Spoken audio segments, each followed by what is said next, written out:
And hello, I'm Damien, and I'm Gamien, and it is more Dragon Quest II time, of course. Last time we defeated Atlas, but like every single... Actually, we also beat Pazuzu, but like every single other time we've beaten one of these four generals of Hargan, he just kind of ran away.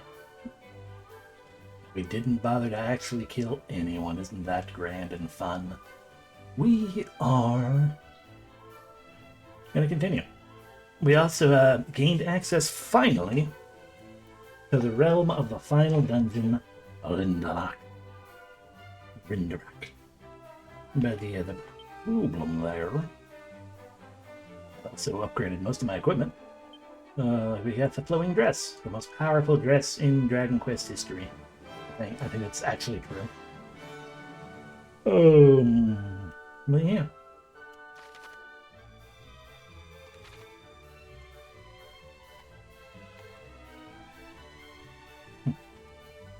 Little button. I guess I accidentally like I hit left trigger, right trigger, because I'm too used to with the 14th at the moment. Oh, I'm like, why didn't that bring anything up? And I brought up the map. Like, how did it do that? It shouldn't have done that. It shouldn't have done anything. Like, but yeah, no. So what we're going to do right now is we're going to go to the passage to Rindarak. Because... Alright, I wanted to try something else first. It's fine, we'll do this first. Oh, by and large, because, well, it's a friggin' dungeon. Yeah, it is progress, and I have a reasonable suspicion, by which I mean I got curious and looked up things. The chest is empty. How unfortunate. It's what I want to do. For my own goals, this is what I want to do right now. Vague recollections of things being this rude and needed. The Tearwolf, the Tyrannodactyls, and the Eyelashes. Well, Tyrannodactyls don't like any of that. We don't like Kaboom, so we use Kaboom. You're all pretty okay with everything here. Except for that, we're going to use Hypno Whip instead. And you don't like the Zappy Zap, so you can have a Lightning Slash. As I realize, those Dragon Claws are just giant Cathars with a dragon-shaped face.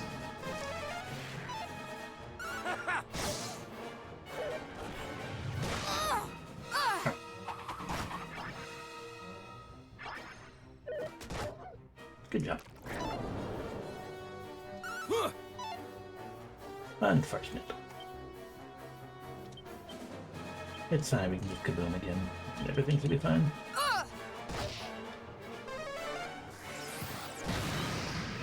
See? They've all been kaboomed.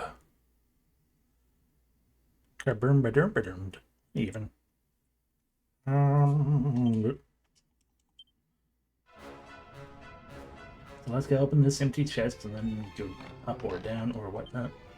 Oh my gosh, it was empty. Who would have guessed? Up here.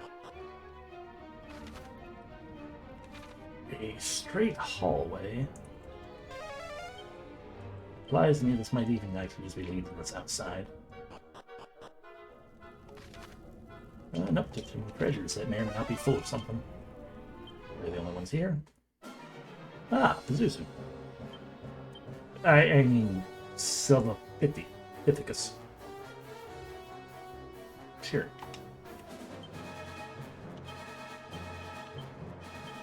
Out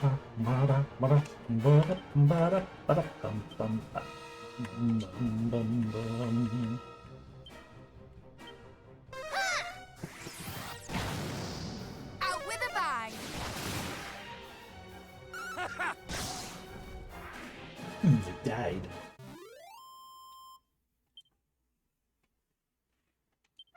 We have reached level 39. I forgot numbers for a second. No spell. But I believe she still has a... do we know? Yeah, Nightgale still has 2 spells to learn, naturally. Levia has no more spells to learn naturally. Possibly has abilities. And Danny has 1 more spell to learn naturally. One more ability. One more ability. One more ability. Neat. We've re-verified that it's only these two. Some files of magic water. Excellent. Focus hat. I don't mind having, but we are currently in use of a happy hat. I was about to do a thing. I was going to check. Rivia, do you do not have a diamond on at the moment?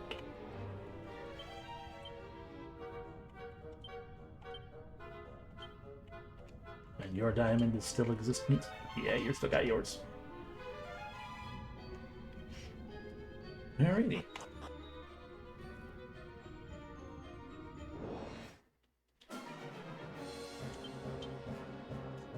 Your king can get prodded.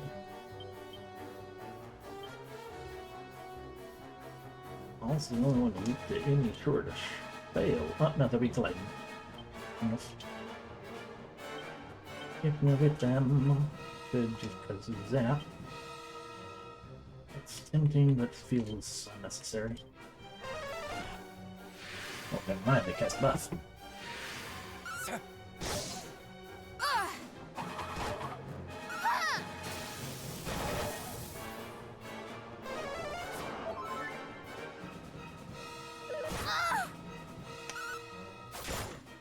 I guess unnecessary was inaccurate.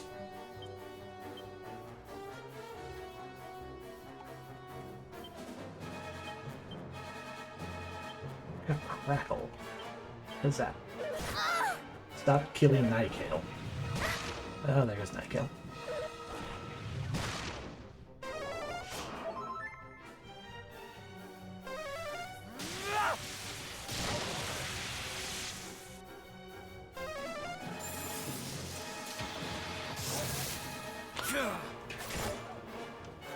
Yeesh. The villain is still standing.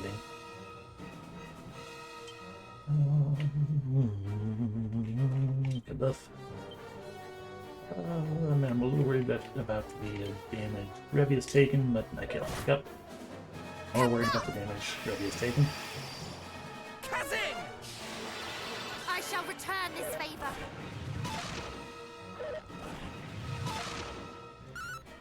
I see y'all like to pinpoint target one enemy repeatedly. Let's go with that full heal.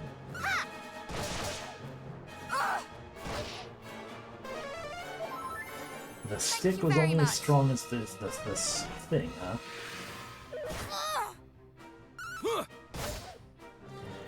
Okay, noted.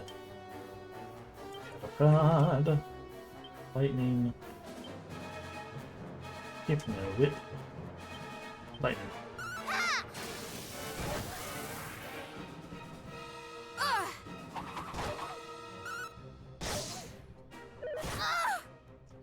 You really don't like Nightgale, do you, for some reason?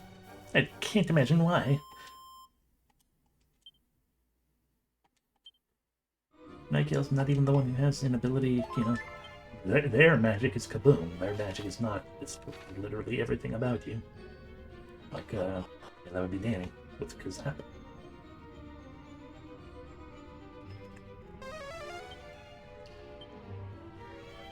What is it? Why is that glowing? Maybe it is. Oh, it might be a return path.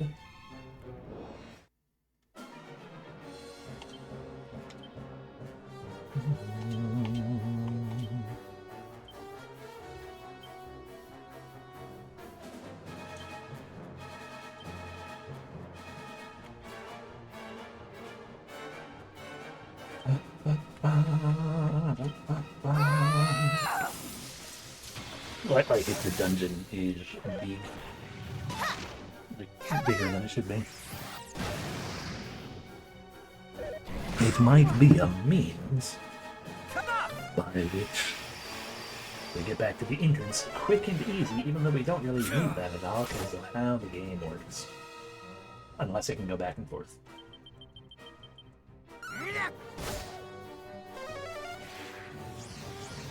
That's a problem. That's not a problem. Disappointment.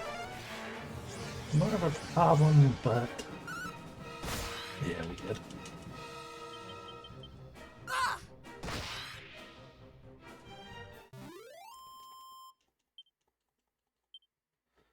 Who is the next one to level and win? Annie, and not that far off. Let's go upstairs.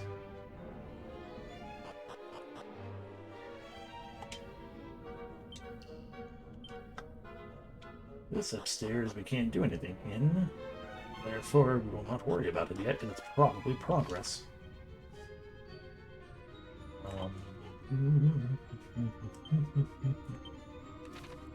The treasure down here. Okay.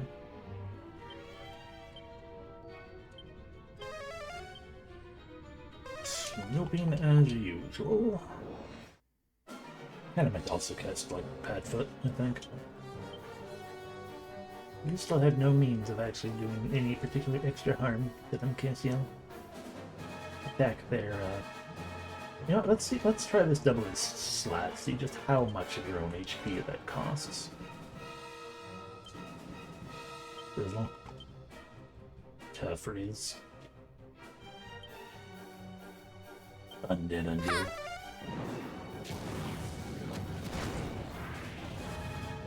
Because you're not going to see it between Undead Endurer and Frizzle. Never mind. Nope, nope, there we go.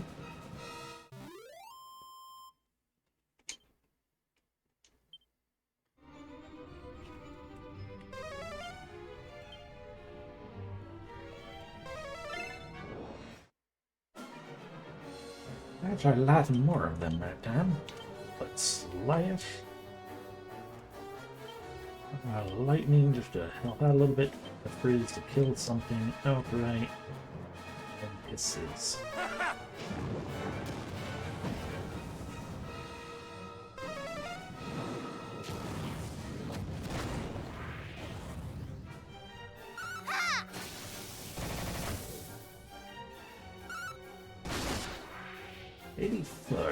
Okay. I also forgot to take him how much damage it actually did. I also forgot you all can cast at yourselves.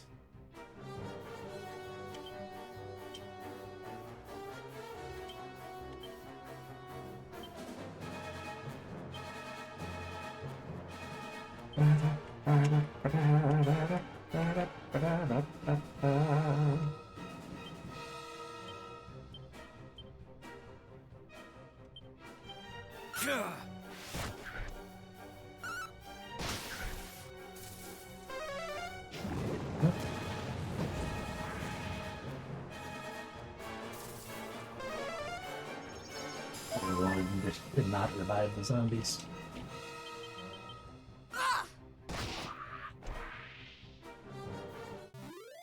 Wow.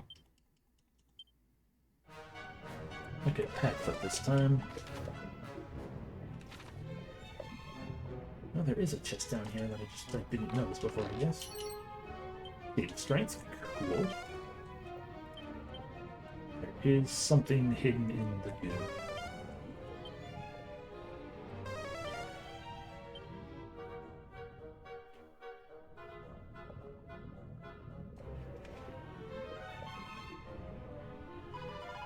These 3 piles of stones, they appear to be gravestones. But why are they here?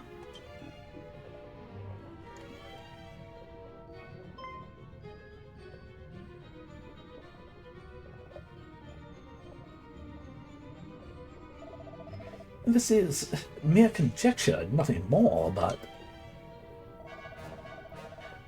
Did the priest not speak of 3 guardsmen who fought by his side when Indrak fell?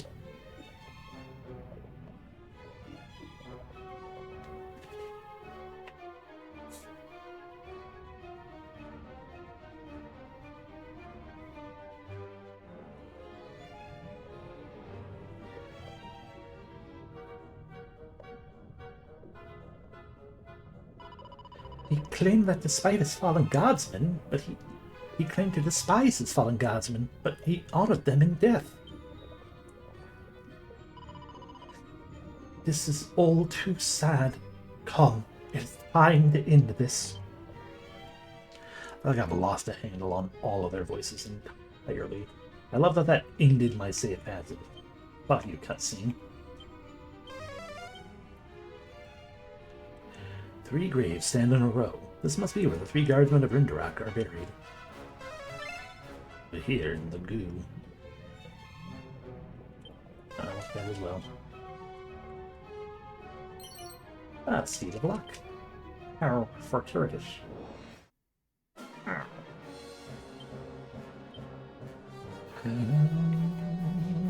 Helichopper. I forgot I had that. The swoosh. Good crackle. This is. Crackle!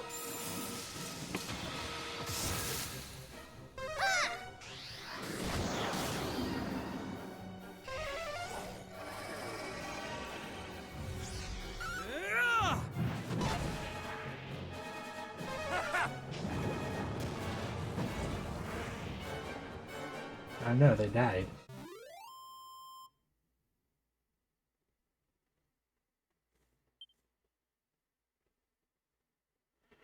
Just do one thing real quick. Where are we going? There we go. The daddy reached level 40. Learned Omni Heal. Is that a more powerful multi-heal? Restores all HP to all party members and costs an arm and a leg. Powerful. Okay, that was everything down in the goo. Let's head on up this one. And we are checking this staircase right here.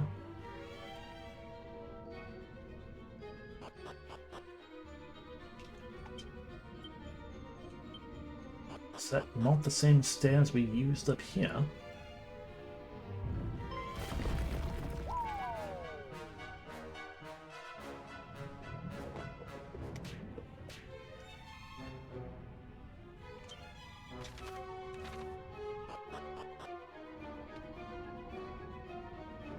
I can't believe a giant hole opened.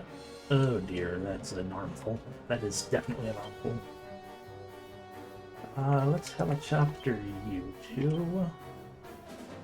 Boom. Boom. I'm gonna do it. You're mine! Ah! I have you! Unfortunate. Ah!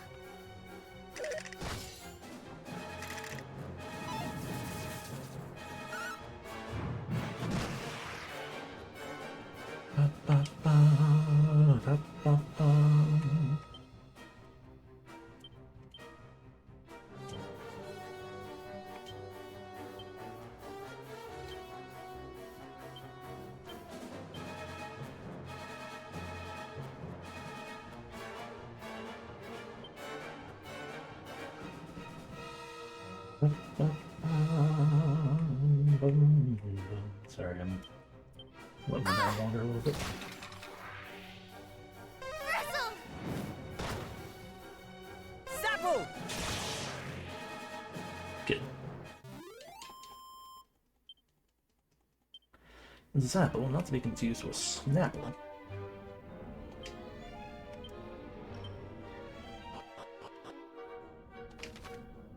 Okay, so yes, these two seem to lead to the exact same area.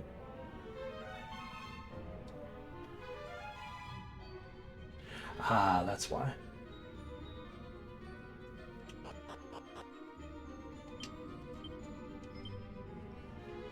Ah, boy. Welcome. There's a pretty girl.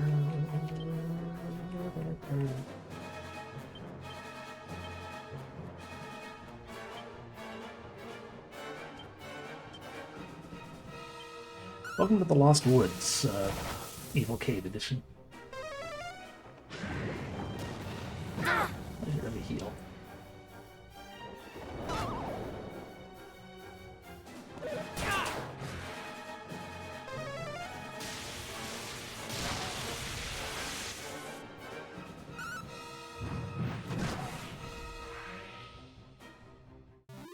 A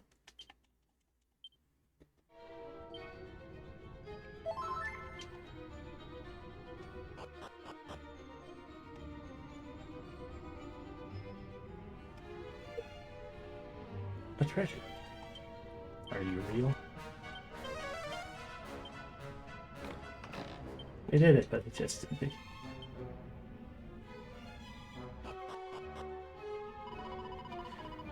Where in heavens are we? Somewhere? Nowhere? Right back where we started? In which direction did we even come? The left, the right, the left, the rear? But the sky is in such a way that it seems to be the left. All is well. We need simply to use our heads. What is more, this is a sure sign that we draw near to the Hall of Hargon at last. Why else create such a maze, if not to keep intruders from approaching this inner sanctum? Why else indeed? Very well, let's proceed calmly and carefully. Growing frustrated will only consume valuable energy. One step at a time, friends. After all, do they not say that there's no night without end? The same must surely be true of labyrinths. Or we can remember, as I almost entirely forgot, that we do have, this. Good luck, Cassiel, I will always be with you. It's not what I wanted it to do, but okay.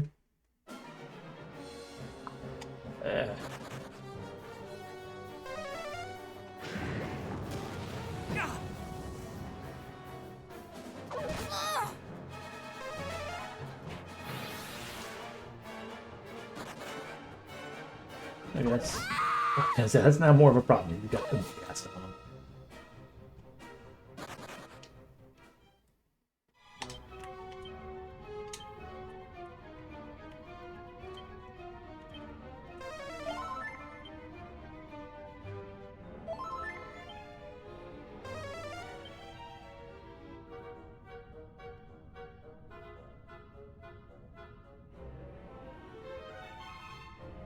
Oh, look, we're back here.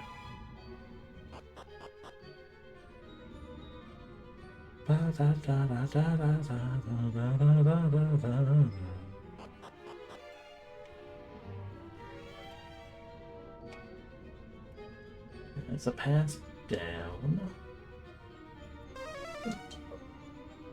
Therefore, Kirby's in here.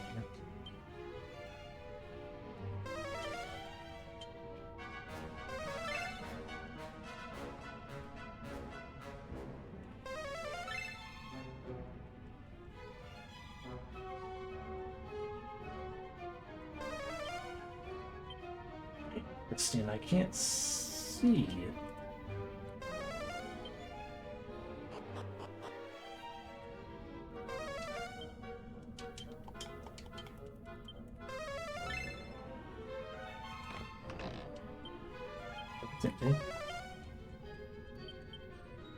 What are three others?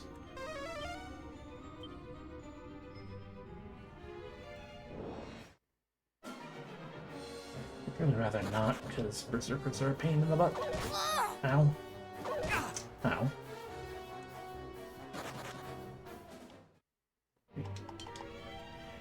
Sounds like I have to deal with this stupid quote-unquote labyrinth.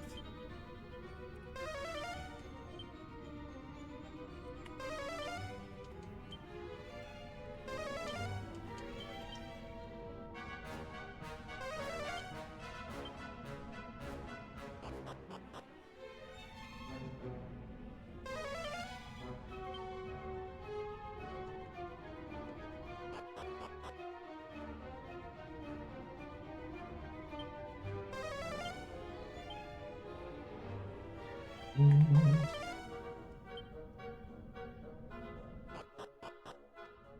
wonder if the route that we need to find is the one that has treasures. No, okay, that one's right there.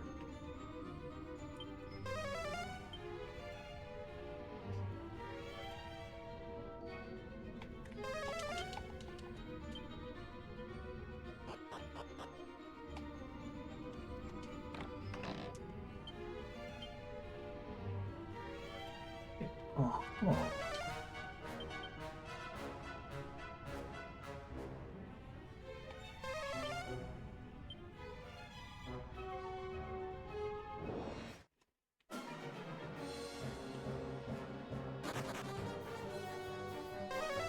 Come on, not the Zuzu.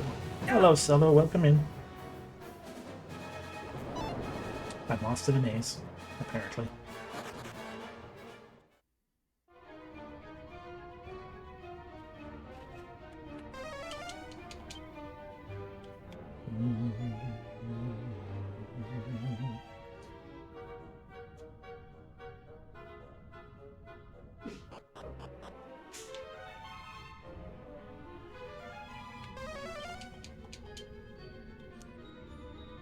Well, as I muttered, I am apparently lost in some form of maze.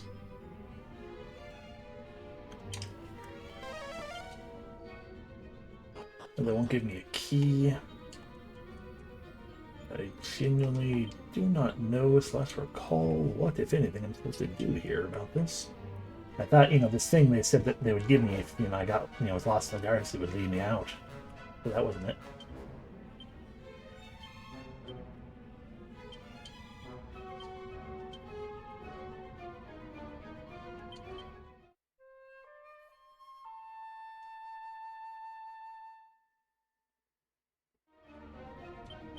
Dang, I thought that might have been the answer.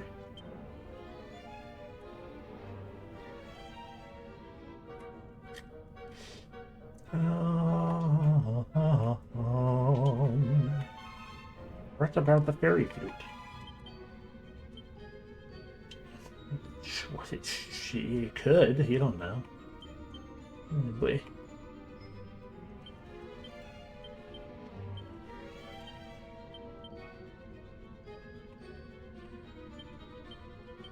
There, you can have over 300.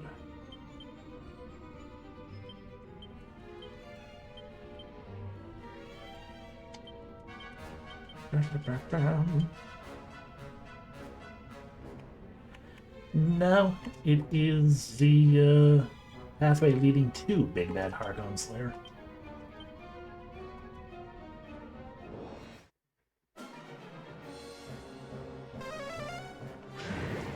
Rude.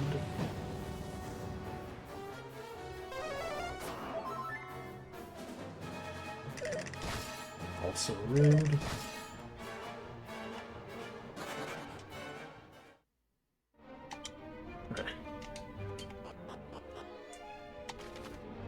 Yeah, passage to Rindarock. So it's not even the final dungeon. It's just the walkway there. I don't know how I bypassed all of these holes before.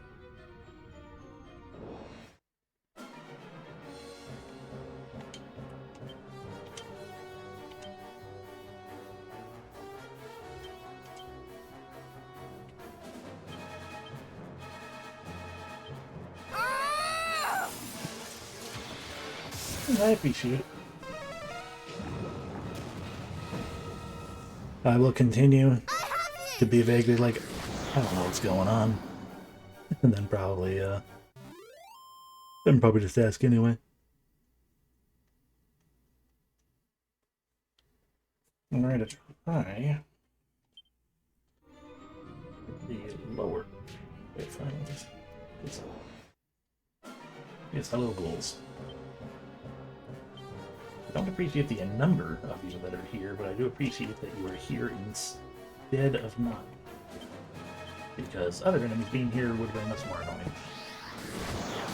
You all come in a nice fancy grouping like that. Fool!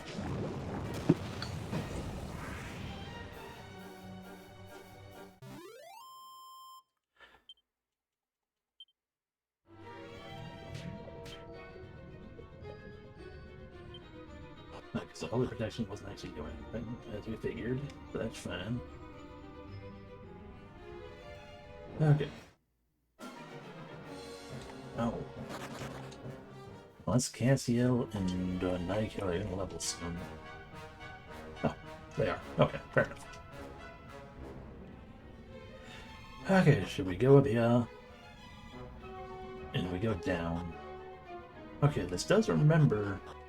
Right, but we also learned before. But the upper wander. That's right there, and that is the way down up top.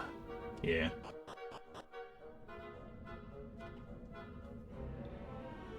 If you want to have a big evil overload, I'll prevent putting too many puzzles in my dungeon, otherwise by the time the heroes solve them, they'll be too overleveled for all the random encounters to repel. I mean, this is very true. It is something every evil overlord should keep in mind to not have the troubles.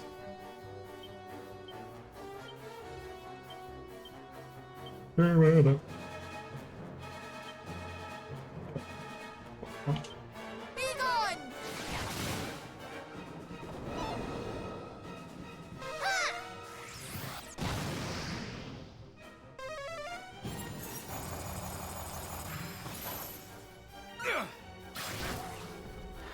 I feel like one of the main things I'd consider doing to, discourage heroes from showing up like that is one, probably not build my evil lair to look like an evil lair. And in particular, not to put a bunch of puzzles in them in general. Except for the singular most tedious non-puzzles. Like, we found a ring of keys. One of them will open a lock. That's the puzzle. Because, having interesting puzzles and things like that, that attracts heroes.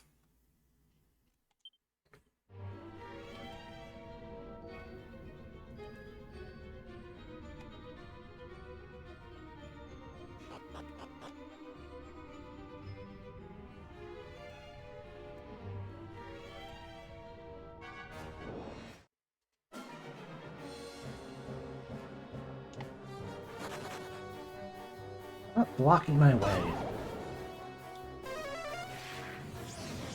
I mean, that is also a fair point.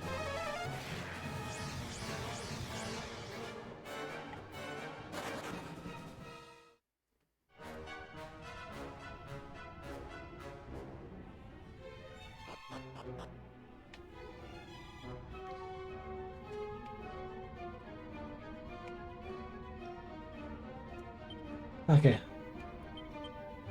I'm tired of this. I think. The rest of the living memories. We're on the map. Wait. I'm tired of this. Feel free to give the reminder / hint / whatever about how to get through here, because the one thing I would have thought it would have been would be to remember to use this. And it wasn't that. Instead, it's just a dumb place being dumb. And I have not noticed any visual cues, but as far as like, take this path instead.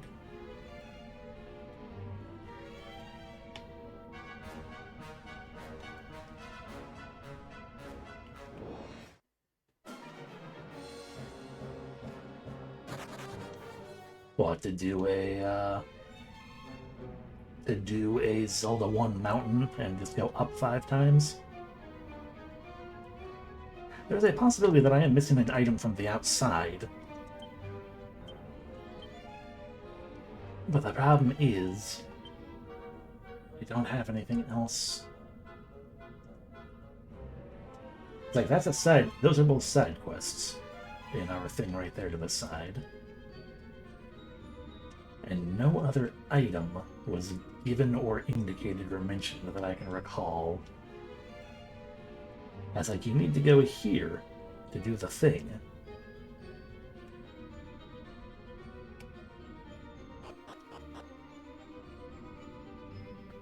But I cannot deny it is akin to me missing an item, because you would think that would just be like, aha, just break the thing.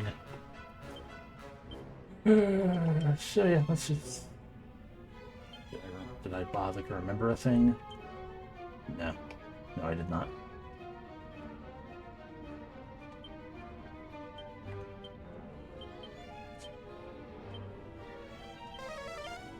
We can certainly...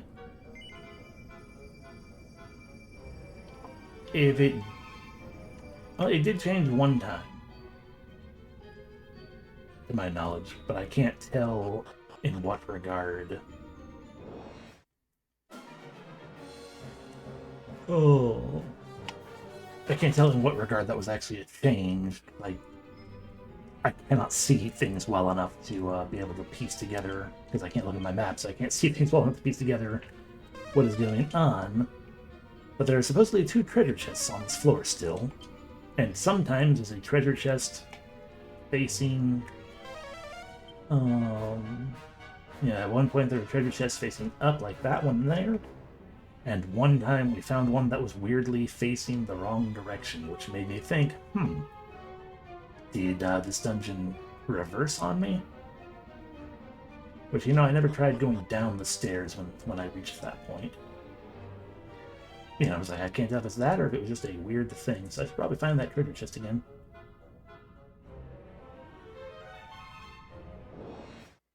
And continue to flee from the groups just because I should level some more. I'm woefully under level. Here it is. Nope, that's a different one. So we have found all but 1 treasure chest, but this is what I mean. This is weirdly backwards. Dragon Quest doesn't have backwards chests.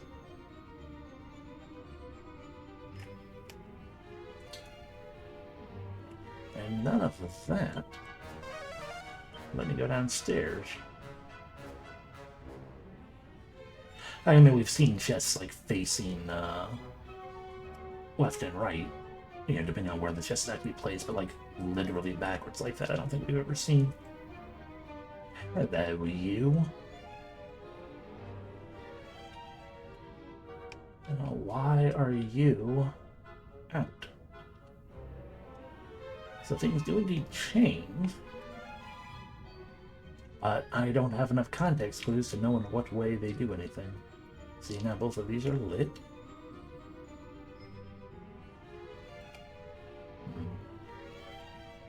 Well, here's the final treasure chest. Yeah, 1 night up is indeed sus. Yeah, I'm gonna fight you guys because you've annoyed me.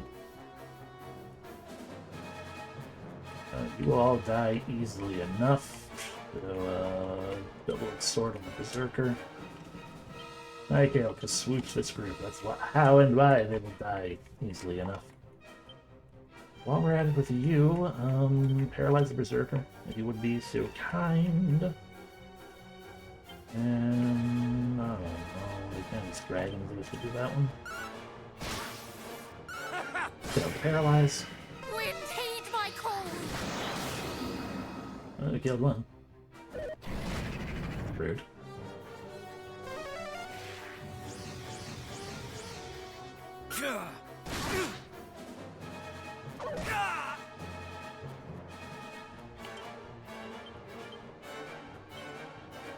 Alright, the dragons, our regular attack is stronger against them.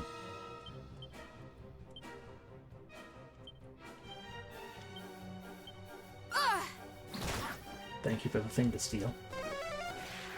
Okay, that's really bad.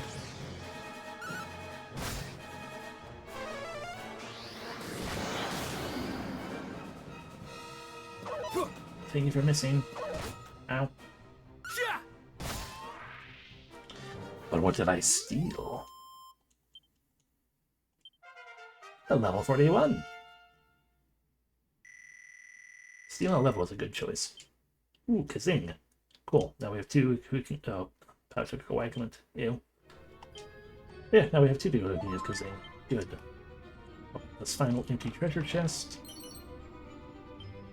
That one actually had something. I'm going to go this way. Damn it.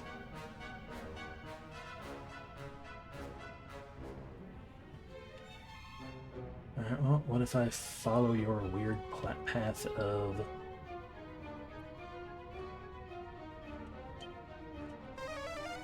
I can't use treasure chests anymore as a guide because we found them all.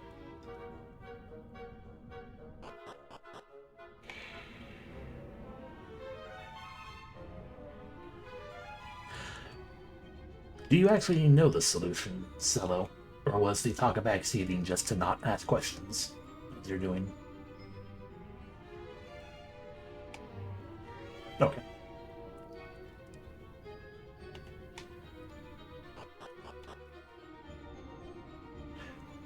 Just verifying, because if you didn't know the solution, I was going to be like, you know what, you can say the solution, it's fine.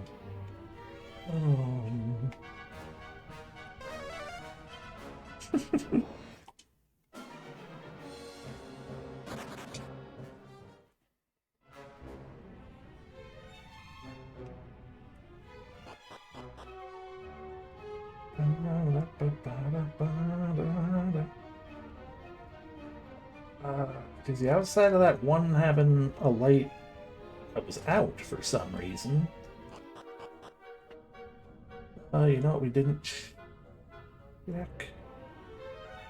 But I got distracted by the treasure chests. I did not check if light down path.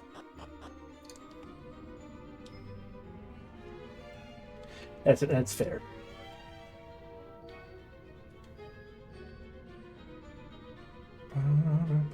Okay, none of these are light down path.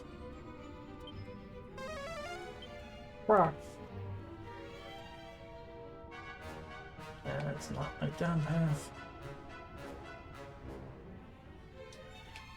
Light down path. That's light down path. I mean, there's a very real possibility as well. Okay, so what I wanted to see is if on light down path, which I'm gonna guess is also next to the exit, it is not.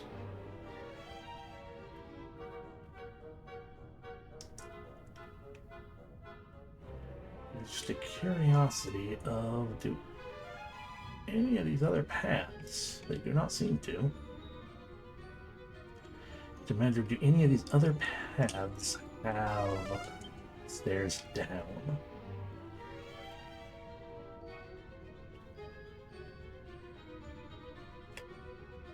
No, but there's a ladder up.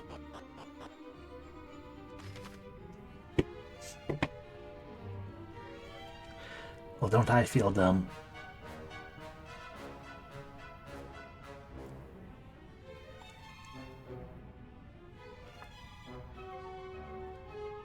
It was literally just a matter of I could not see a thing because of the dank dungeon atmosphere. Okay, 4 treasures. All of them are in chests. Cool.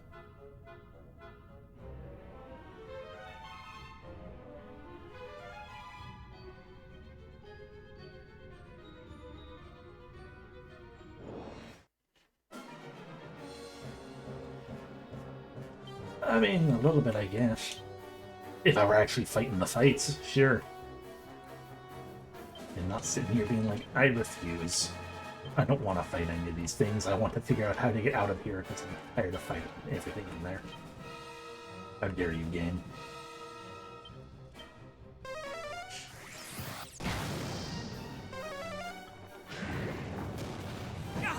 Welcome in, the surgeon.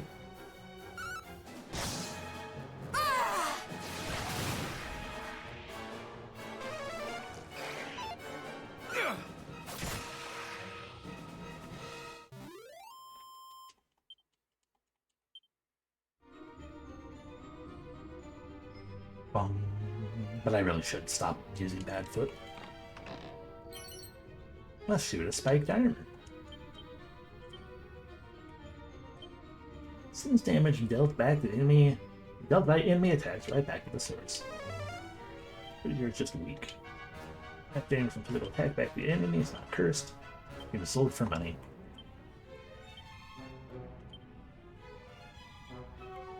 It is not weak, it is actually stronger than what we had dragon mail wise. Alrighty. You cannot wear it.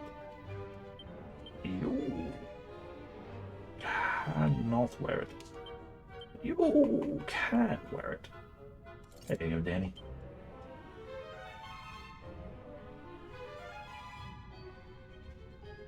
Danny is now PvP viable in Bloodborne or something like that.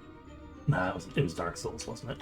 And also not actually PvP viable. It was, I think it was like a meme rolling method for a little while or something. Maybe it was actually a build. But like, it was just meant like you wear spiked armor and just like roll into your enemy a ton. PvPing. Tombola tickets. If only there was a Tombola that was worth something. Might still be. I don't remember. But we've been more or less everywhere. Okay, what is up here, just so we're already on this side of everything? Ah, hi all of you. Cattlecrab, the Terrorwolf, the Swoosh, the Tyrannodactyls, Boom everything, and then we don't have a lot left, but just have everyone, I guess. Bum, bum, bum, bum, bum.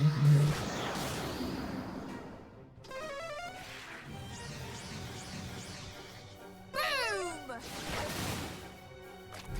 Ah! Kazap!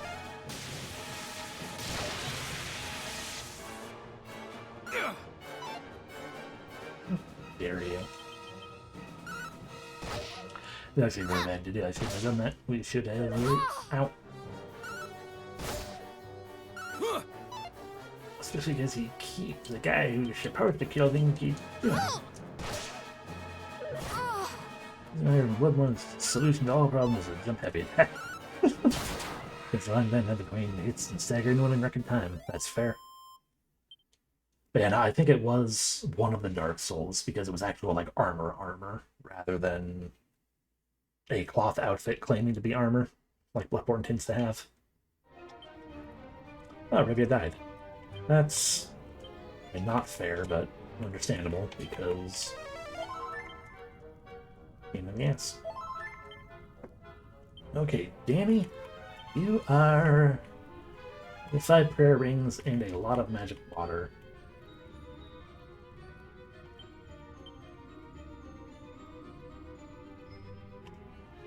How about we use some magic water? Alright, everyone but Danny is now full up, so Danny...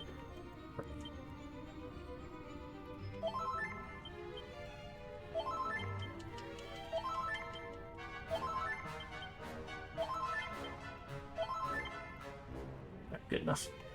And it didn't break. That's us. Revy's about to level up.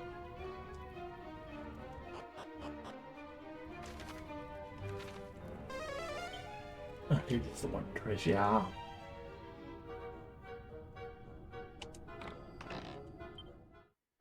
Oh!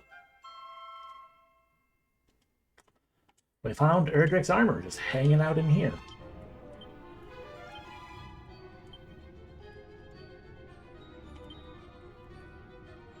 And it's a big, gigantic boost compared to the magic bikini. The magic bikini is a bikini. Yeah, that is a big thing to just find in a random cave leading to the final dungeon area. Alrighty, into the type of armor. Restores HP with each step taken, prevents away from being damaged by swamps, lava, or electrified tiles. All spells do less damage. It is not cursed. Actually, to that extent, Nikael. Do you like to wear Erdrick's armor? You would. You're technically our main healer. Thus, Revia can put on the flowing dress. It's not as good, but it still does a lot of good things. And it's still better than the bikini. So we're all back to our regular outfits until we find 2 more animal costumes. I don't really want to fight your diverse group of friends.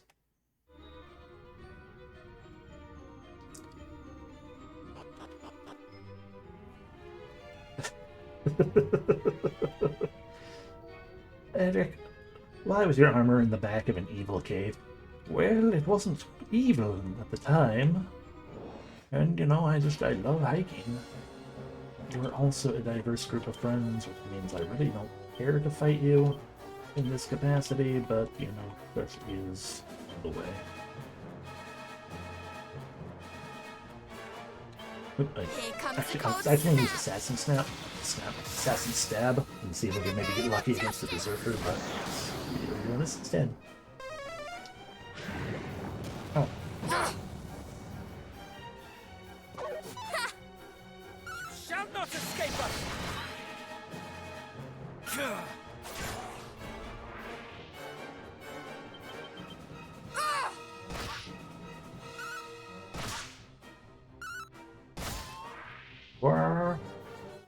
We still need Orichalcum. Because then we can fix Edric's level. Level is Revia 40. Oh, because then we can fix Erdrick's sword, and then someone can wield Erdrick's sword. Probably Cassiel, because he is just kind of our sword dude. And we need to find the mark of Erdrick somewhere. Unless a fixed sword and or armor counts in this game for that, to be able to get the helmet of Erdrick.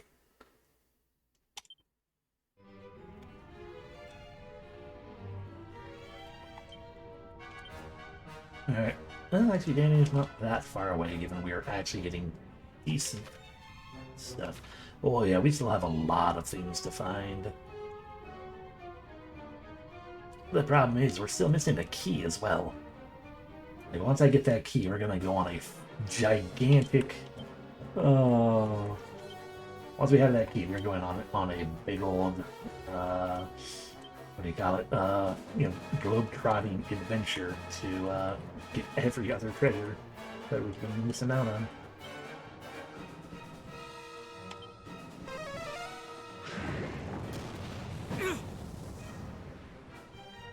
Crackle! Oh! In the name of justice!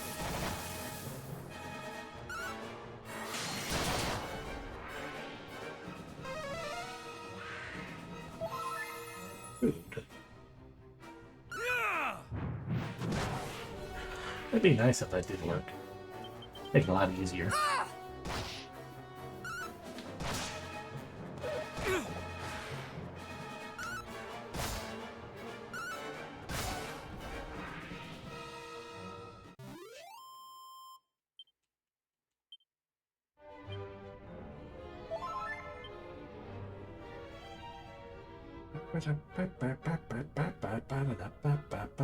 Absolutely it would. Especially if it were a cheeky tongue-and-click. Tongue-and-click. I said tongue because I was thinking both tongue and cheek and cheeky still. But I just went with cheeky as it would be the same thing as tongue-and-cheek in that regard. But a point-and-click.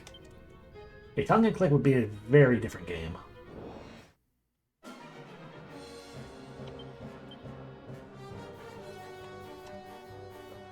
I don't wanna.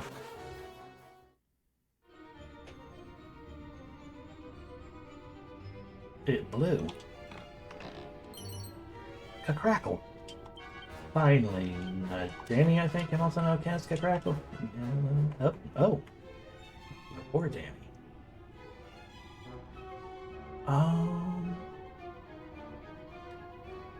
Nightgale outside of Kaboom. Oh, I have Kaboom. Nightgale's better for magic anyway. Yeah, I need to play more point and clicks myself. I have a lot of them. I just keep not picking them for streaming. The realization that there are actually 3 more paths. But again, this is a big floor, and we're going to like the 4 corners of it.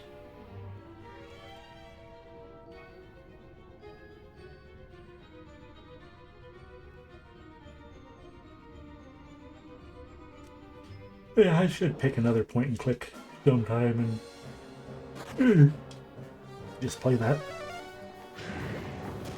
Probably won't be next, or the one after that.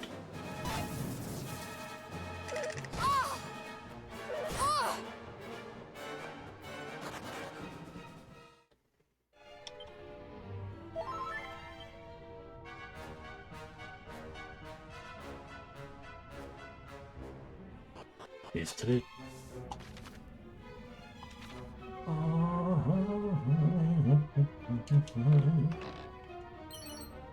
A madcap. That's it's. I recall that being an item that sounds like it's going to be. Yeah, no, it's just a good hat. Because I guess like it sounds and looks like it's going to be a cursed item, but it's just a good spellcaster hat. This is a hat. It reduces the number of MP required to cast spells and perform abilities. Did not appear to be cursed. Only got 6. That's the downside to it, is that it's also a weak hat. Even weaker than the happy hat.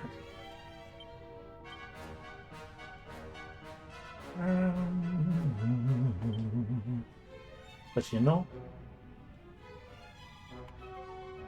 oh, it's even lower than I was thinking. Because I was on the hook, his hat, and like, oh wait, no, oops.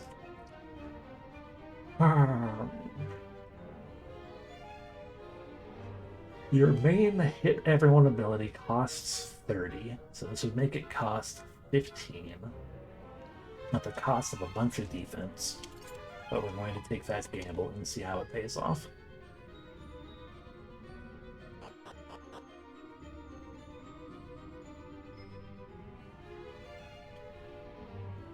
Oh yeah, I've got a bunch of point and clicks.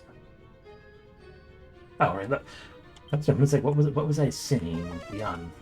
I have a lot to pick between. It is very hard, especially to lower it by that amount.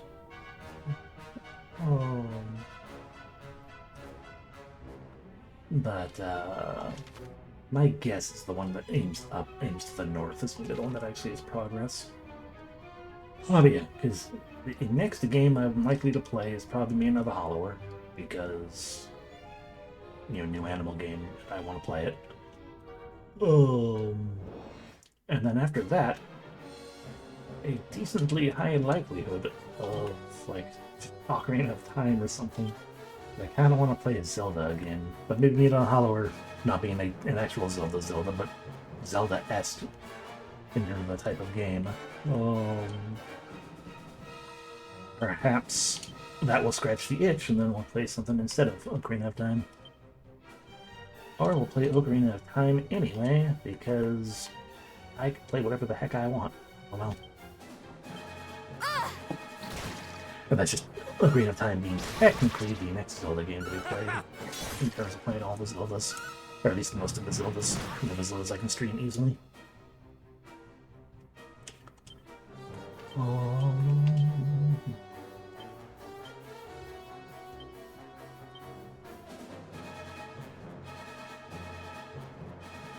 I mean, that is fair. That does give hope for it being more. Or no, it didn't lower it by half. It lowered it. What is 23 out of 30? 23 out of 30. Okay, so it's 76, so it's lowered it by a quarter, more or less. Okay. Not quite a quarter, that would be an even number, but whatever.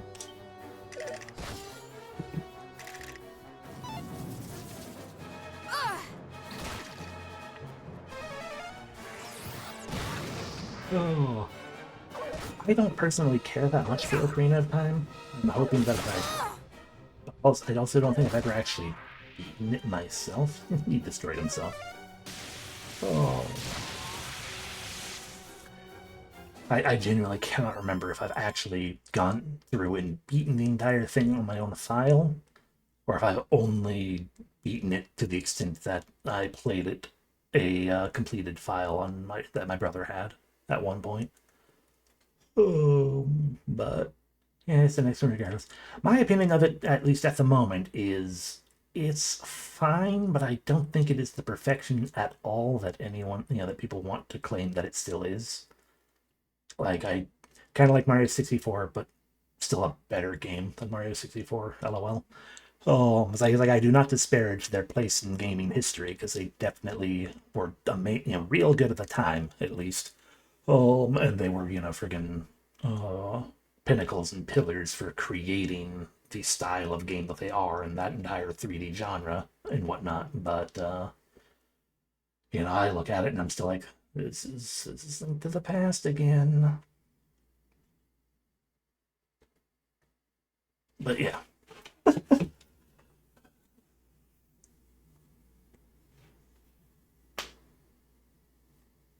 Exactly. And like I say, to my recollection, it holds up better still than Mario 64 does in terms of just like straight, is this still a good, a fun... I mean, both are probably still fun games to play in general. Oh, so fun is not the right, and none of this is objective anyway either. But like when I think about Mario 64 and when I think about Green of Time, the latter one, I'm like, that one is still going to feel as solid as it did back then. When I think about Mario 64, it's like I've watched and even played a little bit of that more recently. I'm like, this does not hold up quite as well as it did before because 3D platforming in particular has shored itself up so much since then. Oh yeah, exactly. But yeah, same. I am retro 2D all the way. Retro 3D is it is not my specific niche, but I appreciate it. And when retro 3D does good, I'm like, yay, I feel good about that. Like I really enjoyed Goat Kids. I think it was called Goat. It was just called Goats. I think it was Goat Kids. No, Corn Kids. That's what it was. The Corn Kids. Yeah, Corn Kids 64. I enjoyed that one. Oh. But the issue, one of the issues as well with me and the 3D platformers and whatnot, what people tend to claim, to my recollection and knowledge, the thing that people more often point at as like this is the actual pinnacle of retro 3D platforming is Banjo-Kazooie. I really don't like collectathons.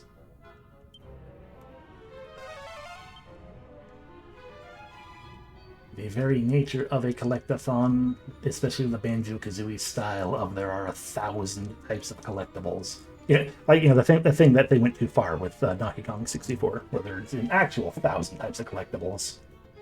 And like that, your reward, your goal, everything is just collect a thing. Like, okay, why am I collecting this thing? Because it's a thing to collect. I don't really like that very much. It does not feel rewarding to me.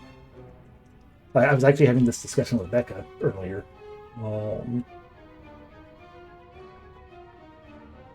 Same. Agreed, Seno. I'm of that mind as well. But I was talking about this with Becca earlier in their stream. Because we Dragon Quest II came up, and the talk of I was really hoping a mini medal was going to pop up out of that. I think that's just a cursed shield. A sinister shield that sometimes renders the wearer unable to move. Look at that, 99 defense, amazing defense. But it occasionally causes paralysis, same as that one that I sold already. Yeah, 6,600 gold. That's a lot of money to get. I worry that I sold that other cursed item that has a massive amount of defense because it would not surprise me in the least bit if that is like the go-to strategy for taking out some of the super boss things added to this game, but hopefully not. But Becca had mentioned that they don't really like the mini medals because it's a thing that the game it doesn't literally force you to collect them, but it pretty much is like you should collect literally all of these. I think that was more to the point, is that you had to collect to get the final reward, you have to collect all of the mini medals. And they're just kind of scattered around as random items in places. But Evil Overlord on top of the castle and the Aspinator Beacher's Chamber. Yeah, exactly. That's a fun. Rather than here's a giant level. Wander. Do things. But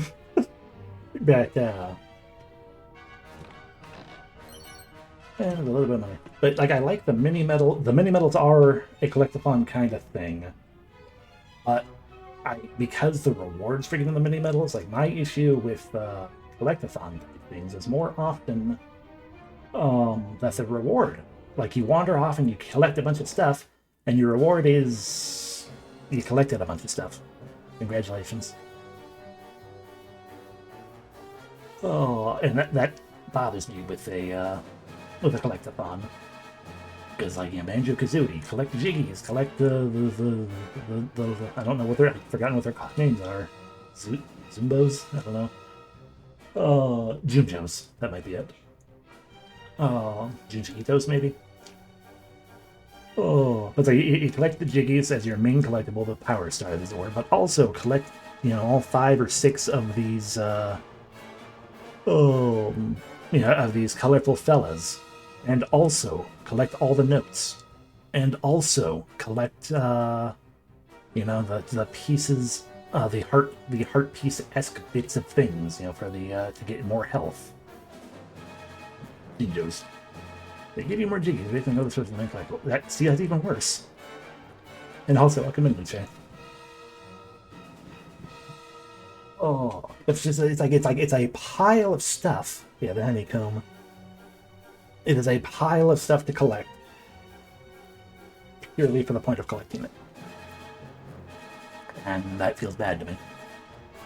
And it doesn't get that much better. I think that's why I fall off of not just the only reason, but after the very first time I was playing, like when I first played Breath of the Wild, I really got into it. Like I got real focused on that. I'm like, I am enjoying this and it's a good time, but then I put it down because I do that with long form games more often than not. Oh,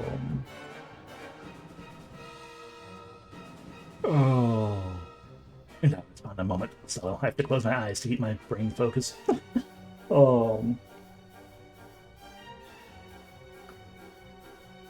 But I think part of the reason I keep falling back off of Breath of the Wild every time I try to pick it back up is because it is, in essence, a collectathon in and of itself.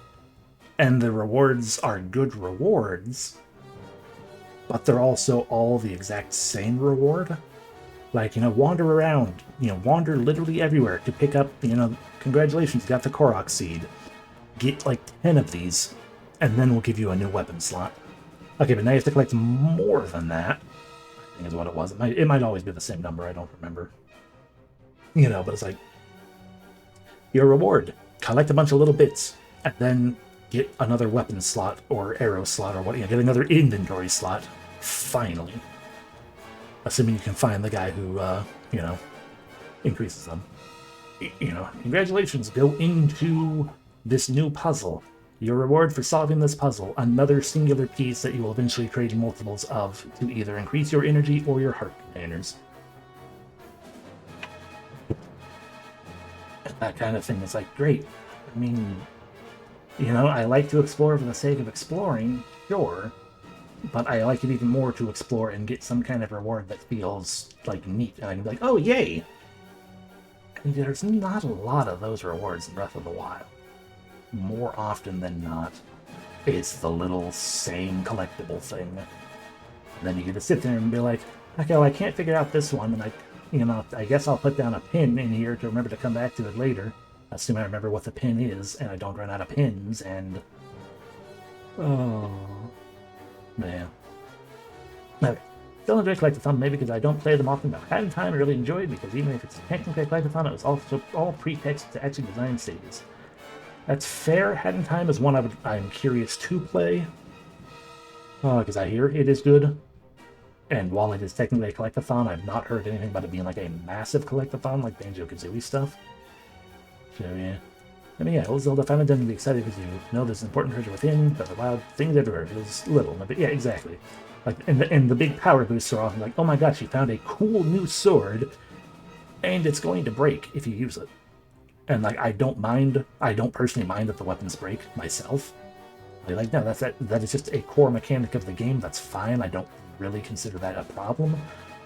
But when you also have limited inventory, you get to sit there and be like, now do I hold on to this cool sword and never use it because it's cool and powerful, but it will break? Or what do I do? Because now it's just taking up inventory space. Oh, it's funny how DK64 used to be hated for that, but now seems to be beloved for the same thing, like the idea of always having something to go back and grab anytime at the moment. Yeah, that's fair. Oh, I mean, I am, as much as I don't... I mean, I say I don't like collectathons, and I have what to me feels like decent reasons for why. But in fairness, I've also never actually like properly played through a Banjo-Kazooie or DK64. So like, maybe Maybe I should like go back and try to play them at some point and see if my opinion while playing changes at all. But yeah, it's hard. It's hard to want to because I'm like, well, I don't think I like them. And tiny about for it. Okay, good to know. I will indeed try to keep that in mind. And rewards that can break just make you sad. I can understand that. I do understand why people complain about the breakability of things in Breath of the Wild in general. I do not.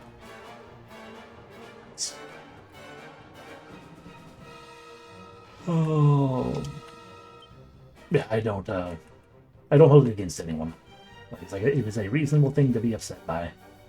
I think the reason is because I think the reason for myself, generally speaking, is because I've finally broken the whole I can't ever use an elixir because what if I need it? You know, that whole kind of thing. And to me, breakable equipment or anything is like that. It's like if your reward is a consumable, you have to consume it eventually, otherwise it's worthless. And breakable things are just, the same thing with the equipment. What did bother me, that's a problem.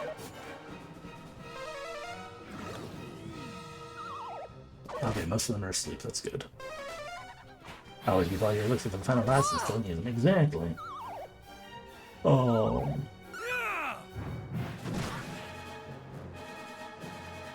good, I woke most of them up. Only one is asleep still. Oh. The one breakability thing that did bother the heck out of me when I played through Breath of the Wild far enough to get to it was like, I have enough heart containers and everything to finally pull the Master Sword. I have the Master Sword. This is awesome. The Master Sword is awesome. What do you mean it's out of energy and it broke? Of all the items, I feel like the Master Sword in particular should have been exempt, or anything to some extent or another should have been exempt from the breakability.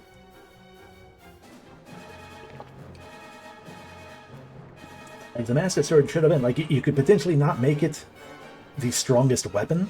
Like, it's the Master Sword, ergo it should at least be the mid-game. It should at least be, in the mid-game, your strongest weapon. But you can put plenty of weapons stronger. The Master Sword upgrades to the Tempered Sword to the Gold Sword. It's fine.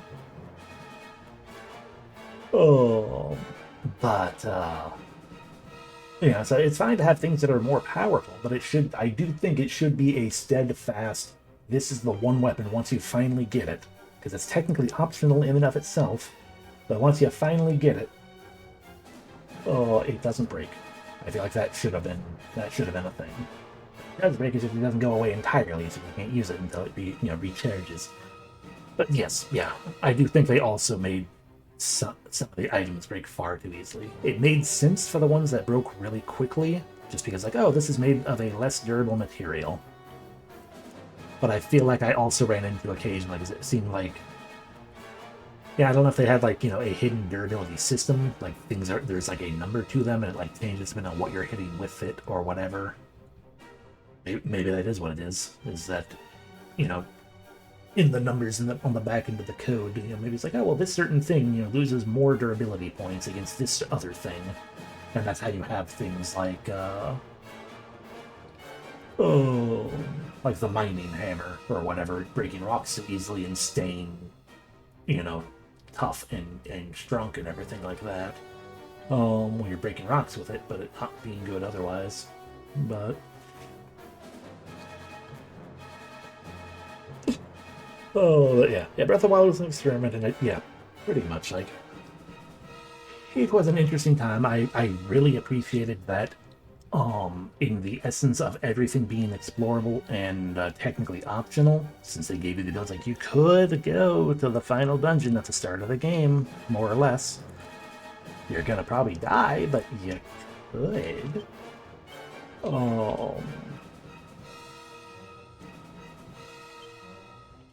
Let's fucking just be hoping that we go faster than them and kill enough of them. One's dead, that's good. Here comes the cold snap. But I like that with that, they made like they made all the stories. Like the story is pieced together bit by bit as these memories because, you know, obviously you have nostalgia. Why would not nostalgia? Obviously you have amnesia. Why wouldn't you have an amnesia? Um, but yeah, like all of that and like, you know, the actual story unfolding, like all of that seemed like that was pretty fun to me. I enjoyed that. But then, because it also gave you reason to want to wander more, you know, to find, you know, even if you're wandering even if the map, even if you have it on your map, being like, oh, the thing is in this area, you still, it's like, okay, and I can just kind of wander vaguely in that direction at some point, you know, especially if you sit there and I'm like, I'm not going to use the fast travel very much. I'm going to just let myself, you know, embrace the ambiance of this world. I mean, it's to the extent I barely rode a horse even. I just ran everywhere.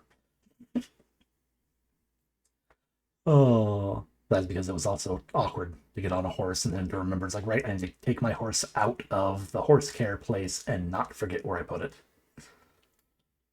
Oh, until you get the horse, you know, until you get one of the things, it's like, ah, you can just teleport it to you, it's fine. Um, but I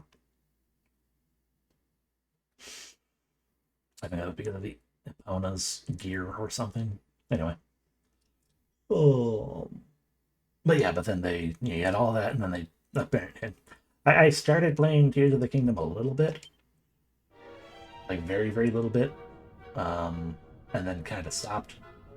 Specifically because I'm like, I need to get my brain in the mindset to want to piece things together, Minecraft style. Yeah, it's never gonna happen.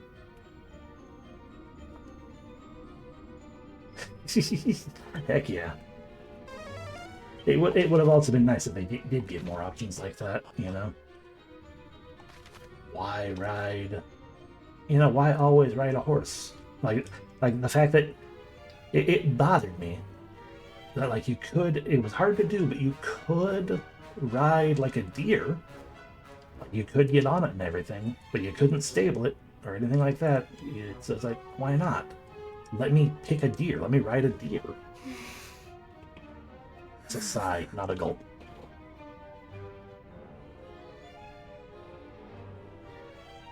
But yeah, I've heard a lot of good reasons for passing quiet suddenly. Oh, that Tears of the Kingdom really was more of the same. Tired. But Fine. And somewhat apprehensive. yeah, more of the same, but kind of worse almost You are not because alone. We carry with us the they hopes added and even prayers more of not Damien really and Zelda countless things. others.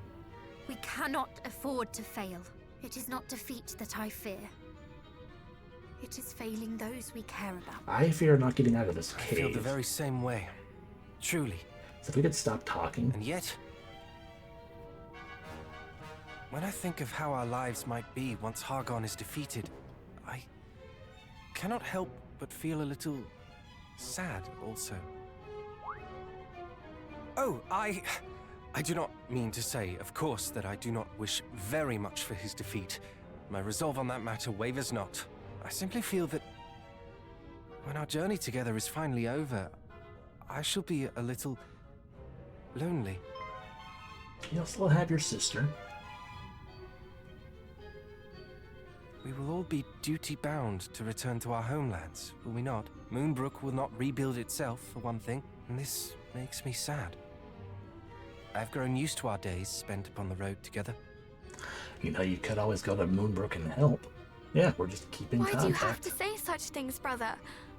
Now I, too, grow mournful. Chimera wings are sold in nearly every town. And I, Even if if you someone don't were have to the tell ability me to cast that Zoom yourself. Moonbrook would be fine without me, and that I might have anything I wished for in the world, I fancy that I might choose to venture forth with you all once more on another grand adventure.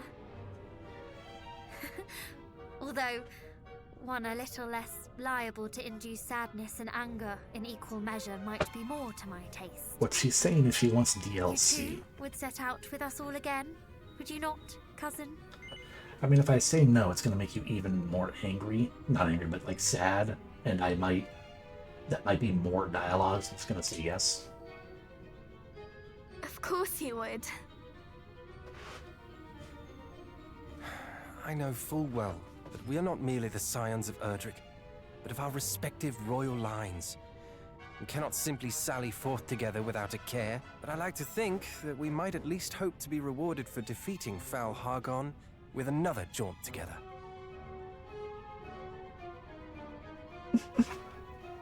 But yes, I do kind of agree to an extent with the stick in the mudness of Zeldaine. I think what might be happening to an extent at least. I mean, one Nintendo is just a stick in the mud in general these days. They have lost a lot of their true creativity feel, as it were, because like Miyamoto seems to be a curmudgeon anymore. Oh, but you know, it seems like they. Oh no, it's a mimic. It seems like they have ideas, and they're like, this is an idea that could be interesting to do. Let's attach it to a Zelda. Because the Zeldas I can recall of late, like the most recent Zeldas I can recall, Breath of the Wild, innovative, good. That was actually, well, that was also a while ago at this point. That was freaking Wii U.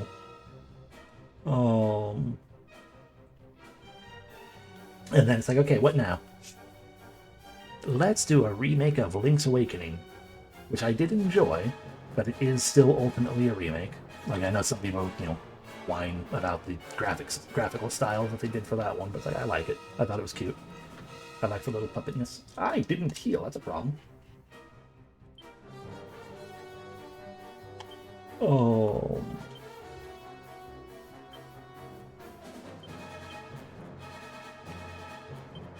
What am I rambling about?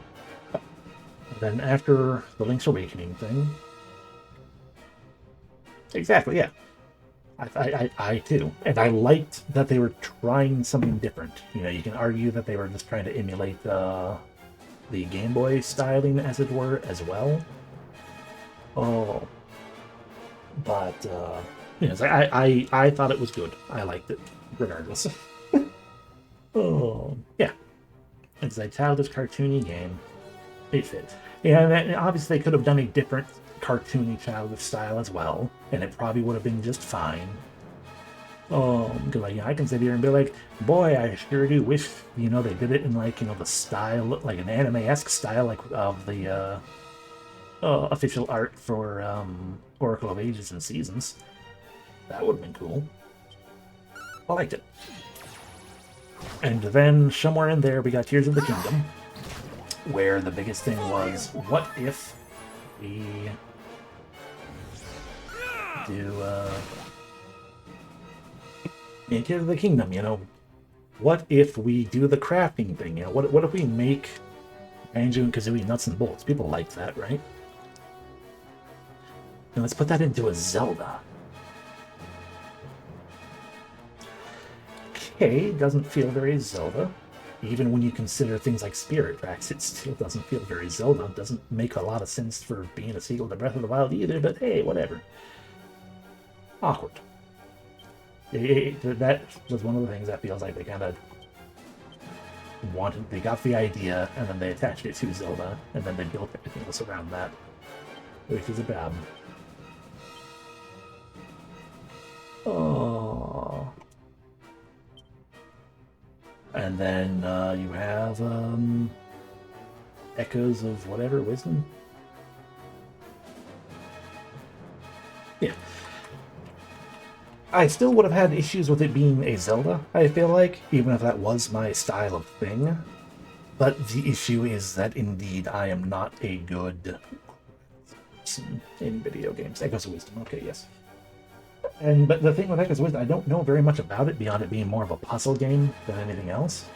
But like, I feel like it was a similar situation where it's like, we have this idea of you create copies of the items around you, and you use those to solve puzzles. You know, you make copies and you solve puzzles with that, and it's like, you know, the only reason I feel like it feels Zelda-esque is because they've already made such a habit of, we have this new mechanic idea, let's just make a rod that's that.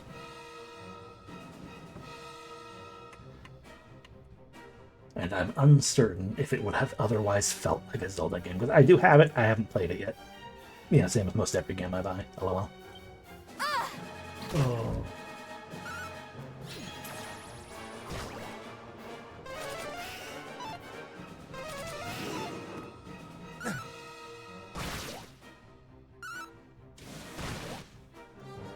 Yeah. I mean, bed does solve a lot of problems.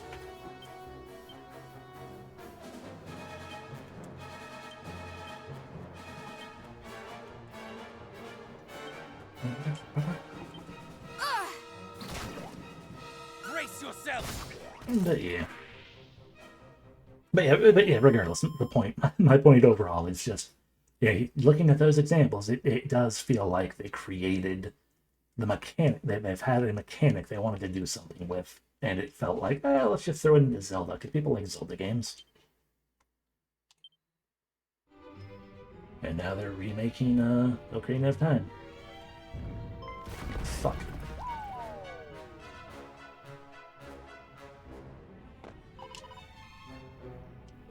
This is infuriating. In all cases, Mina will scratch the Awakening Oracle itch real well. Without being a copy of them. Hell yeah. If we continue to plummet to the floor like this, I shall end up breaking every bone in my body. Try to remain calm. This is precisely what these traps are designed to do. Frustrate us. He speaks true. Let's think of it as simply falling practice. Our enemies must have met their match in you, brother. No doubt they shall find your lack of frustration, with their carefully laid frustrations, endlessly frustrating. Yeah, I'm more confused about why making such a big deal about those existing. We didn't need a bunch of talking about it. A hapless helm. I'm 90% certain that's cursed.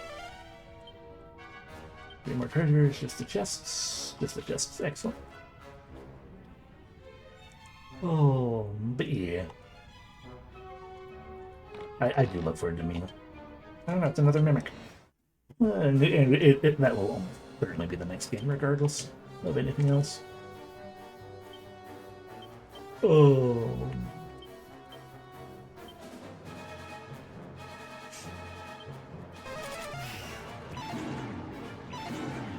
Granted, I could also, yeah, rather than having Ocarina of Time be the next Zelda, I could totally do the Oracles. Because I've never actually finished an Oracle game. And I've especially not finished both Oracle games. And I've especially not finished both Oracle games with the second one using the password from the first one and then going back again if you need to do that. I don't remember it, to therefore have the entirety of the Oracle experience. I do intend to.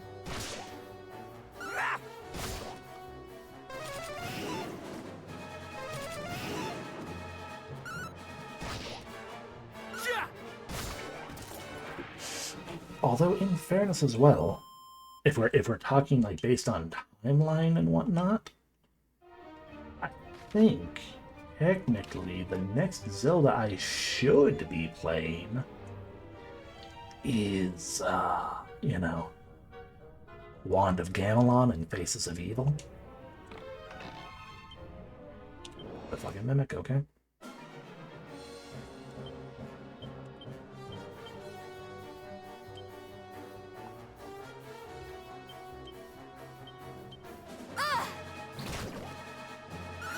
Someone did make that, that remake of them. I do have them. At least one of them. I think I have both. Yeah, exactly. Oh, I did not realize it was the same person who made Arzette. It's cool. I haven't played Arzette yet either because I wanted to play. I needed to. My brain tells me I need to play Gamelon and Faces of Evil first. But I do want to play it. I do have it, and I want to play it. Just yeah, my usual things, my usual BS.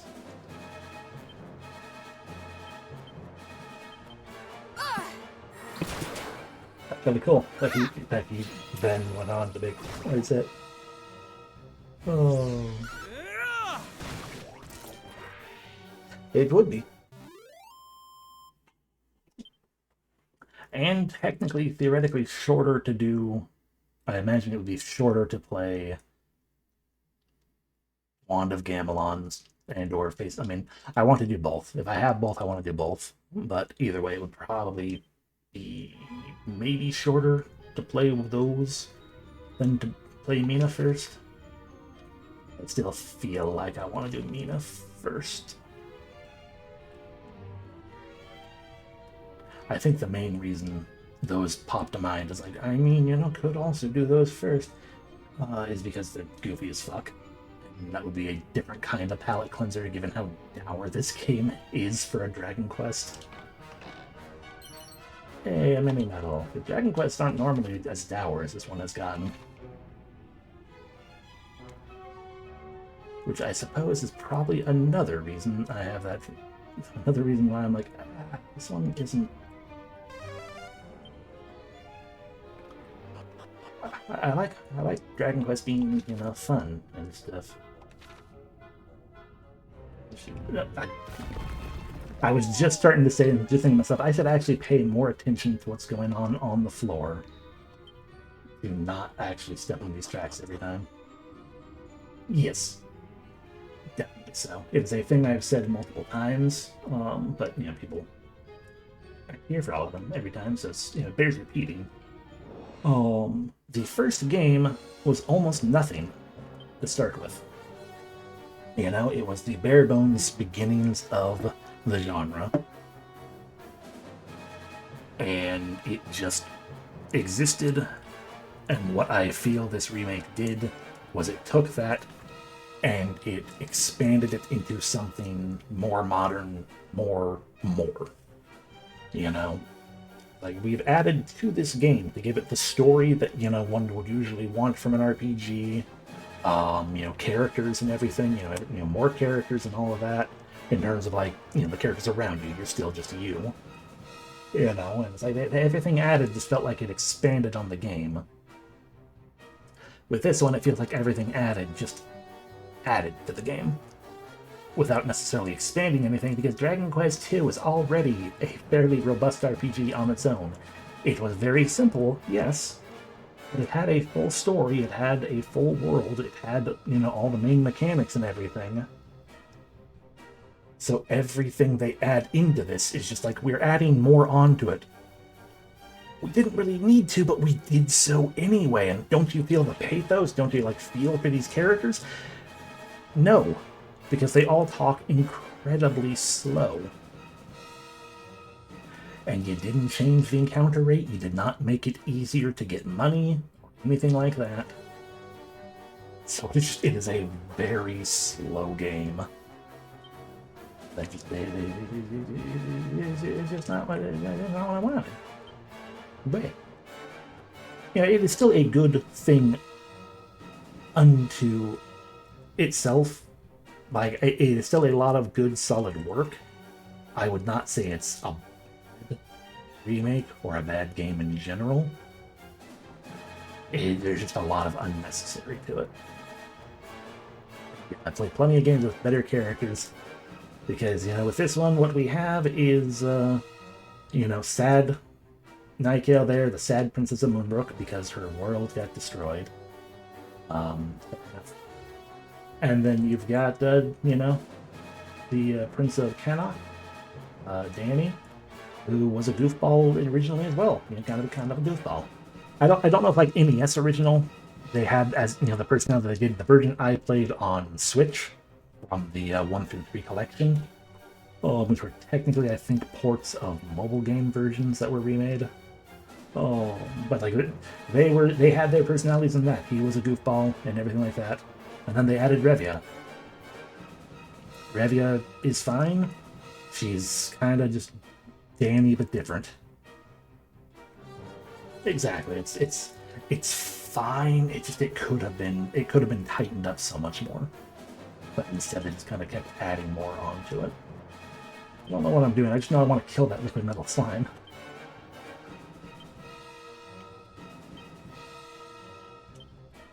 You have it, don't you? The metal slime sword. The thing which is used to kill liquid metal slimes. It's not. Okay, well, I'm just gonna fill my water then.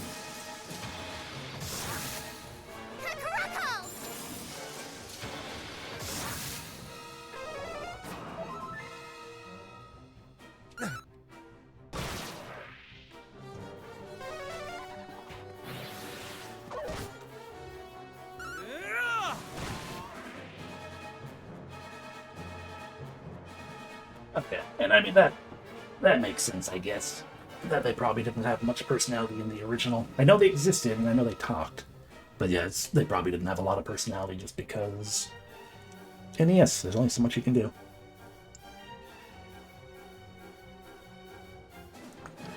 And only so much people did do when it came to like trying to add tone and stuff.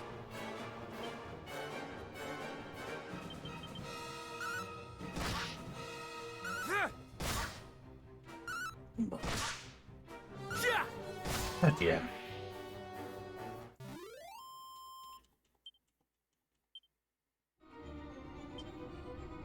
I mean, even to the extent of I appreciate, I do appreciate that, in this, they gave Cassiel the ability to perform abilities and everything.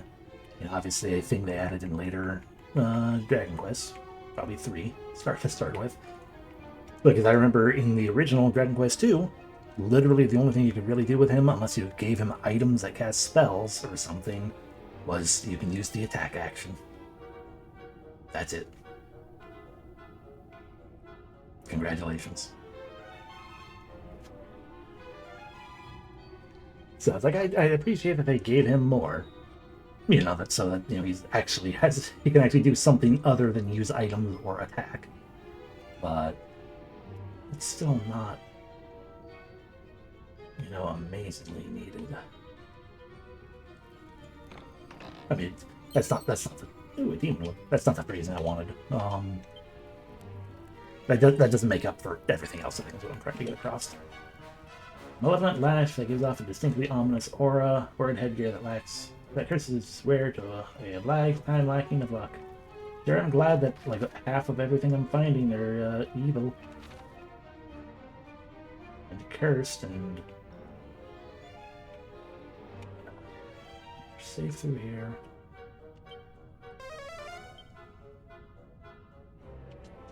I guess you're another mimic. Nope, let's see the wisdom. Thank you.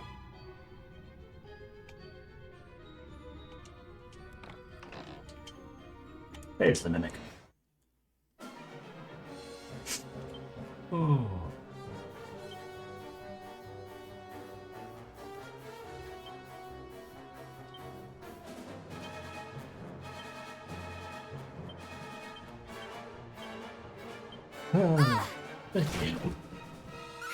I'm tired of being in this dungeon.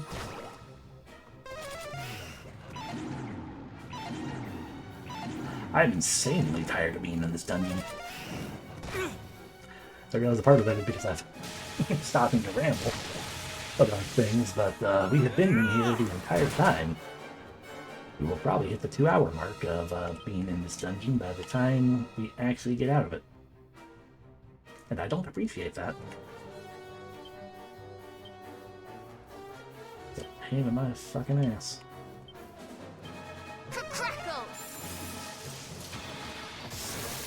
Right, we need to get Danny back his other weapon, I guess. It doesn't really make that big of a difference.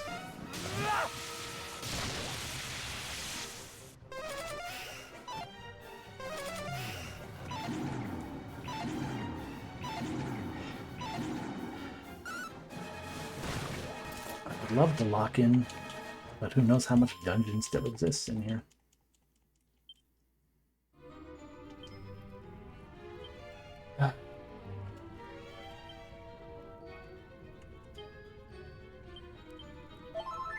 Magic water, magic water, magic water. Not good enough. Move around. Too fast. Move around. Okay, these are stairs. Or a ladder up. Do another cutscene, so I don't want to be here. Or are we gonna have a boss fight? What is this? I cannot see a thing! Are you there, cousins? No. Is everybody all right? No. Ah!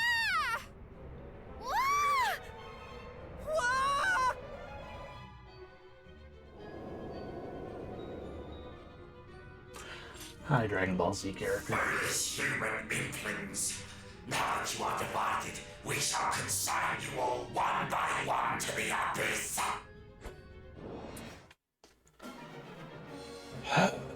Oh boy.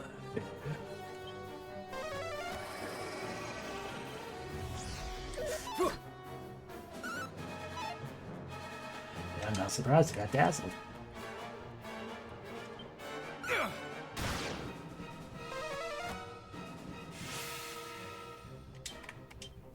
I'm concerned that I've never put the... No, you have meditation. I know, it's pretty striking.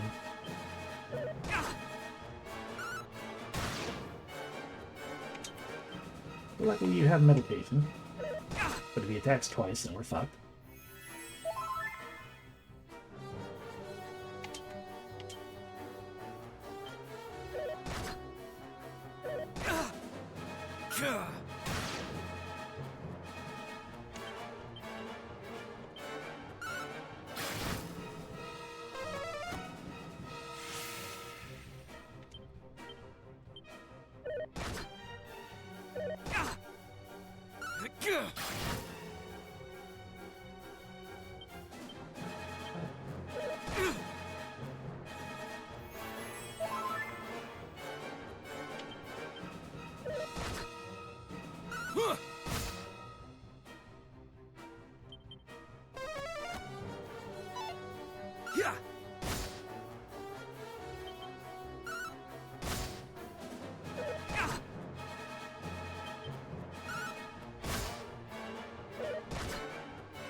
Oh, it's mine.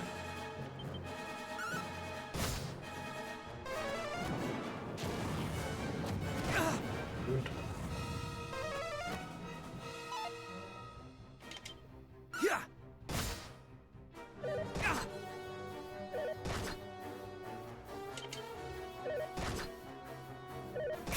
Okay, that's bullshit.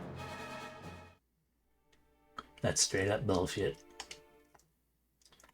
I'll continue from the autosave.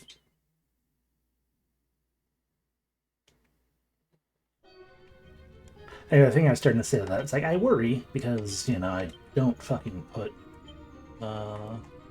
equipment in anyone's inventory or, you know, like healing items or stuff. Oh, so I guess now that I know that the solo fights are... I'll just have to prepare for that. But more so, I went that way because I thought, you know, didn't know which direction I needed to go to,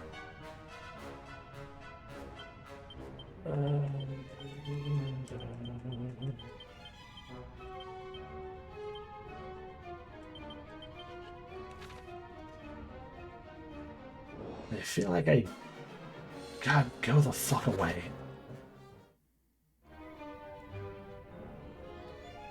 I feel like...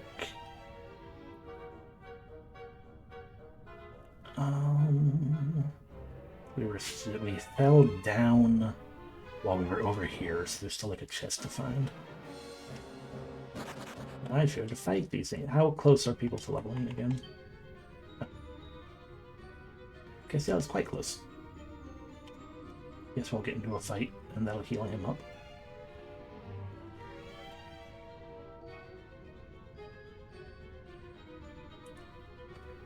I will force the fight to happen just before we go up that ladder, though, I think.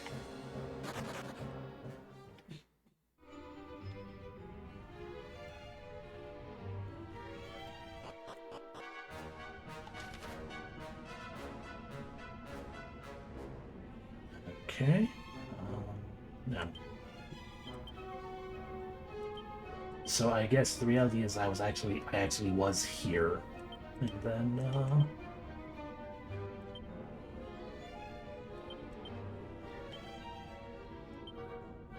I'm so confused.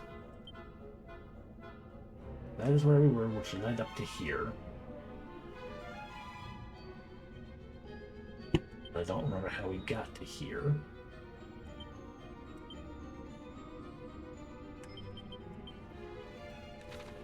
Okay. No, I didn't really want to snoop. I was going to notes for Greg. Nothing in here. As I did indeed finish it. I don't know, maybe there's multiple staircases leading to the same. Block all of you. Leading to the same thing. I don't know. What I do know then is indeed we are seeking out progress. To the tune of... There should be a pool of healing water.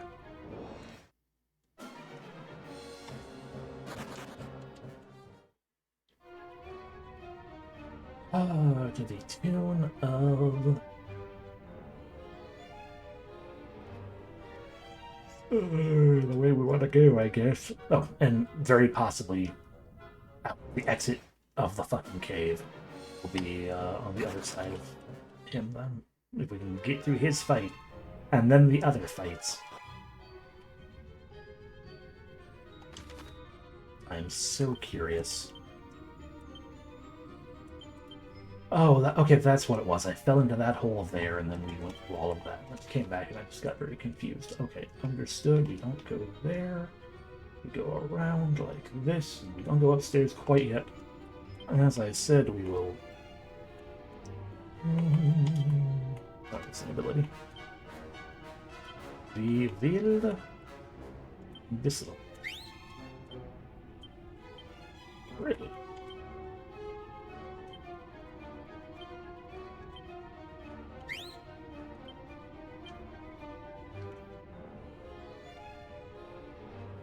It's fine.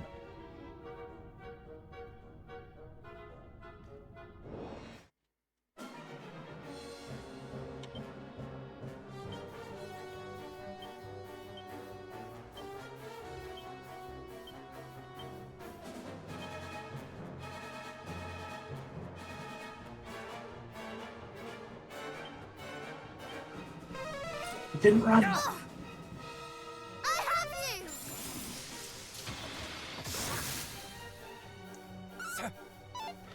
What the This fuck do you mean? might sting a bit. It's the wrong ability. Cool. Ow. Oh, Oh, Rega's dead.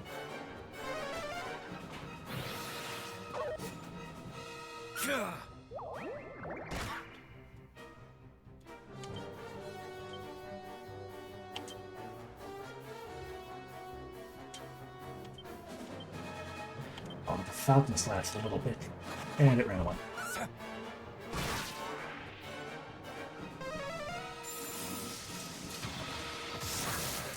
Angie.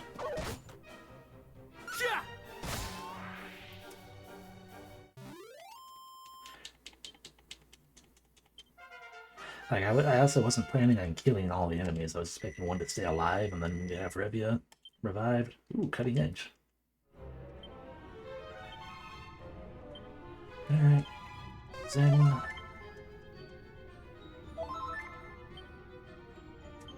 What is cutting edge? A red swing that can inflict a good deal of damage. Hello. Service call.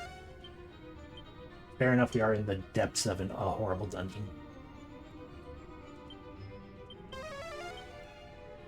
At least it doesn't cost me any MP if it doesn't work.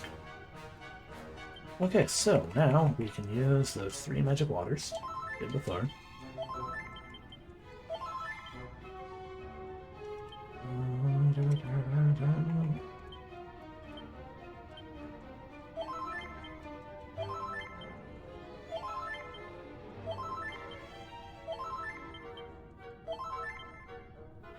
No, we lost 1 ring.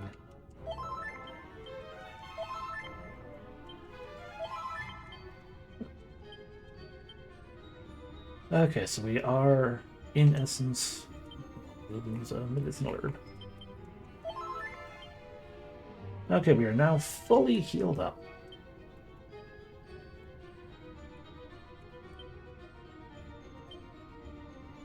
Jasiel, you can have an oomph powder.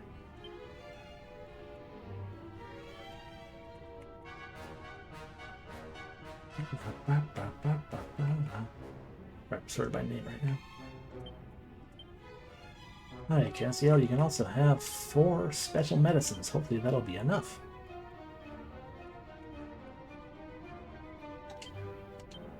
Some seeds of wisdom. 1 for Danny. Get that nice even number. Cool. Revia. So those are only seed. Immediate agility.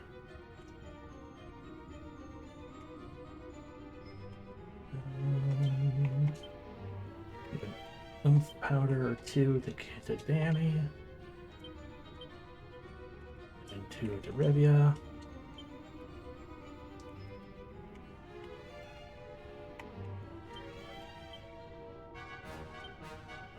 Oh, you don't need this. You don't need the fairy flute, Nike, because you can cast snooze.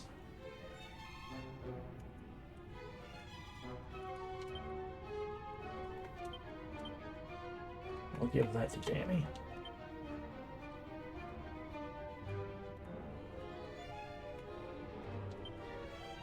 And sure, we're gonna even give him a Tangle Web because that thing casts Accelerate, which no one in our party can do still.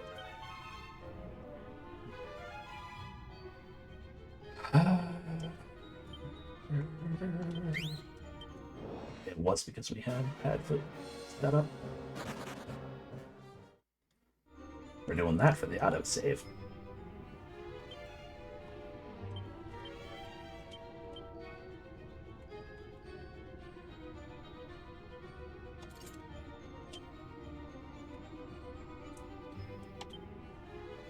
Let's give you something better than this, I guess.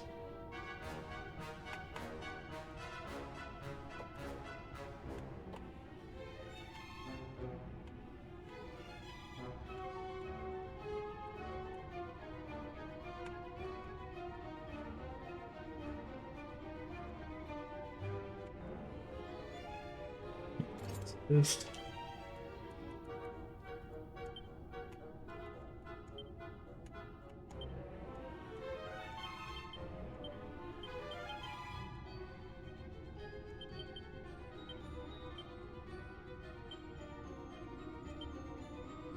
Do we have another mighty, or was that just the one that was on Cassian? Just the one that was on Cassian? Yeah. Okay. Let's see how this do then.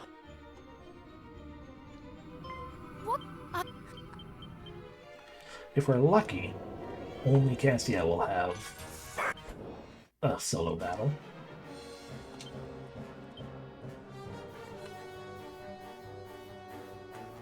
Oh, powder.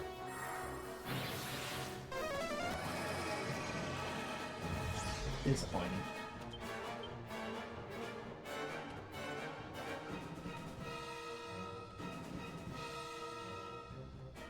I didn't necessarily want to spend MP either, because we need this for, well, we can spend, it costs 20, so we can spend 4 times.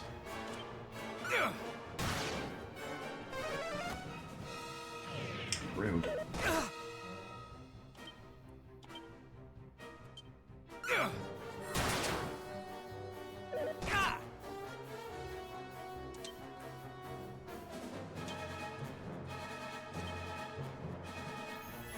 Given that we have sap applied, who knows when he's going to start.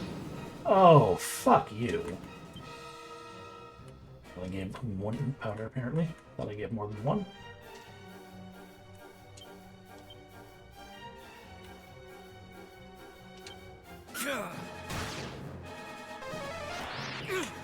That was mine.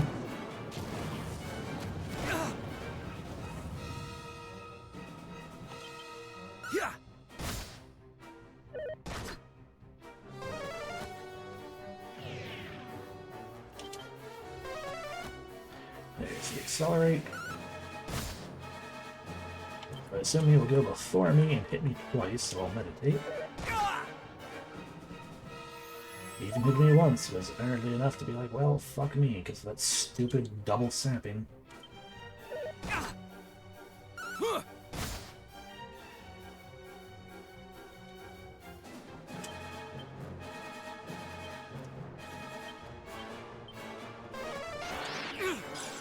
Oh, you're annoying the fuck out of me.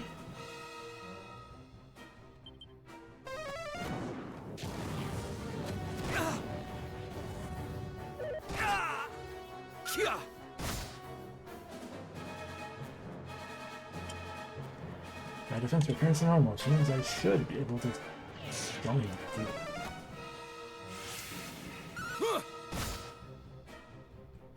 Should still be able to survive 2 turns.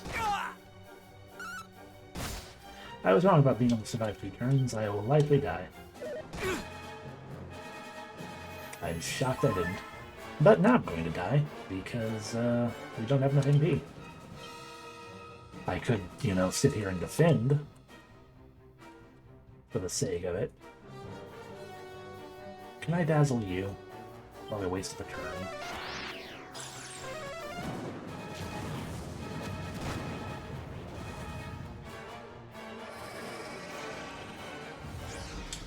Okay, that might turn the battle.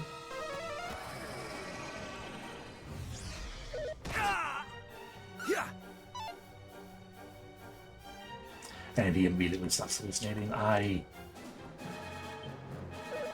This is why I don't use status effects in games. And that only heals 100, which... So, if anything, not truly.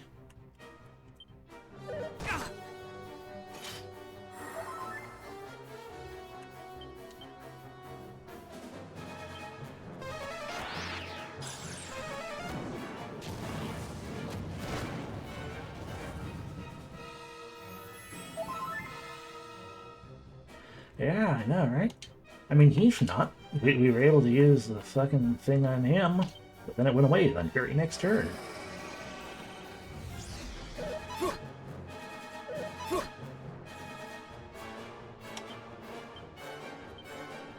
And of course, I'm sitting here fucking...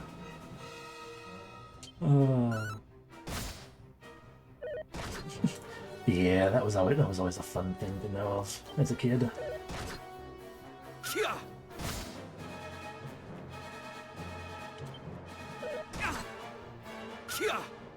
I guess I somehow double hit the button.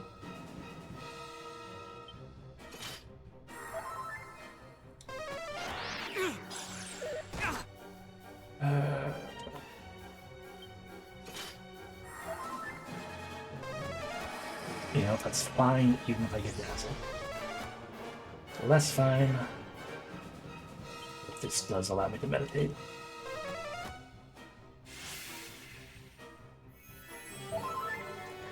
I mean, once you've beaten the game, it's just a fun game to cheese. Like learning how evasion is bugged, and just building a whole party dedicated to having the highest magic evasion you can, so you just watch as literally nothing can hit your party.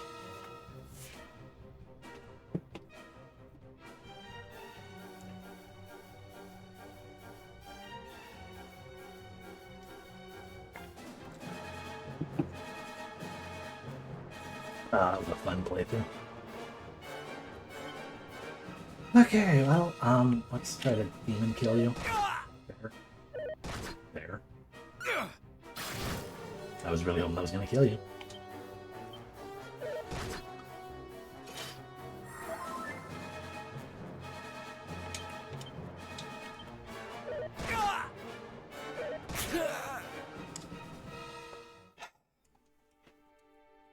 We are at the mercy of RNG at the moment.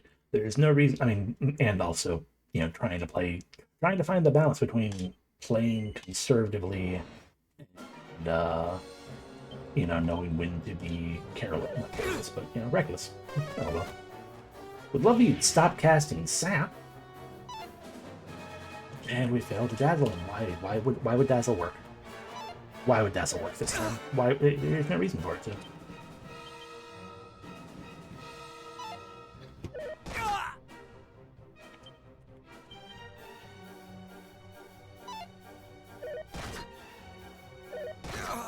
I am indeed. The fact that it failed every time, it's like, you know what? I'm just gonna reload again. Gonna do another rematch.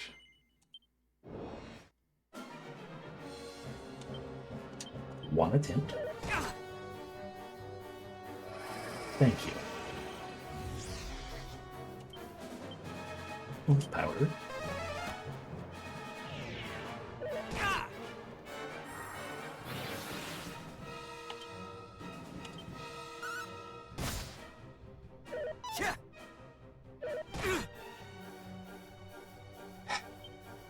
Yeah, sure.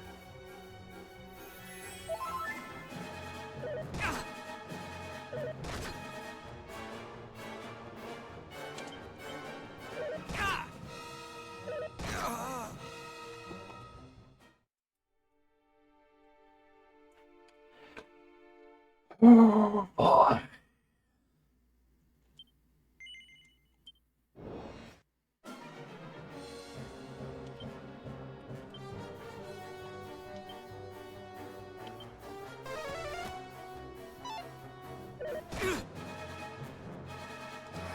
I feel like the part that is also low-key starting to, raise the anger, like genuinely bother me, is that there is no consistency to if he attacks twice or not in a turn. If it were a matter of he always attacks twice, then we can plan for that. If he had an actual set pattern, we can plan for that. But when there's no way to know if he's going to attack twice or not, or what he is going to do two attacks of, it's more of a problem.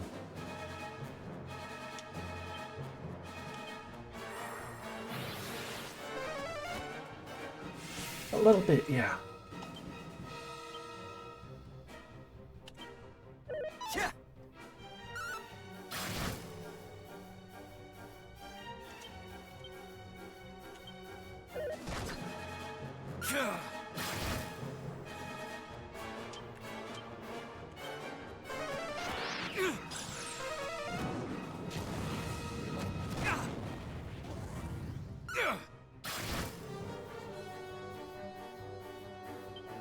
We already got him yellow. That's good.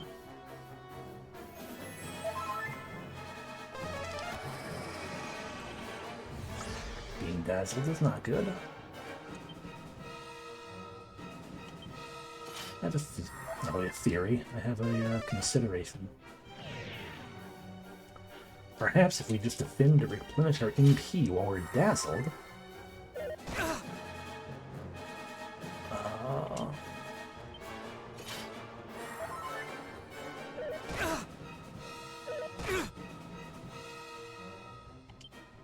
And or heal, but we...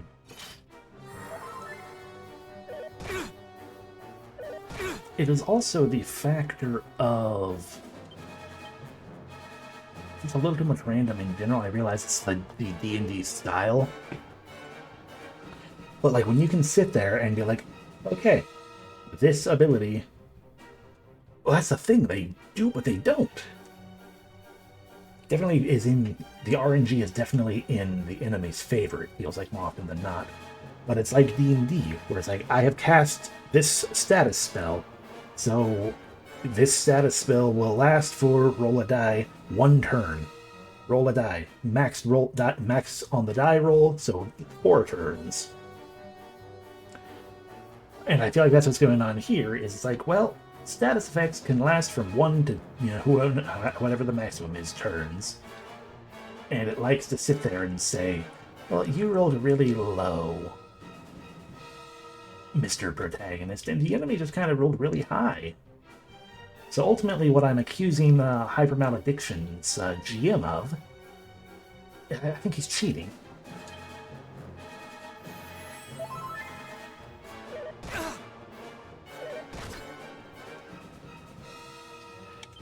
I'm so glad that we're no longer hallucinating. I'm going to fucking die if I don't heal up because of fucking sap. Okay, I guess we could do it a third time. A third time because of goddamn sap. And he went before me that turn for some reason. Ain't that lovely?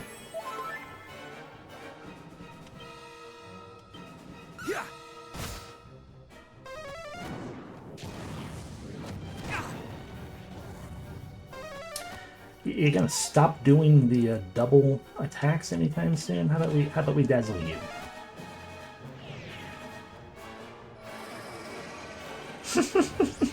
Yeah, exactly. It does have that kind of feel. It's like, it shouldn't be this hard. So why is it this hard?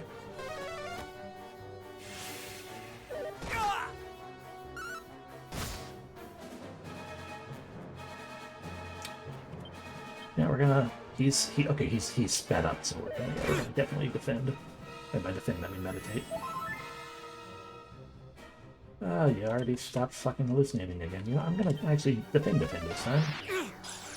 Especially if you did that.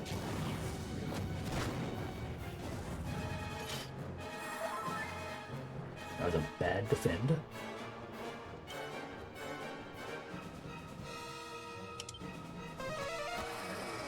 Unfortunate. Also unfortunate.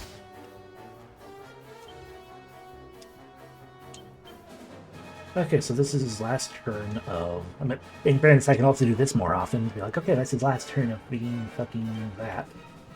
Or if he had a status ailment on him. But you know, now we're dazzled and sapped again. So we're just kind of in a position of replenish MP and heal. So we keep stealing it. Can't trust if you're gonna go before me or not, so I guess I'll hesitate.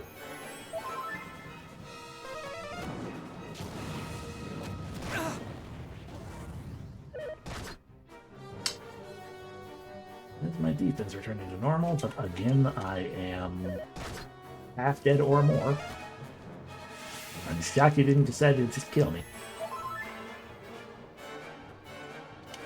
Not hallucinating. I have enough MP, but you're also spent up, but I'm also full health and not sapped, so let's try to kill you. Didn't kill, unfortunate. We have enough MP, I'm gonna try to kill you.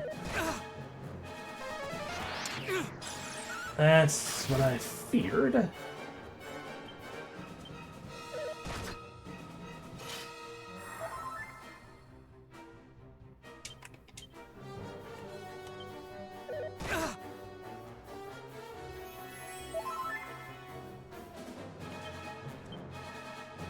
me kill you again.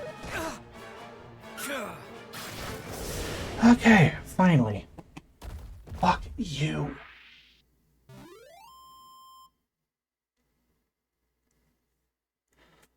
All of my fucking ire. Thank you for the money. That'd be a good shit treasure. Well, now Danny can also cast Cook Rackle. Ah, there you are, cousin. Thank God. Right glad are we to see you well. Are you actually Danny? And you said we, but you are alone. There's your sister, if that is Revia. Are you alright?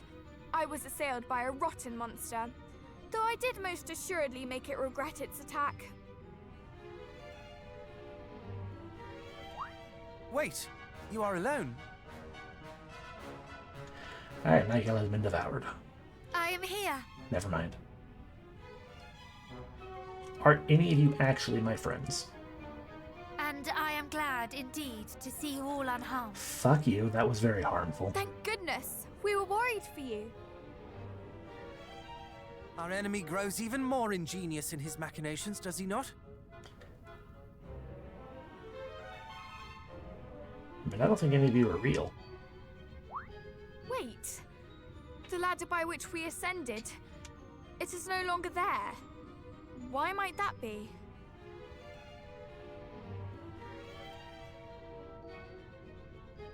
Oh, do not worry over much. After all, our way lies onward. Come, let us away. See, that makes at least Nigel sound like Right, you're of not course.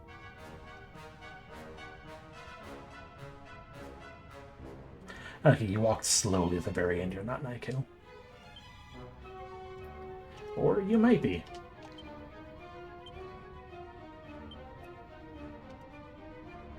Let's go the way Nigel came from.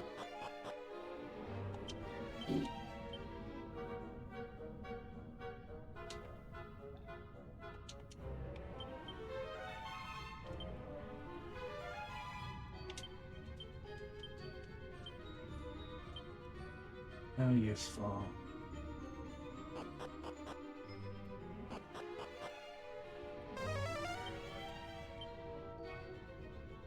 How long until the party recognizes that we're in this whole thing again?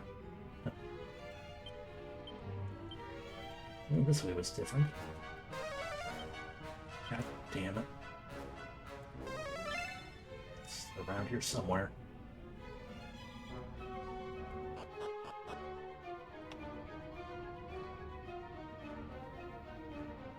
Okay, so this is all a loop.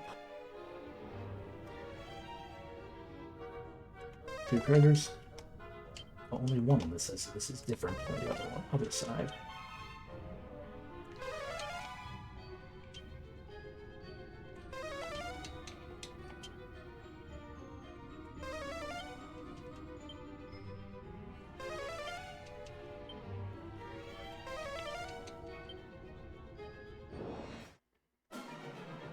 Jesus Christ, no.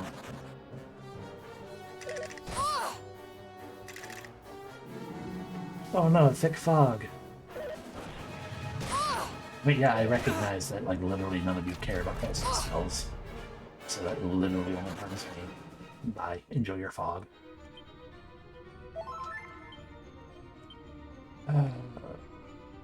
Castiel just vaguely, kinda, not really caught up. I guess he's now in line better with Tandy's level ups. But Nightkill is definitely a different way away, and Revia is further as well.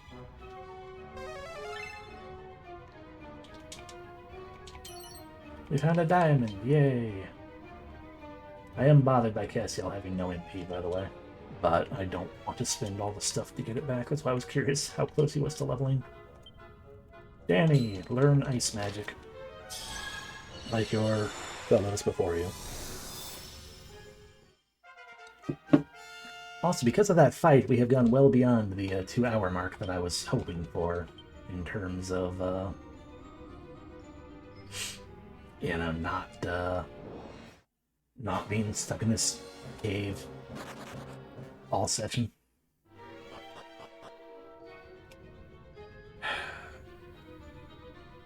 Let's go back this way, because there were 2 treasure chests, or 2 treasures I need to find. Alright.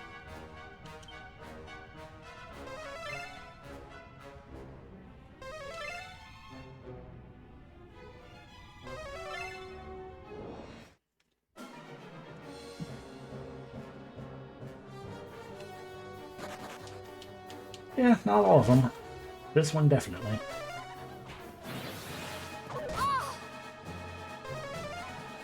Which, I mean, it's one of the final dungeons. It is understandable to an extent. I do recall in the original Dragon, or at least the version of Dragon Quest II I had previously played, a mini medal, thanks. Oh.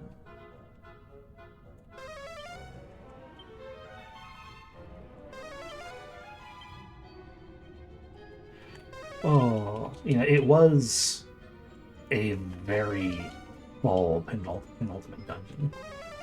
You know what? I'm gonna just see if this is an exit. Of course it wasn't.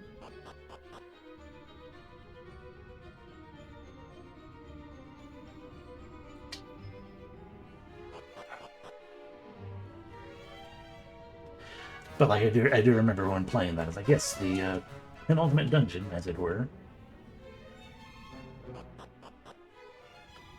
Yeah.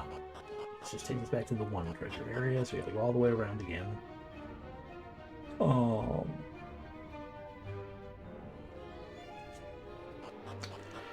Oh, but yeah, it was... It was a lot.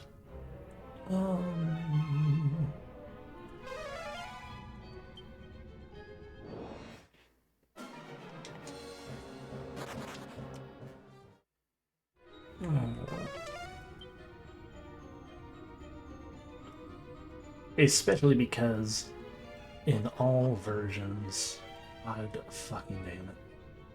In all versions barring this one, like it was basically a situation, like I assume with this one, once we get to the other side, we'll have some cave or another that means we can zoom our way there without going through here again.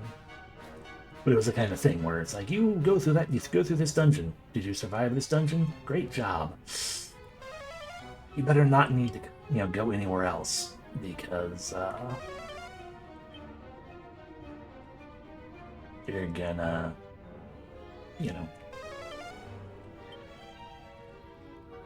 what do you call it? Okay, because then you're gonna have to leave, then you're gonna have to come back and do it again. I am so fucking close to just looking up a map of this forsaken dungeon.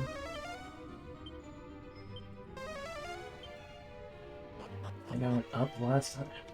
Okay. Yes, hi, hello. I won't be able to tell what this is called. It's like a path to render.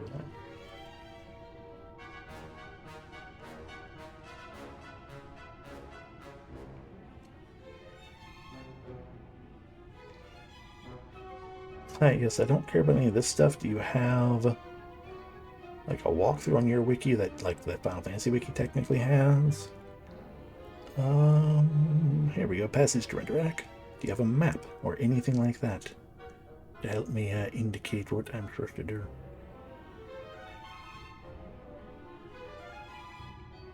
Ah, man, that looks cool.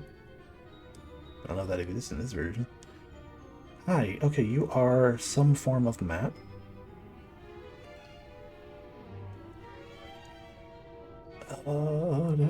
Okay, so S goes to there. This is a map based upon the NES version, it looks like, but it should follow these same rules. There are indeed treasures and things we've missed in here based on this, but that's me not paying enough attention because I'm glancing back and forth between the two. Let's try this again. Should we go this way?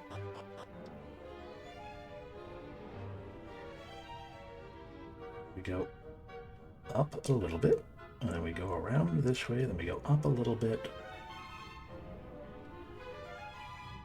We take a little bit of a down. Either option does for us with this. If we go here, we just need to go down this way. Not into there.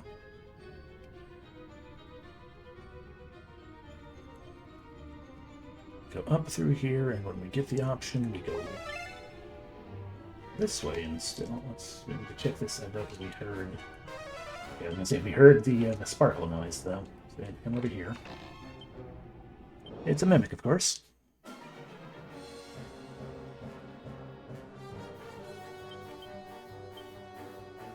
So kiss because you're apparently susceptible to that. Go crackle, cause I don't fucking care.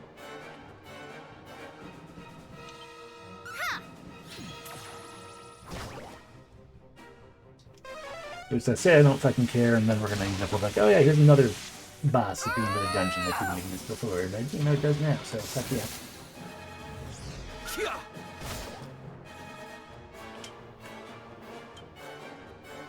Well, we can't do anything fun, but we could do something. I think we'll just do a puff puff. Another blow kiss in case we can mesmerize you twice in a row. You have nothing super strong. Crackle was not really worth much. Let's try Kaboom. Please, actually. And we have to zap again. Take this! That was worth just even less, if not. If it was as bad or worse.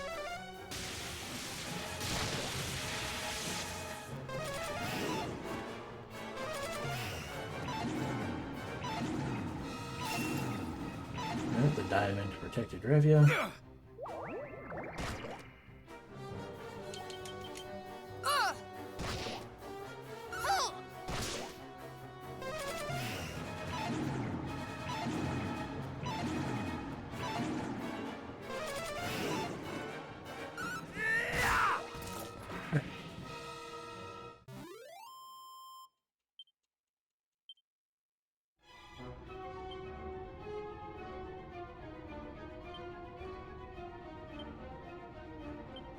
Transfer a diamond to Revia.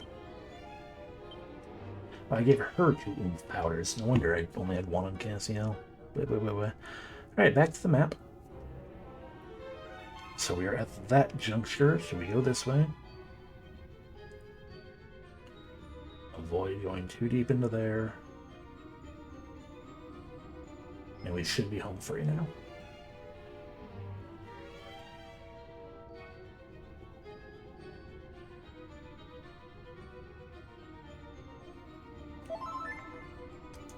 Thank God.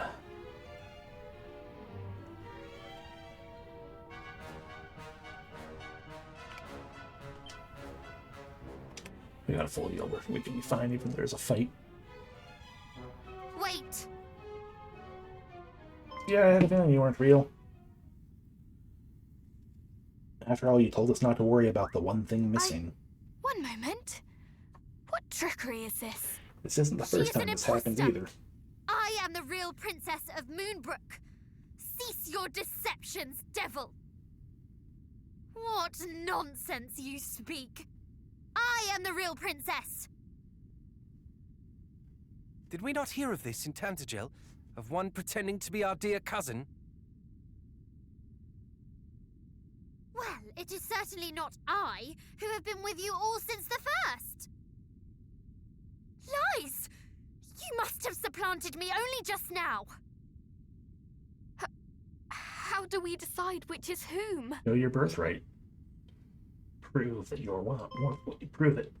We need not, for we have something in our possession that will decide for us. A sacred treasure gifted to the hero of old by his one true love. Surely this will know his blood.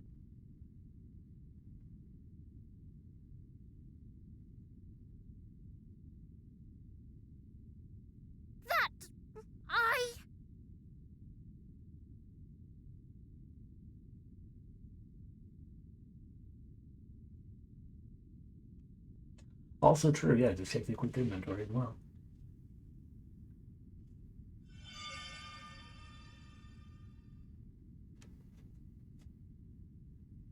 You were the imposter. This is really stupid.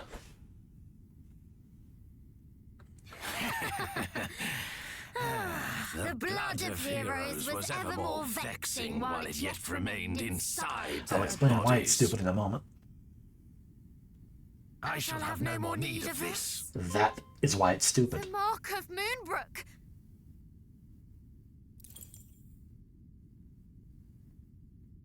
You were there. You took part in the assault on my homeland. Took part? Why, no, child. I did it.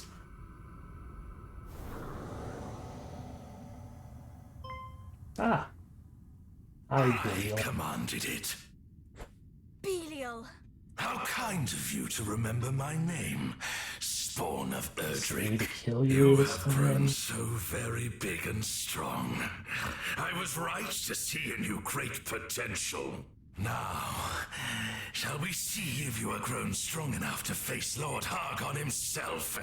Come, show me.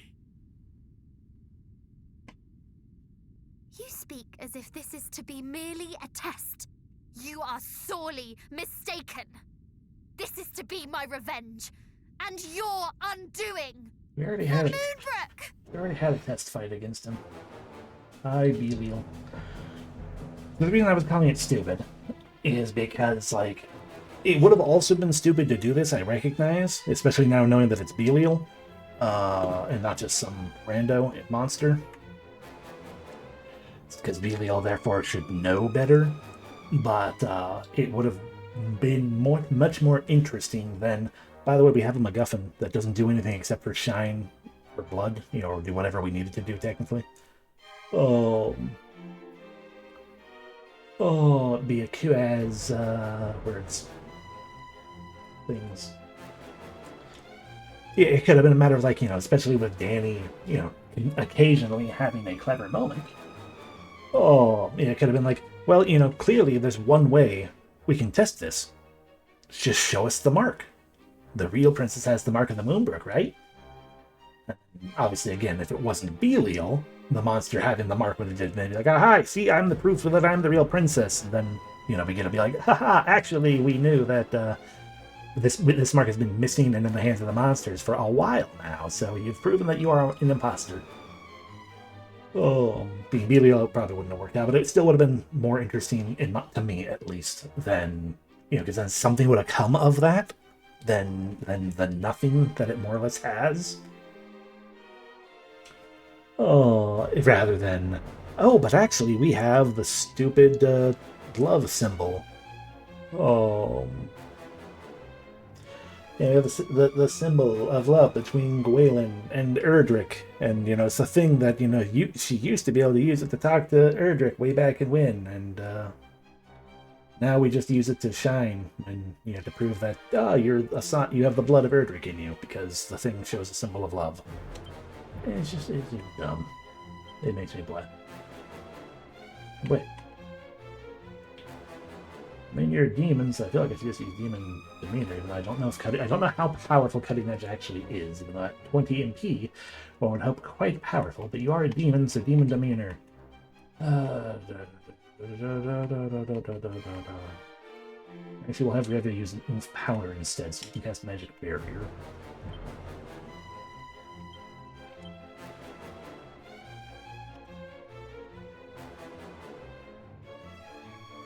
Whereas before, yeah, put the imposter in your party and add remove a skill as a cool, something being wrong. Yeah, cool. Too, something being wrong. Yeah, that would have also been neat. Oh, yeah, anything other than MacGuffin.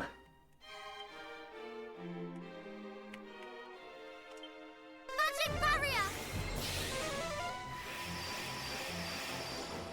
We will prevail!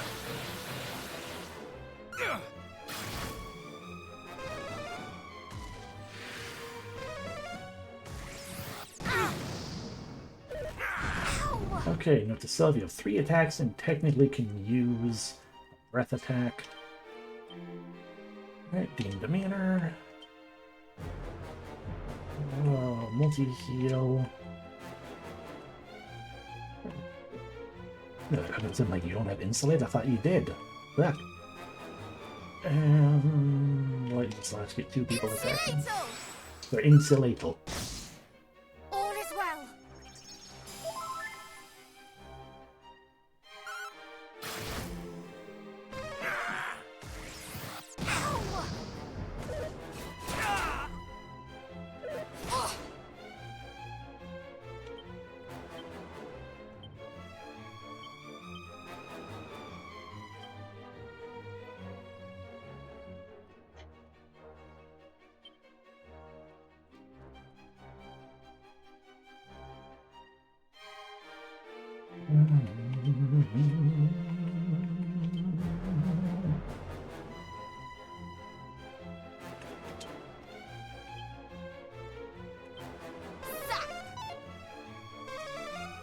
Fair.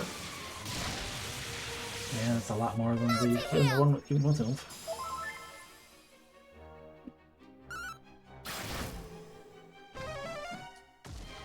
Yeah, that's fine. Waste your turn on a single heal. Ow.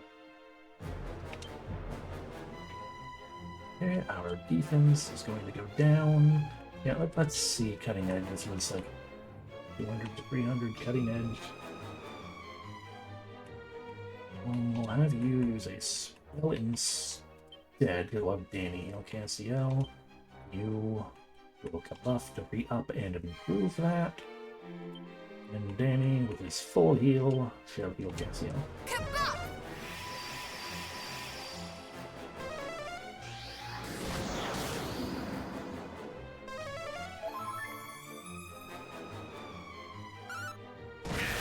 Rage against me. Yeah, better to use. Rude. Better to use. Oh no, my earn powder. Only one of you really matters for her, though. But he's giving the unit for the sake of saving MP. So you can get net. What are my things doing? We're currently only losing. Okay, good. What was I doing? Re-upping info on Cassiel. There we go. Not much you can do that is worthwhile, so have you hustle. And that might put us in a bad position for you with your stuff, but we'll hope that we're okay. We fight as one!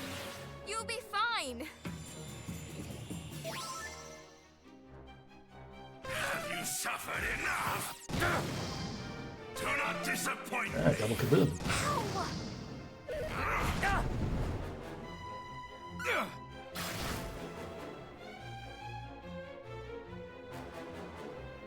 That's all fair. More of an issue is that only one character can cast Magic Barrier, who is also the one multi-heal. But I guess to that extent, actually.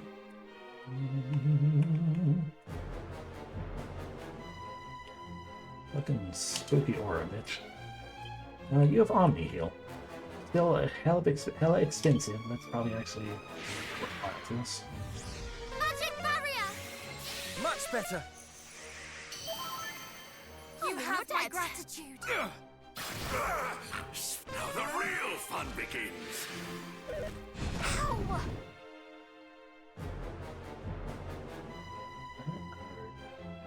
Defense and our insulate are going down. That's fine.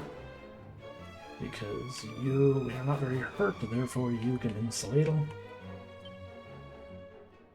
You can re-up defense. And you can Kazap. How's that? We fight as one! Kazap!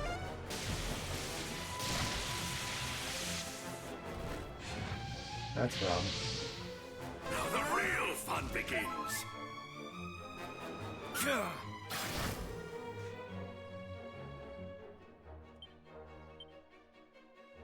I can't really do anything about that.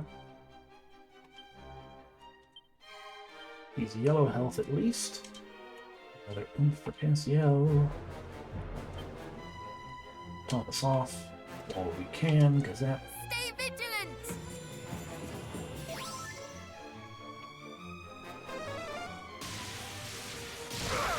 Splendid. You have grown formidable.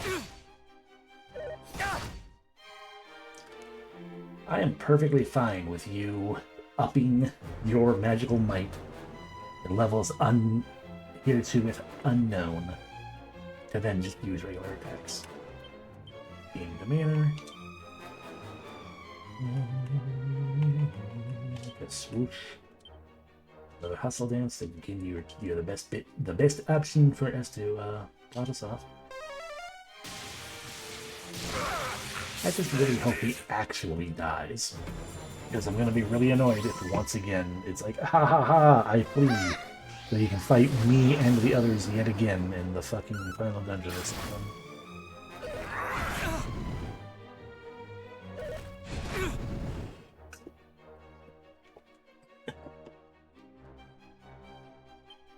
I'm gonna cough.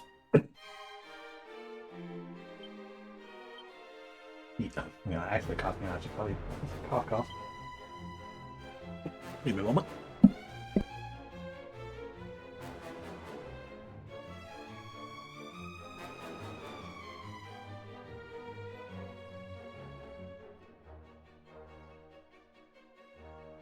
Okay. And yeah, I could see it as well. But the thing is we already fought Belial one time. I could understand it, even though it annoys me to do it once. Because every boss we have fought one time, and then they fled. You know, promising revenge or whatever. Not every boss, but the four generals, if you can know. But we've already fought Belial once, and he was like, haha, this is just a test or whatever. I'll see you again later or something. And then he left. Like, we beat him pretty handily, but the implication was like, that's a test of strength or whatever. And we were found kind of lacking, but he was the first one. It's fine. And then each other one was a similar situation of we did the fight, and with one of them we just let her go, technically, because like she's like, we will show mercy if you, give in to our conditions. And then it's like one of them, give us the sigil, and she's like, okay. and threw it far away. That way, oh. We were distracted with that. She could teleport out. You know, so we let her get away. Second one, we fought and beat and let him get away. Final one had no purpose in the fucking story anymore, because his whole thing was, I am trying to get all the sigils, so you guys don't have them, or whatever. And we beat him, finally. But he also was like, I'll get my revenge on you later, bleh. And you're going to let me leave because, you know, humans value honor above all else, right? And it's like, no. But apparently, yes. And wait. So yeah, so we've had, every one of them has fled one time. This will be the first time one has fled twice, but like, you've already fled once, Belial. You should fucking... God. I could almost expect that if this was Final Fantasy. Or... if it was Final Fantasy, no, we'd fight all four of them at once.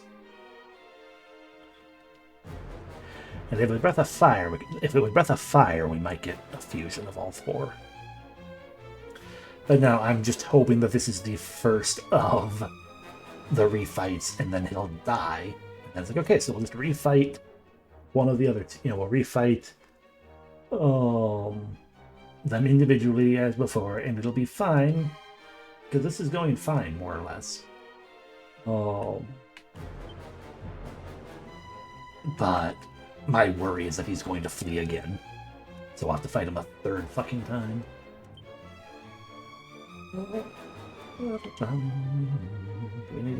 We don't necessarily need to top off, but I'm going to top off.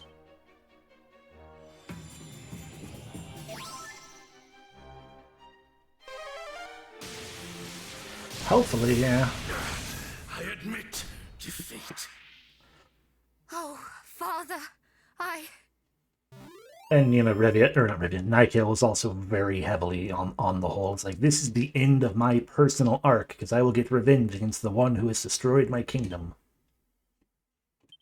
Nikeil reached level 42. So we don't have to worry about her being out of MP. She has learned Hocus Pocus.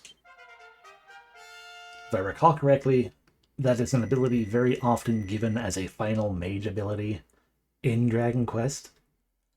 But it's also just basically fucking Metronome, but worse.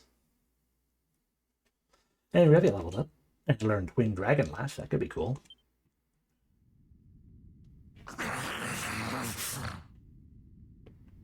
now you suffer as my people suffered.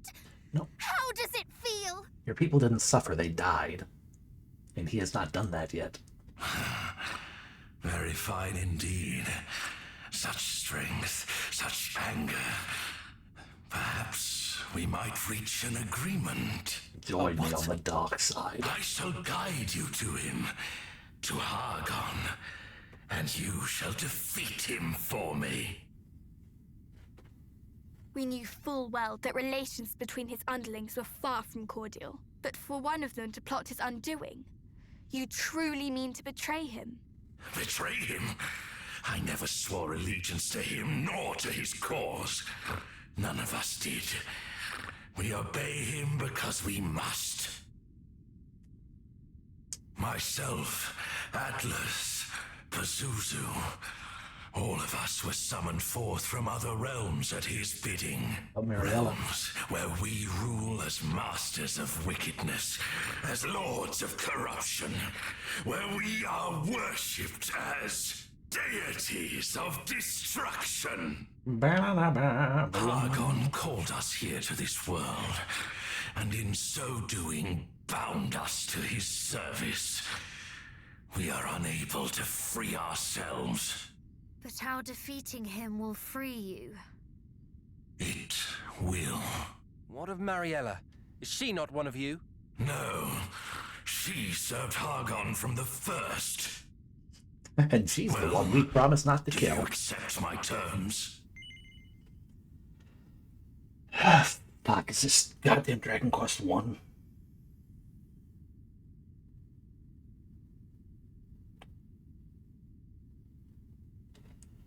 I'm gonna be pissed if this is a fucking false ending if we agree to it. I mean, he could be lying out his ass to us, but given the fact that the implication is he's not really nearly dead, true, we could always trust the furry. He's a horrendously ugly, warty one, but he is still a furry in the end. I think it's fine to accept it. Because he's still telling us, hey, kill the final bad guy, please. You cannot be serious. Please, cousin, think carefully before answering. Dissent among the ranks. How sad. Do we have a deal regardless?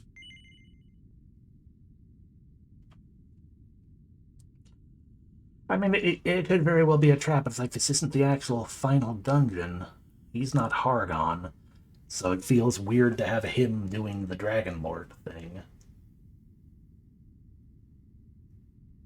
But the fact that they said pulls no, and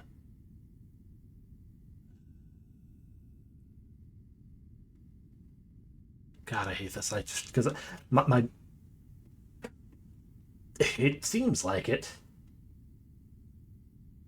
Even though we have already learned now, it's like, hey, revenge is a fucking no. That's a bad. They threw a fucking monster friend at us purely to kill him off. So we can totally feel bad about, oh yeah, not all monsters are terrible. I mean, yeah, we probably shouldn't be making deals with demons, though. Especially one who just said, I used to rule a world of evil. I just don't want to have to fucking fight him again. Because, I mean, like, the but thou must for Dragon Quest 1. You know, it was a game over thing. Yeah, I guess we're gonna have to fucking say no, because it's this quote-unquote safer option, and my party members said, please do not do this thing. I think it's fine, but... You plan to bring down Hargon, and I wish to see him brought down. Our aims are one and the same. They are not. They could not be more different. Truly, you understand not. We wish for the return of a world where all might live in happiness, where they might be free from the fear that all might be taken from them. And that is a world in which you, who did lay waste to fair Moonbrook, may play no part! Then you decline.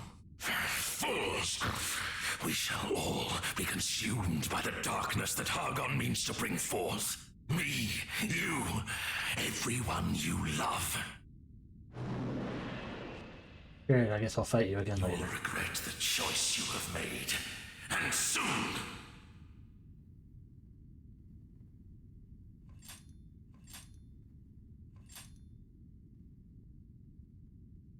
He is gone.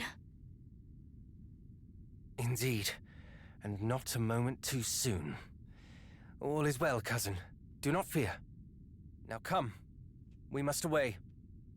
You know, outside of the fact that literally nothing has changed at this point because of that. Whoa, the Mark of Moonbrook.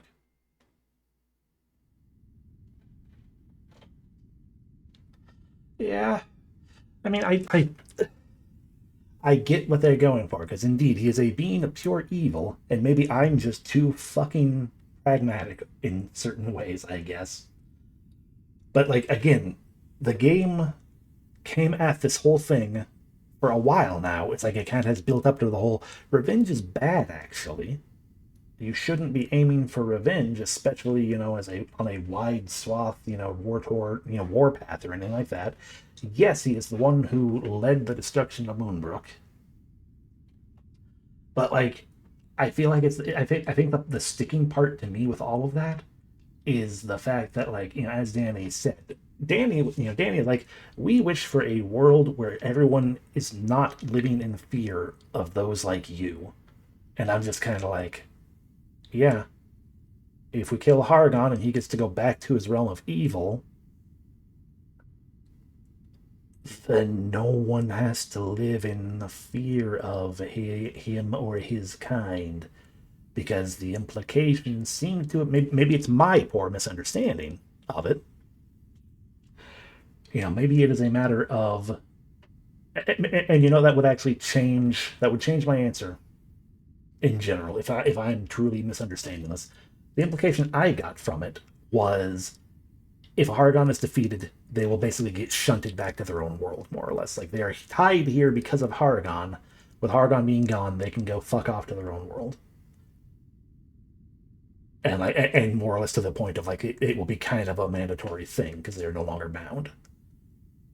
If the intention was, I will be free of Hargon's power, and therefore just free to do anything I want to do myself, then yes, he might still stick around here and lay waste to this world.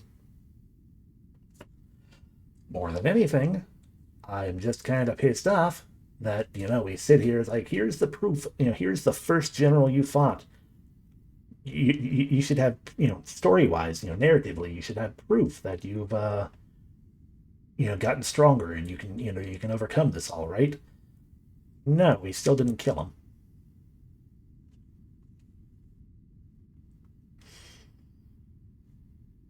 At most was, at most it's like, haha, this fight was technically easier. We got him on the back foot, but still not really much of anything. You guys are more like, screw everyone, not just Hargon. Your guys are more like, screw everyone, not just Hargon. They really want you to care for Moonbrook. I mean, that is also fair.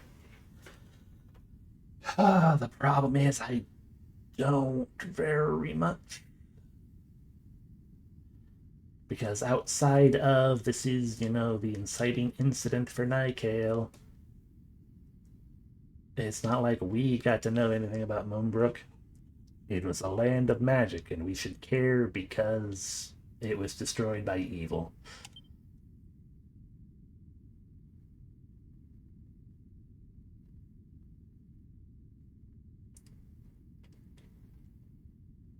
Thank you. All of you. For giving you back a trinket, I guess. You haven't avenged Moonbrook. I think that's the other part of it, too. Is they have placed us flatly in the middle of it. Because Moonbrook hasn't been avenged. Like, they want us to care about Moonbrook and everything. Yeah, they keep insisting on that. But Moonbrook has not been avenged because Belial is still alive. Okay, so are we allowed to work with Belial? And, that'll be a weird, cool thing. That, we're going to team up with those under Hargon to defeat Hargon. And even though they're evil, we get some kind of weird thing in that way. It doesn't really feel like Dragon Quest, but, potentially an interesting story, question mark. I don't know. Well, I mean, the more I talk about it, the more it's like, yeah, no, it makes more sense to not agree to work with Belial regardless. Because we're supposed to be, the Paragon-type heroes. But yeah, we're now in a limbo of, we have not avenged anything, but yeah, I guess so. Anyway, the things that I never let myself use are, they're showing us what even more of them are. I'm not going to worry about that, because please let me leave.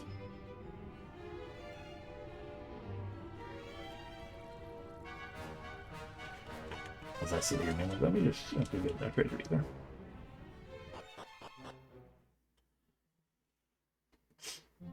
Welcome to Renderak. I know Pad's flip wear off. I don't want that to wear off because we have a fucking places to go. I'm guessing that, that's the palace. That's an important place. She's telling us we should go to both. Also, there's a secret spot. So I saw that another little building there. That might be a building. Oh, a second secret spot I didn't notice. Okay. Anyway, first off, let's go to the little building. That might be what I think it is. And if it is, that's nice.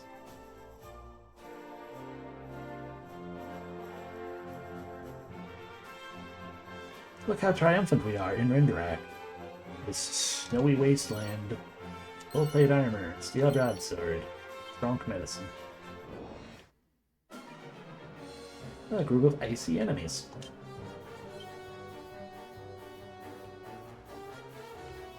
Helicopter. Kaboom.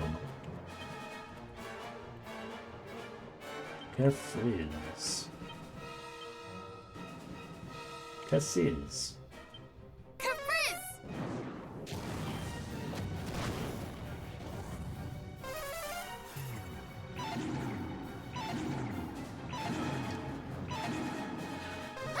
Gotta love that whole thing as well.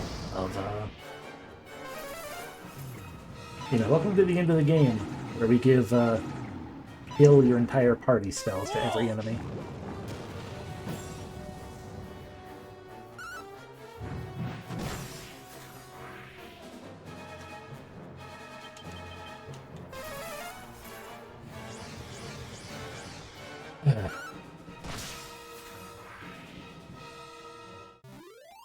It's fine. We just spent, 3 hours in that godforsaken dungeon. That's all.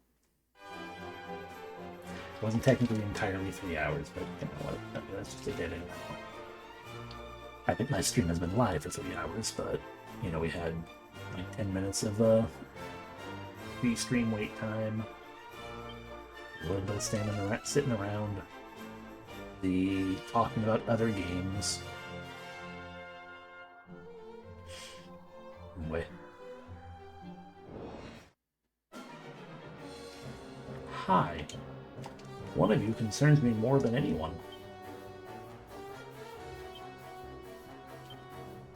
I guess two of you concern me a fair bit, actually.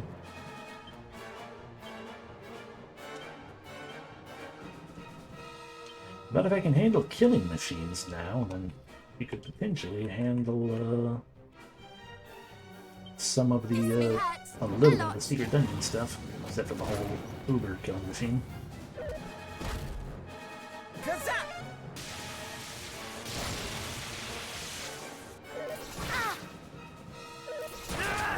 Yeah, it's still a pain.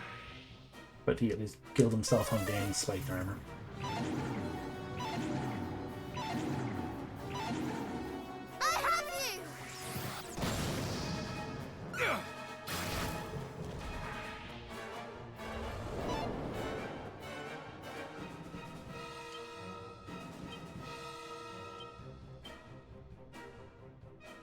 Take a chance with Lady Luck. Only she knows what will happen. In a different fight, maybe. I need a multi-heal.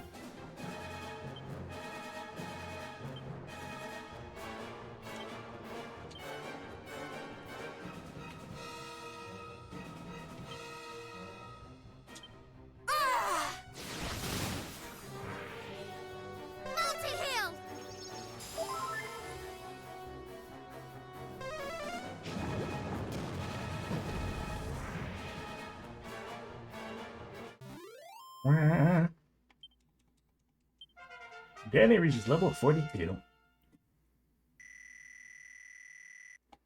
and learns a Giga Slash.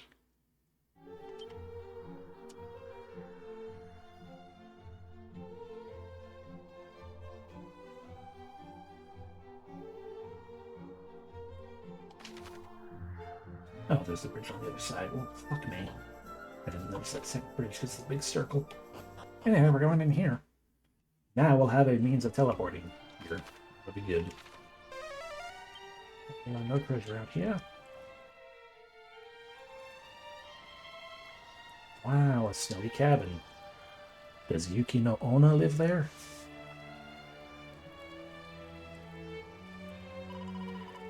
That is a church of the goddess, is it not? Or at least something resembling one. Let us proceed with caution.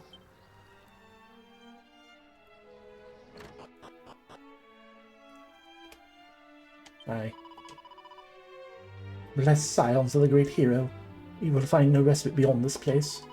There's aught you lack, anyone you wish to say a final farewell to before you leave for the accursed hall of Hargon, please step through this portal. May the goddess go with you. Okay, I'll probably do that, but also this guy. Well met, children. I always knew that either the prince or the heroes would visit us here one day. Now that day has come. My apologies. But could you tell us who you are? Ah, but a humble servant of the goddess. One who has long awaited those who might slay Hargon.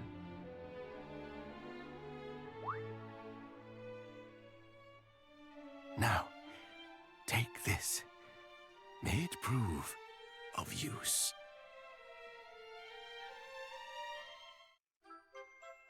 The goddamn key.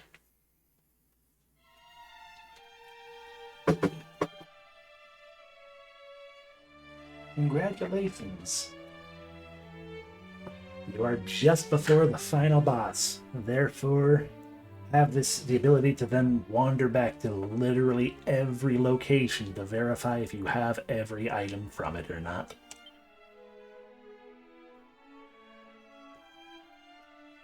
Is it safe for you to remain here, Father? We can accompany you somewhere less hostile, if you would like. Fear not on my account. Naught remaineth in this world that can trouble me. All my troubles are... but it mattereth not. Come, my children. Pray with me before you depart. I assume you're a ghost. All-knowing goddess, may thou bless these brave heroes on their quest to deliver us from evil. And of course, I'm totally, absolutely super thrilled. In the original game, everyone is indeed still talking forever. Welcome in, Becca.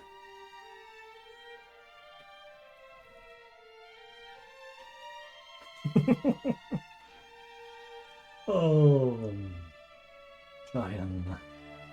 You missed us. We spent nearly 3 hours in a single dungeon, and it wasn't even the final dungeon. Instead, it had fucking mazes.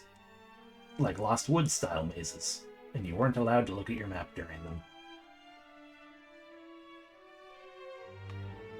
And we've finally got the ultimate key, which means we get to go back to everywhere to check for all the items. But yeah, I'm totally super excited. Is that a full heal and a save? It is a full heal and a save. Thank you for actually being cool.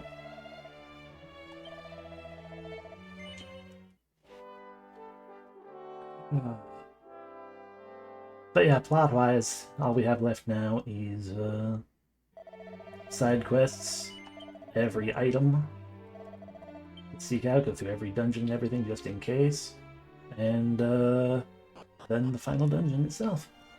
Luckily, because this game is, it is too helpful, frankly. Oh, we can now teleport through here so we don't have to go through the god-awful penultimate dungeon. It's honestly to the point that, like, I feel like even the actual final dungeon is not as bad as that one. I'm pretty sure it's still pretty bad, but yeah.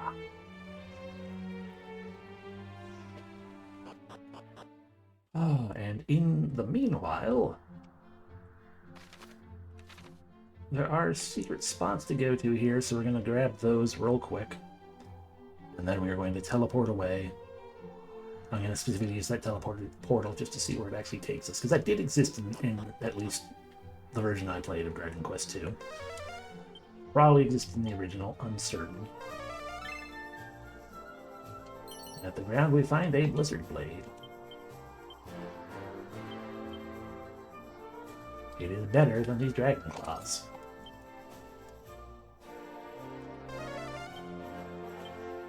Oh. But yeah, in I believe every version prior to this one, You go through that penultimate dungeon, and it's awful, and you hate it. And then, if you need to like go heal or something, you teleport away and you go through it again. Or like if you go to the final dungeon, it's like, okay, that's fine, that's great. And then you have to, and it's like, oh no, I'm hurting really bad, I need to go heal. I think the final dungeon was a little harder than I realized, or I wasn't quite prepared. You gotta go through the penultimate dungeon as well.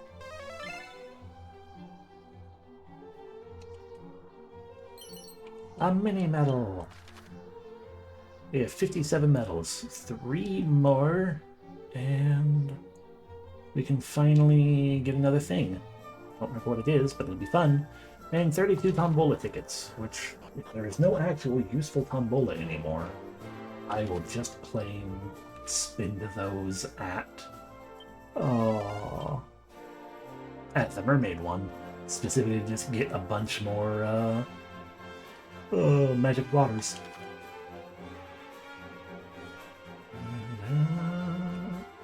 Okay, we can just kind of circle around the outer edge, I guess.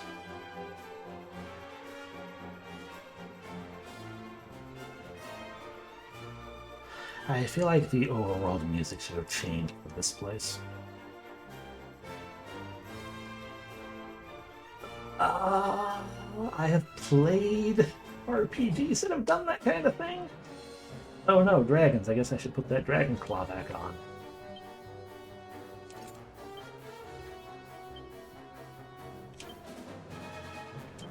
Hi, Kale. Focus, focus. Revia. I guess Kafir is one of them. Danny Cassism.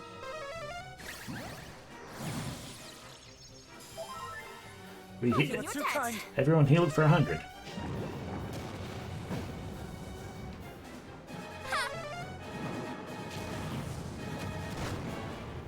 The dragon's not dead.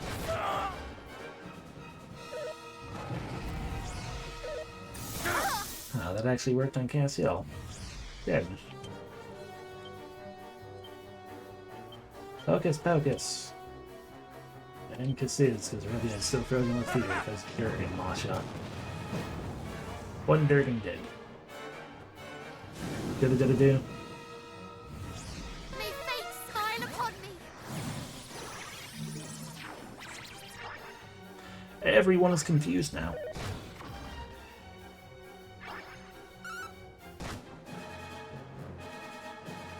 Isn't Hocus Pocus great? Everyone is confused.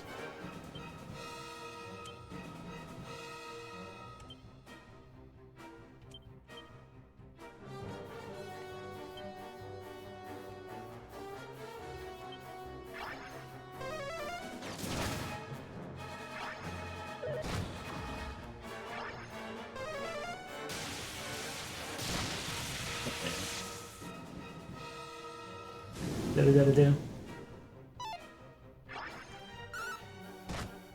Hell yeah.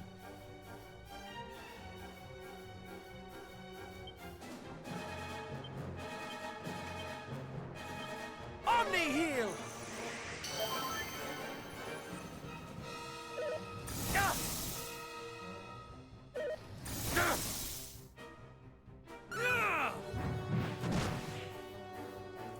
Ah, that was horrible. Yellow dragon, start reviving people, I guess. Kazing! I shall return this favor. Do-do-do-do-do.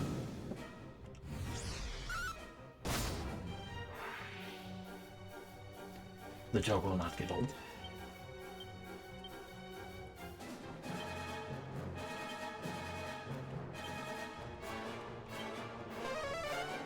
Couldn't kill.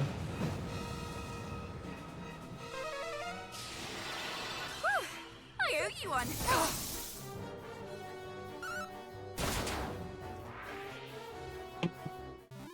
Ba-da-da-ba-da-da-dum. Cassiel reached level 42.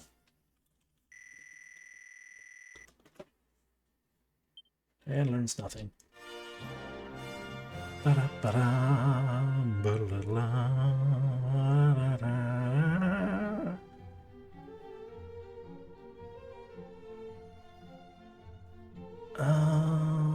Okay. Well, assuming that it has not changed between games then, even though the level definitely changed. As it for instance, go learned by the Princess of Moonbrook at level 25 or 30, by which we mean 41 or 42. Sure, hard to say.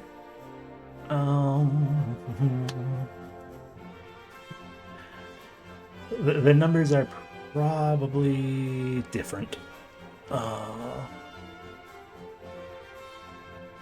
Oh no, this doesn't work out. I need specifically the Dragon Quest HD 2D version.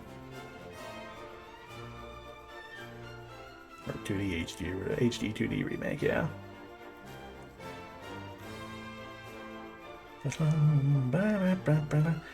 Because it is far too beneficial, according to the older versions of the game. Like, oh yeah, party recovers a little bit of HP, party fully restored and dead allies revived, buff on the party, snooze on all enemies that ignores immunity, sap on enemies that ignores immunity, thwack on all enemies that ignores immunity, at least in the Super Famicom version, or, you know, confuse on all the enemies, or, you know, it'll summon something scary and the enemies will run away. That is not what happened here. What happened here is that the party got confused as well. Literally everyone got confused, not just the enemies. So I mean, I was gonna, because I'm probably never gonna friggin' cast it again. Oh. So I was gonna just, you know, name off everything that it would do to show that. Welcome in, humbug, and yes, 42. Oh. Dragon Quest. Dragon Quest 2 HD 2D remake. Focus. Focus.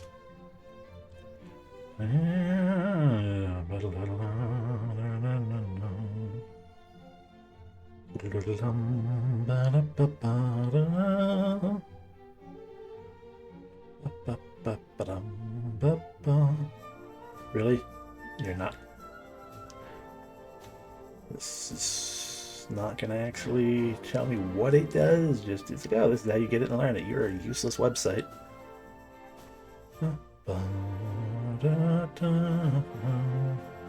Also a useless website, as this one doesn't say what any of the effects are either, even though you're at the less good wiki.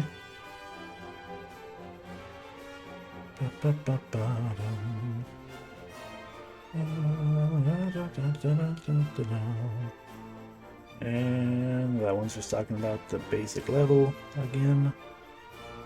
Especially because Fuddle spell enemies become confused. It's the only way to cast Fuddle in the game. That's not true. Not in this version.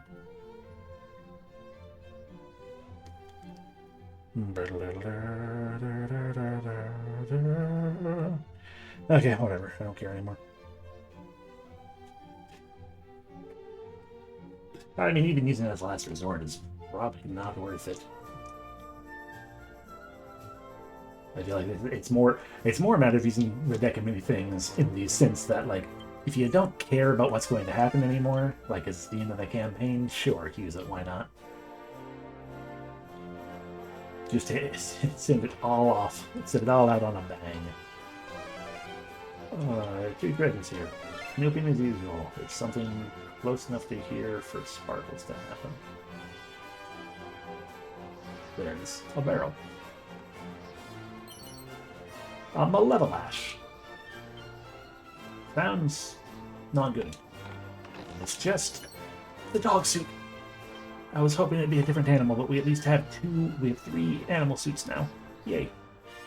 So Pico, Herc, and Music Witch. I think we grabbed 2 of them. Malevolash. A wicked whip that can adversely affect the attack power of those it hits.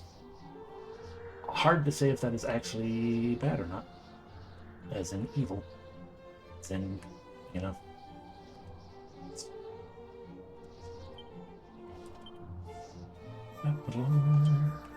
Are you cursed? That's the word I'm looking for. What type weapon use to attack enemies? Sometimes use the attack power of the strikes. Not appear to be cursed. Silver 5,600. Okay. Can you equip it? You can. It is weaker than your somatic staff. But it's multiple enemies.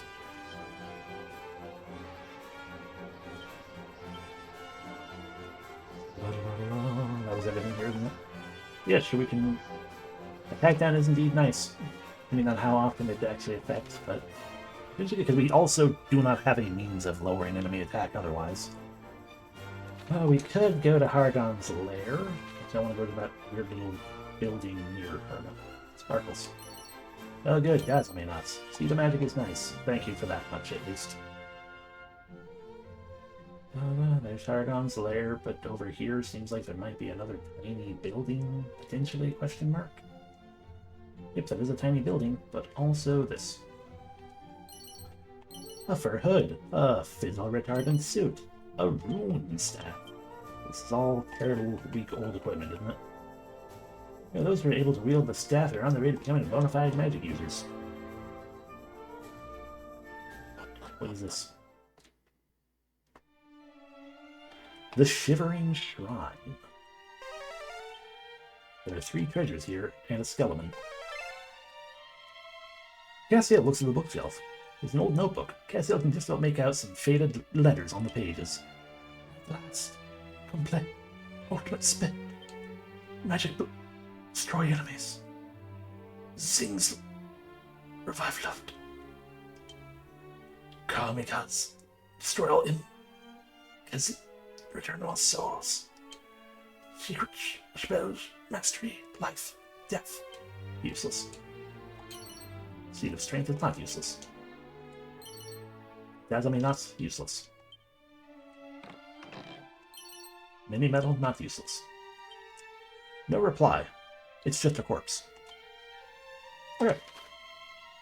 Now we can begin our slow trek through literally everything. I know Middenhall does have green chests still.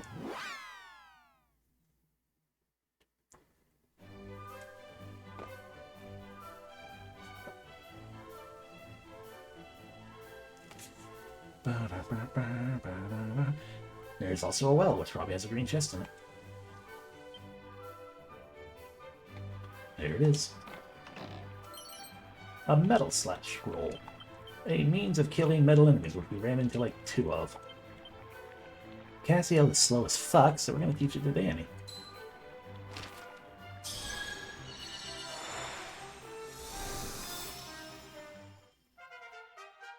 Hooray.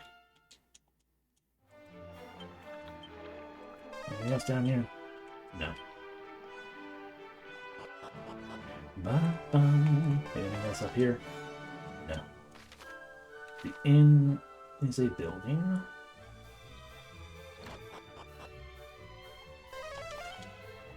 No more treasure in here either. That chest does not count. That is where reorder type stuff are placed for the use of things. Alrighty, one more treasure on this level. And down in there.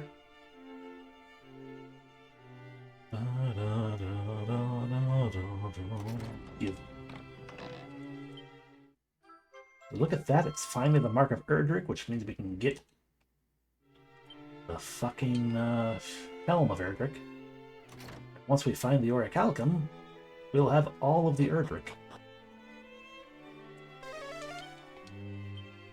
One more treasure here, within this cell. Some bullet tickets, potentially useful. Yeah, we're at the point of basically, now that we have the ultimate key and can unlock anything, wandering through literally every place we've been to verify whether or not we have gotten all the items from them. And then the final dungeon. 1,000 thanks. Now I might go and gaze upon the sweet innocent face of my dear sister's newborn babe whensoe'er I please. Oh, the treasure in yonder pot is yours, by way of thanks. Luck go with you. And I took them, as is my right as prince, I guess. But it was just Tambola tickets, which again, I love the Tombola, but I think we've already obtained everything good from the Tombolas. So, like I said, I'll use it to get a shit ton of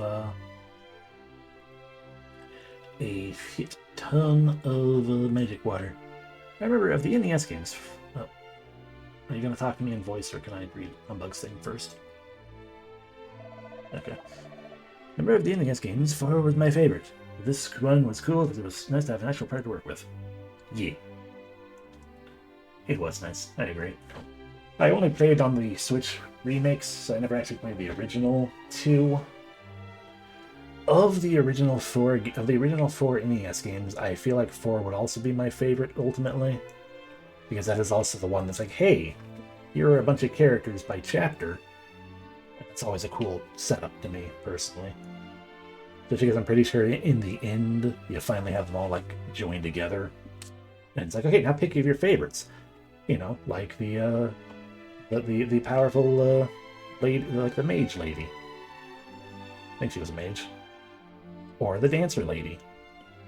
Or the dancer lady's sister, the Oracle. Or a 4th lady. I don't think there were any other party member options.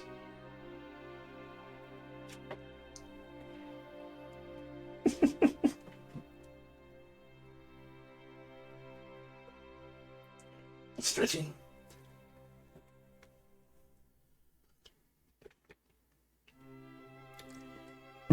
Welcome back, my boy. Let me look at thee. Yes, thou art grown mighty indeed. Do you have a orichalcum for me? 3 is the one where you could choose to have a merchant in your party. 4 is the one where you got a merchant in your party. Because 4 is where Tornico came from, who then went on to spawn the Mystery Dungeon entire sub-series. Exactly.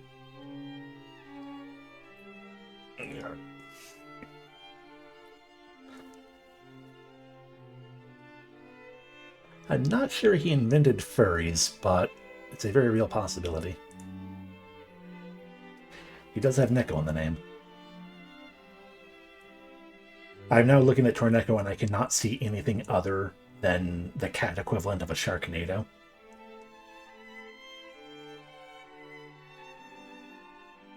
Ah, Pokemon, because of the Pokemon Mystery Dungeon. Fair enough. I thought it was because of, you know, the cat tornado. Anyway, I might grow 19 deep, but are you going to give me something for that, Father? I see. At long last, the hour of Hargon's reckoning is upon us. Day by day, the monster menace loometh ever larger. Though our knights do all they can to stem the tide, still our people live in fear. So go forth, my son, and see the villain slain. Avenge Moonbrook and restore peace to the realm. Will you give me something to help with that? Or are you just going to pat me on the shoulder? And pray return to me safe and sound. I don't even get a pat on the shoulder. I mean, it was a very real possibility with that slow approach. Wouldn't have worked out for him because I'm Castiel, but... Will you give me something, bitch? His Majesty's face did come alive when thou didst walk through the door safe and well, Highness. Well, many years has it been since I've seen him so affected. Thou art grown since I last saw thee, my son, a few seconds ago, and not merely in physical stature. Do you have any items I can have, then? No. Waste my time. We've already gone downstairs, so we are done in Middenhall. The left line.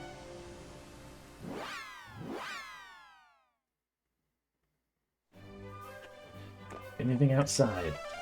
No. Anything in here? No.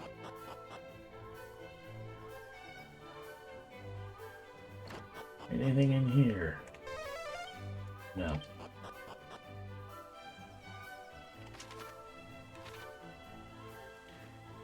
anything in the weapon shop? Looking upstairs.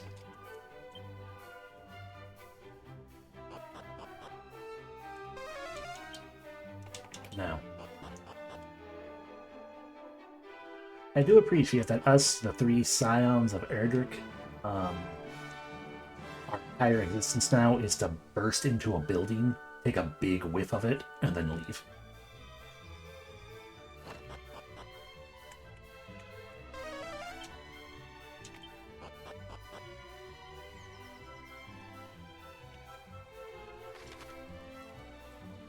That is everything here then. It's definitely hero behavior. To Cannock, where two of our party members come from. Used to be only one, but they added the second girl in this game. Nothing else here. We can go into. I don't see a chest, therefore I'm doing the sniffies just in case anyway, but I've already gone through everything like, twice. So unless they have a green chest, it's not gonna matter. Bards will sing a song all day of the random building bursting you did that day. It's true. Nothing left on this level, so we're gonna go downstairs, because I'm almost positive upstairs has nothing. To the basement. By that I mean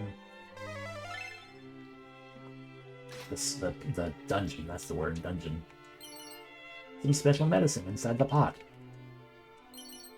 Some seeds of magic. There's no guarantee that one might, by living virtuously, attain happiness. Therefore, why not do as one wisheth? Why not take from others, no matter the hurt it causeth them? Is a path no less correct than any other? Are you a nun? No, you're like a weird cultist, okay. What luck to be imprisoned here beside one so damnably foul. Pray, what did I do to deserve such punishment? No right. But the plague fiend ne'er ceaseth to entreat me to do wrong. Come, friend, the world shall soon end, what matter thought? This and such other such pleasantries doth he bombard me. So tirelessly aggravating is he that I have been put off wrongdoing entirely. Oh, you're free to go then. Ain't closing that door. Hi. Since you did go through all the trouble of visiting me here, allow me to share a little pearl of wisdom. There's a key of this world that can open it. Yeah, I know, I have it. Pretty sure I can talk to him from the other side of the bars, so that wasn't purely wasting my time, but it was mostly wasting my time.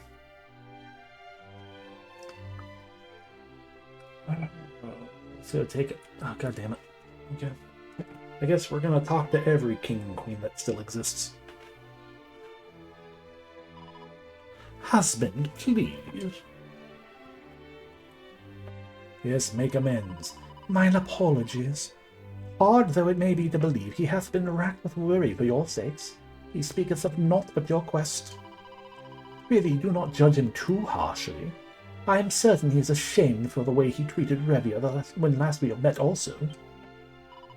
No doubt he would apologize himself were it not for the fear that if he were to open his mouth before thee, all of his many cares would pour out unbidden. This is surely why he has taken his leave, that he might avoid adding to your burdens.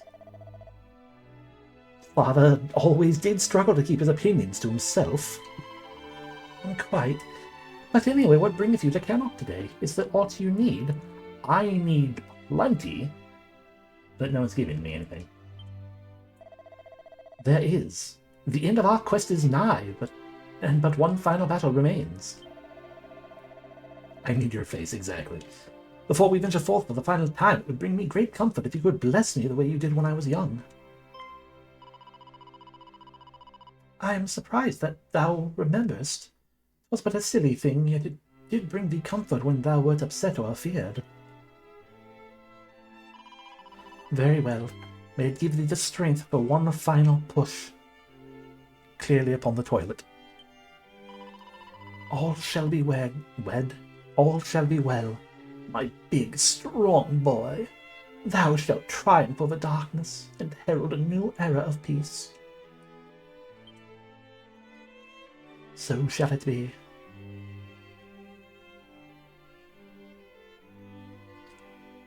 Are you ready to stop being a bitch?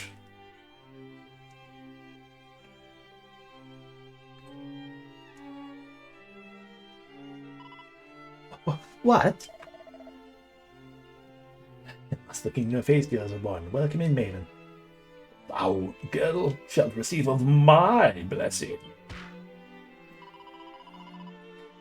I was so hoping it'd be a headbutt. Ow! I had long thought you hard-headed, and now I see I was right. And yet I suspect that may prove inadequate. The next time thou visitest, I shall pour my very soul into the blessing. I shall dodge it adroitly.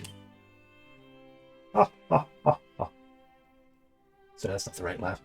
Oh, oh, oh, oh. There we go. Well, we shall be taking our leave now.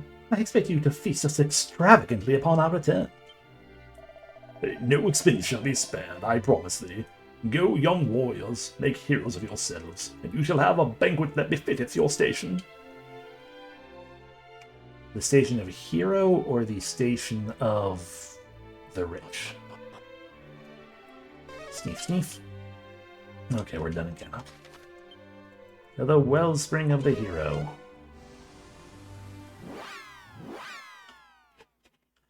Now we need to add holy protection to the mix. No treasure on this level, and I don't think the guy had a green chest in his in the sand. Fair point.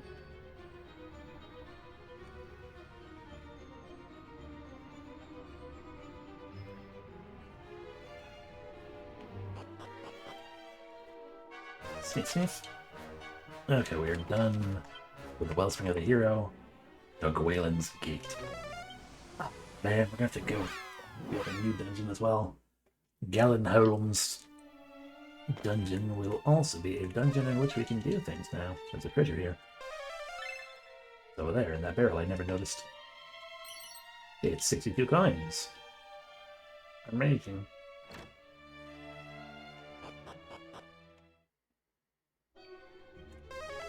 Sneef, sneef. No more treasure on this level, but there is further down to go.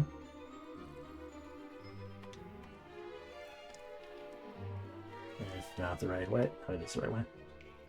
Just need to go right here. There we go. Heckin' fort. I thought a fortnight was... Oh, no, yeah, no, it's a fortnight.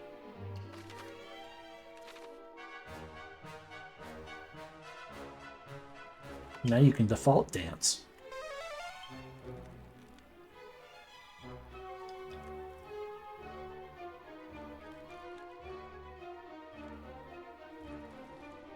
I was thinking a score. Now you give me half skulls. No more treasure here on the island of the old man.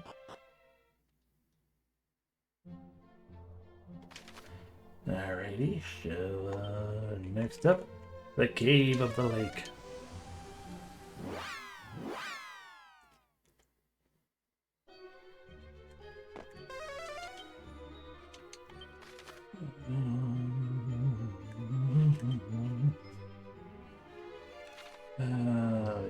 In we go. I don't think there are green chests down there either, but the fuck do I know? At the very least, most dungeons we should be able to explore without any encounters, thanks to Holy Protection. But I probably need so many levels to actually beat the game. Nope, no more treasure here either. We can leave the Cave of the Lake and go to Munahan. The land of the Munahan. Anyone else out here? No. There is a useless tombola. Check the inside of the inn. Yeah, the land of Mudahara. That's in here. Let's check this building out next.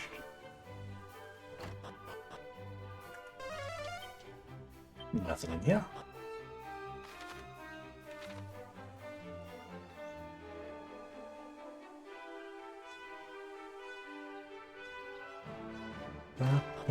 Into the church and the bank. Nothing inside the church and the bank except for sin.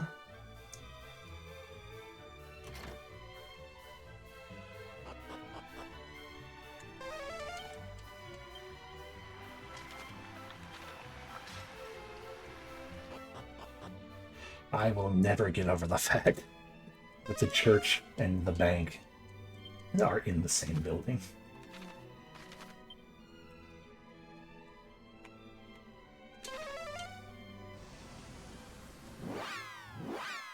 So stupid.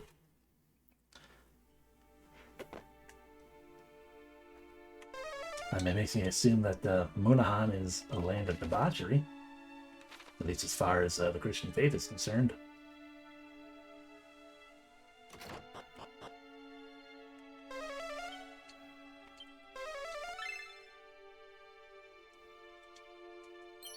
Ah, some tangle webs, great. Totally use those.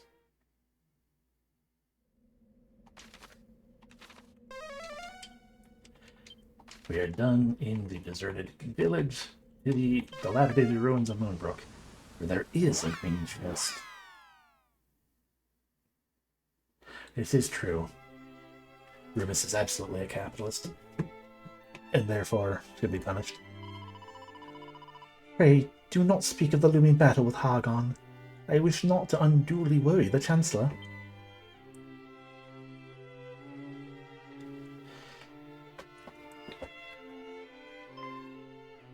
Hey, we're about to go fight Hargon. Highness, to what do I owe the honor? I merely wish to gaze upon your faces. Tell me, how goeth thine efforts? Doth all proceed apace? It most certainly doth, Princess. Far quicker than I ever dared hope. We have the kindness of the good people of Middenhall and Carrock to thank for that. They have lent their aid to the reconstruction effort unstintedly. Truly, that is wonderful news.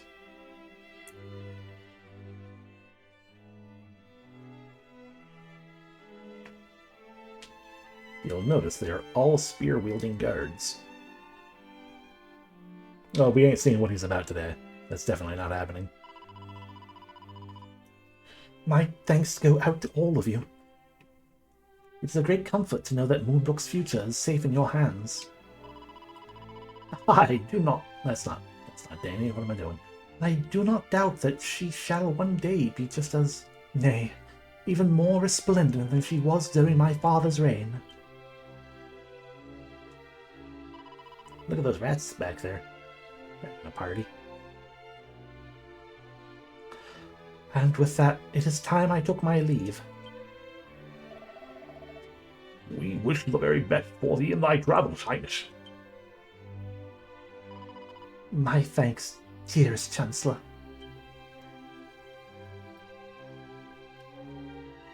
Yeah, too bad our land is still a shithole.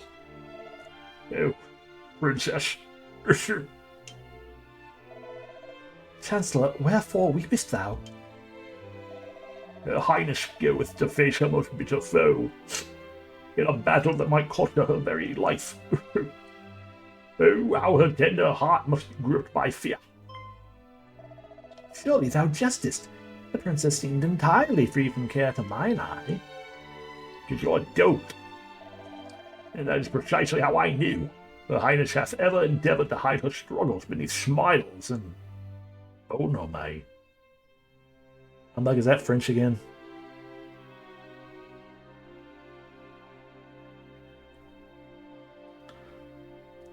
Is it good, homie? Bon ami. Bon ami. I think it's good, homie. Ah, geniality. I'm gonna leave it at good, homie. And that others might not fear for her. she was much the same when the late Queen passed. Then let's accompany her and see her safe. Surely us level 2 guards are, gonna be of aid to, level 40-something princess. No, her highness wishes to put our hearts at ease. And as her faithful servants, it is for us to heed her wishes. If she would not worry us, then worry we must not.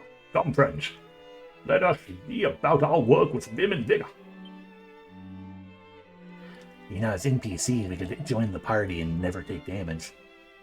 Very well, Her Highness hath haste. A genuine typo.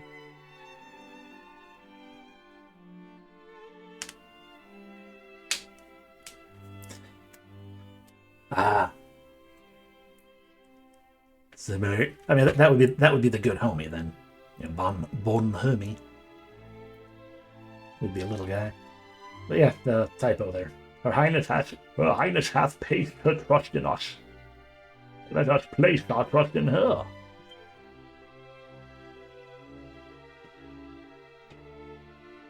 Now I shall weep more. O Erdrick, hero of heroes, O Majesties, please watch over Princess Nigel and her faithful allies, I pray. Anyway, I just came here to get a chest, thank you. Yeah, that's the only treasure that's here. Aha. You missed. Give. It's a savior staff.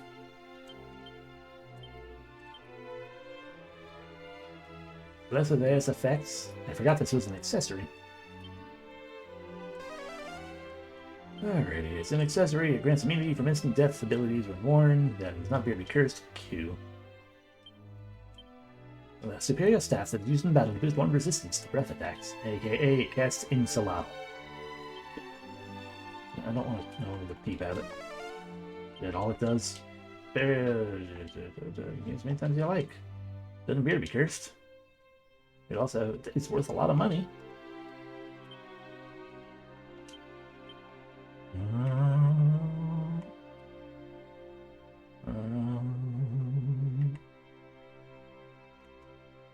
And it's stronger than our Scourge Whip. Sure, we'll have that.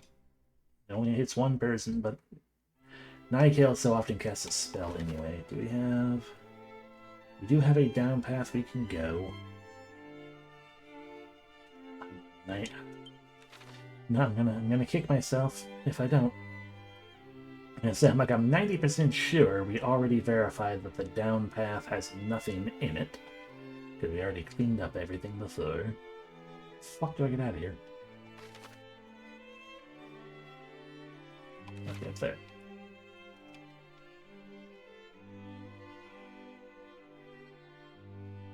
And all of these guards we could totally talk to, I'm sure, would say, scintillating, useful information. That would, be totally not a waste of anyone's time. Ow, ow, ow, ow.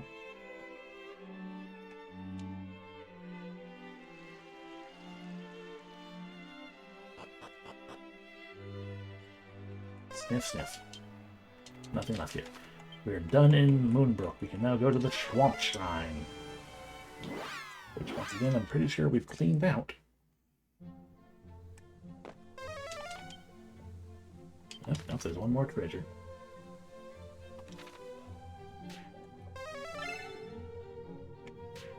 Everything as usual, I see. Aha. In the goo. You can see the light. The Pillars of the Wind, Pillar of the Wind, which is a dungeon. Which means this will take a while. No more treasure down here on this floor.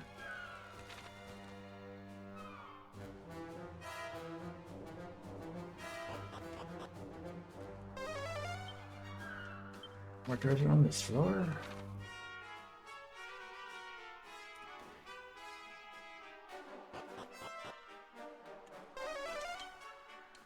More treasure on this floor.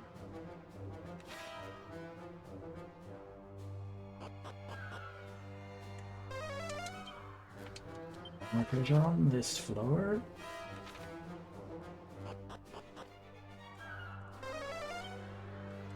Markers are on this floor. It's a staircase down. Okay, here's one that keeps going up.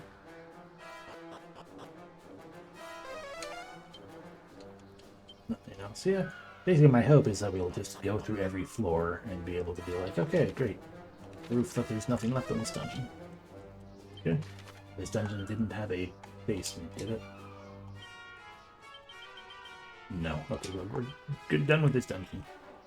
To the shrine west of Moonbrook.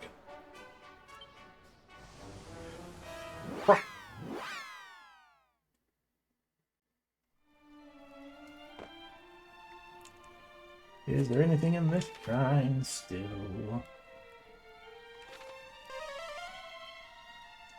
No.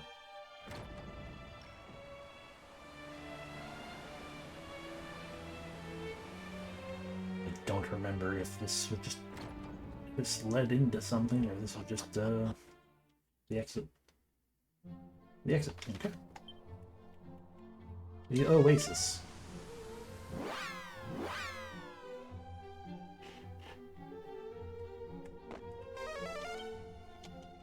More outdoor treasures. I can never remember what's in your tombola. Are you worth anything? Not at all. We already have the loyalty card. Oases, sorry. Sorry, Oases. Oases. I do not want to pay your exorbitant prices. I will instead steal your treasure, which is a meteorite bracer. I feel like that does really cool, good things.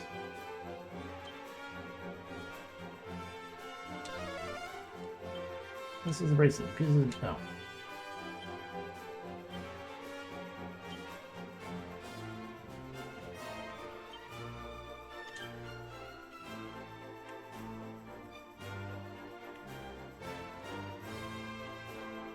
Okay, that's a massive jump in agility. To the point that I'm almost tempted. What do you have on Cassiel? This recovery ring is not actually needed.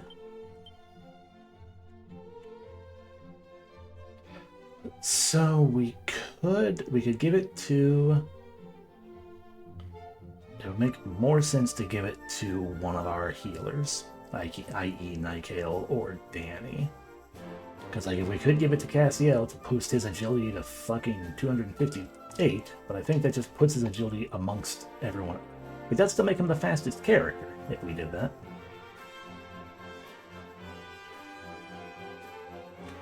But again, all that's actually doing is making it just like, hey, we're just guaranteeing that Cassiel doesn't go last. Whereas it would make far more sense to be like, hey, either our medium-level healer, aka Nikale, or our Omni healer, Danny, but I don't want to use Omni healer because that costs a lot of money. Yeah, no, Nikale, who already has an agility ring, has... wherever it went, a meteor bracer. And instead of that, we shall give you the Mark of Erdrick. That way you are immune to fucking... The luck doesn't help you out very much. Yeah, it helps with your potential crit rate, I guess. Either way, point being, we want you to have protection against instant death either way. As it feels like Nikale already has, or whatever. So I'm not too worried about that. To the Southern Dragonhorn, which is a dungeon again. Great.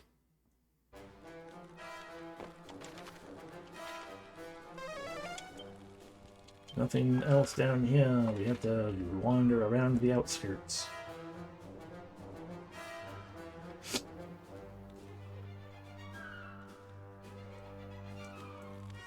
I have to still fucking fight that stupid squid snail thing. That wasn't what I wanted notes for Prey to start with, but yeah, either way, not any good. I know, Holy Protection wore off.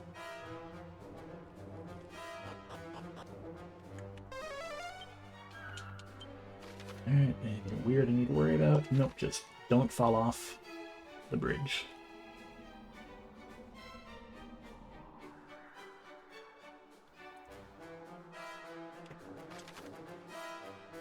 You know, that giant hole looks like the clams from Three Stooges NES.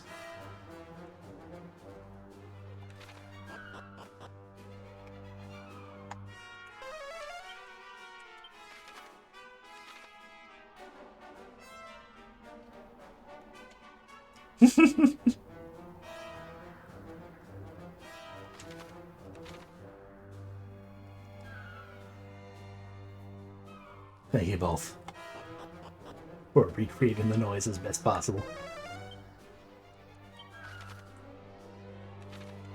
God, if I didn't dislike having stream interrupting noises as channel rewards or bit things or anything like that, that would be a sound I would try to pull out and ruin everyone's day with. It's like, that's right, you can give me money to annoy the entire stream. Oh no. Sure, let's go glide to the far shore, because we're gonna have to go to this tower next anyway.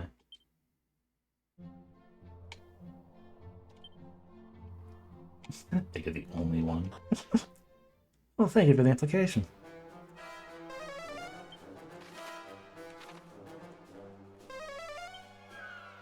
Alright, back to doing things. Thank you for the insistence as well. I am indeed. Goodbye. Now I am guessing that that area didn't have anything in it. Still just going to verifying the whole area. Good. Which of course means we have to walk all the way around to get trapped in here.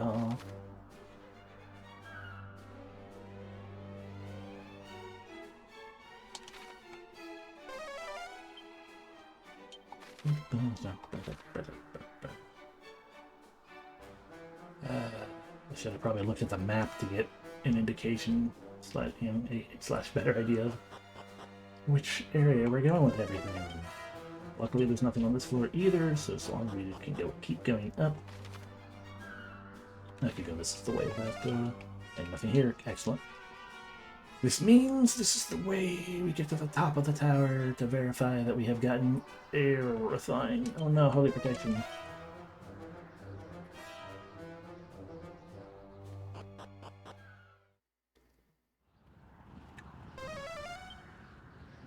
If I could just remove the encounters, I absolutely would. Rip was fine. I thought we were gonna have to do the stupid Gallenholm dungeon, but it's not in Rippleport, it's in Gallenholm. That's the name.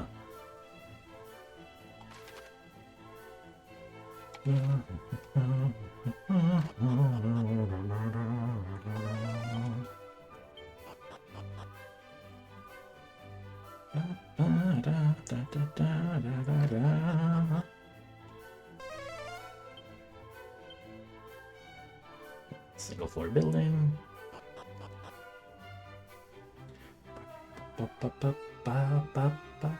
This is where we got our boat.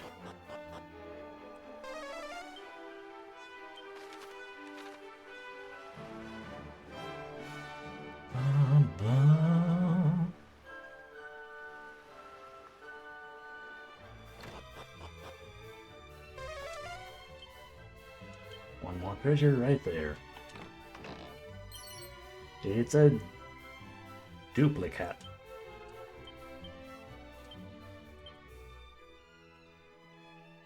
Allows the wearer to cast the same spell twice in a row. Fucking hell. Hey, Nighttail, guess who gets to wear a new hat? I don't care that it's weaker armor-wise. That's casting two multi-heals or two kabooms. That is powerful good.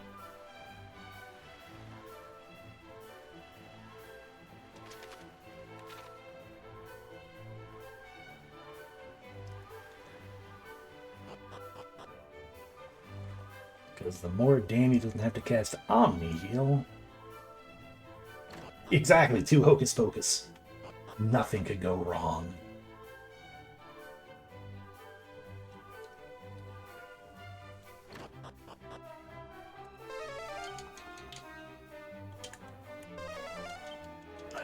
I read the message and got confused for a second. Okay. So the mountains north of Ripple Park. A non-dungeon, just kind of an area, even though it has dungeon music, but that's because there's nothing left here. The Pantagel, which also has actual items and treasuries and stuff.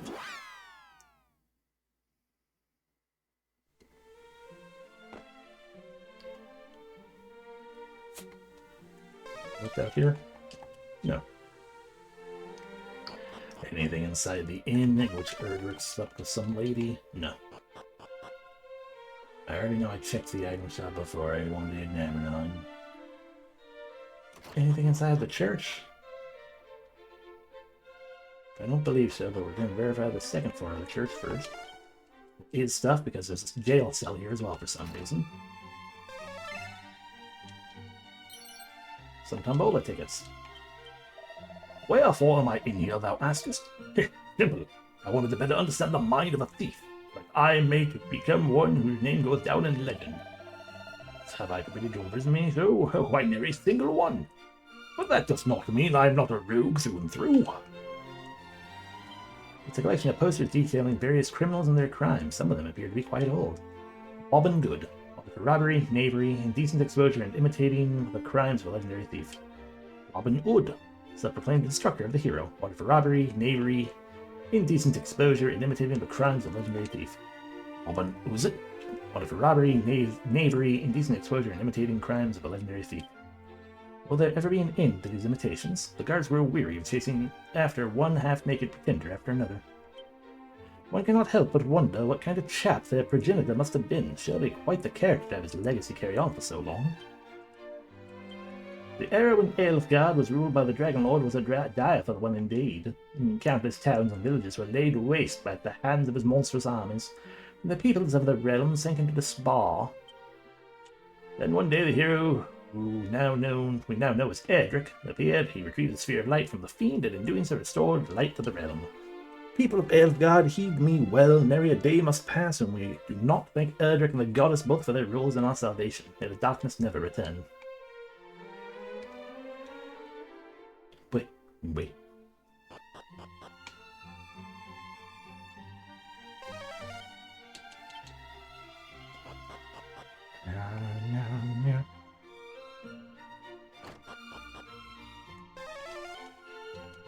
Nothing on this floor, but work back up here. That was a blue kiss then.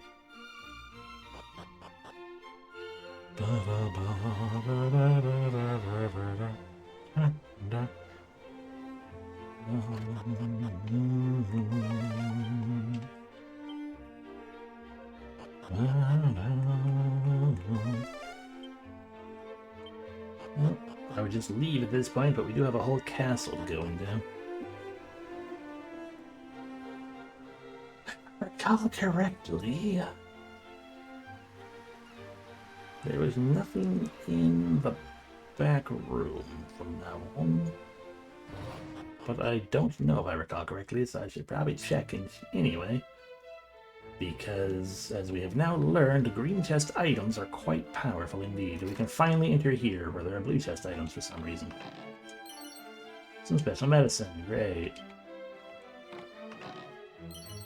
Some oomph powder, I'm okay with that. A bastard sword. Castle attained a bastard. And a great helm. Doesn't seem that great, but sure. Favored by all kinds of adventures for its clean-cutting blade. You could do anything? Nope. It's just a sword. Made from a magical metal that is stronger than steel. The helmet doesn't have any special effects. Your... Cantillon, you have a shitty treasury. we're gonna switch you back to the, I guess we'll go based on strength, because I don't remember already. The best sword is the strongest weapon we have. I guess we're good with you then. Danny, you can switch to the Blizzard Blade.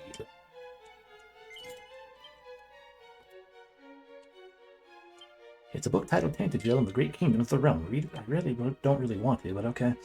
The bond that tieth the kingdom of Tantagel, the great hero, is not one easily severed. Many moons prior, our king bade Erdrick set forth and conquer the evil Dragon Lord. The hero did as commanded, freeing the realm from the tyrant's grip. Having done so, he and Tantagel's own Princess Gwaelin were wed and departed on a new adventure, one for the happy couple alone. They journeyed far o'er land and sea and eventually settled down in the far-flung corner of the realm where they founded the kingdom of their own. Their descendants in turn followed in their forefathers' footsteps and went on to found 2 more new nations. Yes, I speak of the 3 great kingdoms of Middenhall, Cannock, and Moonbrook. It was founded by the storied sons and daughters of Erdrick and Eivgadbul. Since their founding, these kingdoms 3 have enjoyed each other's unwavering support. They are brothers and sisters in arms, while Tantagel playing the mother who watches proudly from afar. And for their mother, they have none other than Her Royal Highness Princess Gwaelin. Indeed, it is though the name Middenhall deriveth from a Hall of the Maiden, a fitting name for the castle Erdrick had built for his beloved bride. It's almost as if almost all of that information was in the intro of the game. The arts of Erdrick. I, thy humble author, hereby pick up my quill that I might enlighten future generations as to precisely how Erdrick bested the Lord of the Underworld. I cannot speak unto the hero's fathomless courage and steadfast desire to see the people of this realm saved. Innumerable volumes have been written, countless songs sung on precisely that subject. Nay, instead I wish to address the fact that whilst Erdrick was indeed more than capable with a blade, they appear to have been an equally adept spellcaster. While many and more speak of Erdrick's mastery of Falcon Slash, a technique beyond most skilled knights, it is less known that they were also able to master Kazap, a conjuration known only in ancient legend. I wonder if any future heroes might master the same techniques. Goddess willing, these pieces provided the last new one's succor will not be needed. AKA Danny is technically the true heir of Erdrick. Where Danny is the only one who can actually use Zap and Falcon Slash. One more treasure, this one over here.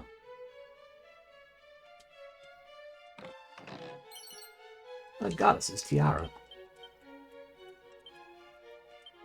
A dainty diadem that can defend against instant death. I'll transfer it, I want it to keep.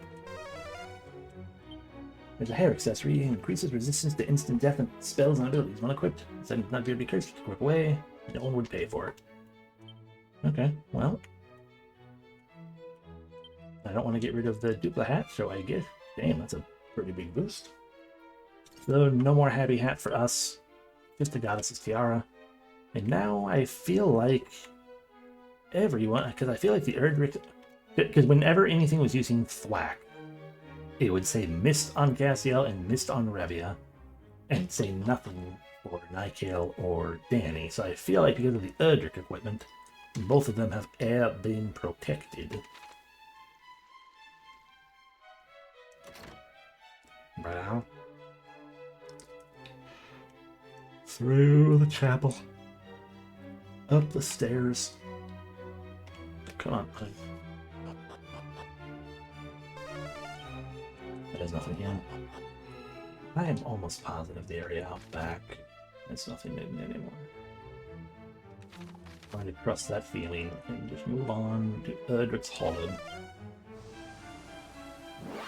Which I feel like we have also gotten through everything in.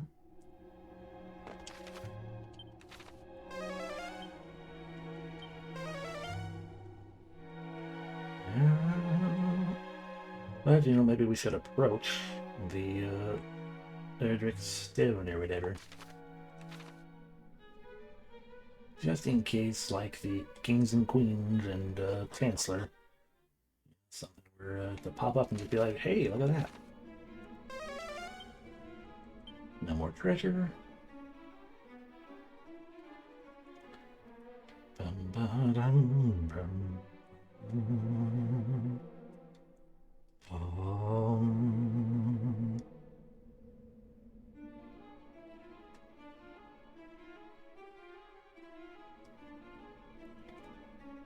You want to say anything to us?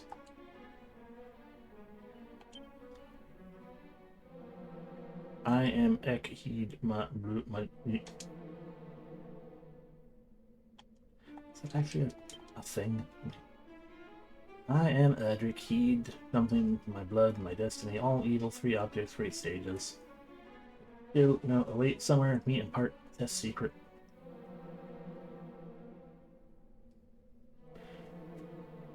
I feel like we might be able to fight the ghost of Erdrick as a super boss if we find the 3 objects that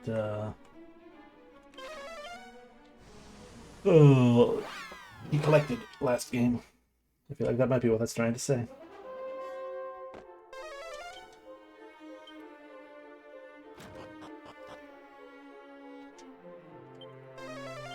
It would be funny. I see a blue chest I didn't ever open, probably because I didn't want to come back here, because I kept kind of just ignoring that dungeons exist. I've been running back to places because I didn't want to run into a green chest and be like, we could have another spirit bracer. Yeah. We would have to gather 3 objects of destiny first.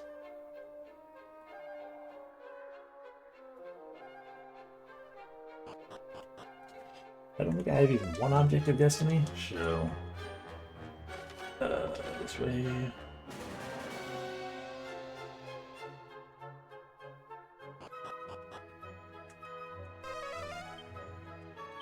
Nothing on this level. Holy protection.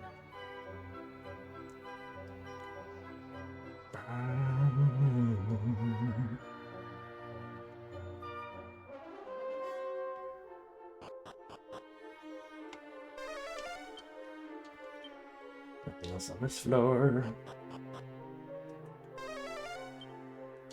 Nothing else on this floor.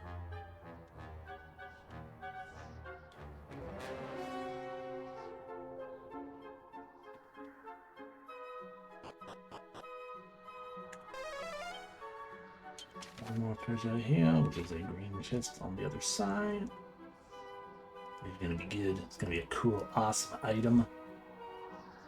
It's gonna be the Orichalcum. And we would get the Sword of Erdrick. Hello, fairies. Like this floor should be safe because the fairies is hanging out. Nope, it's a shimmering dress.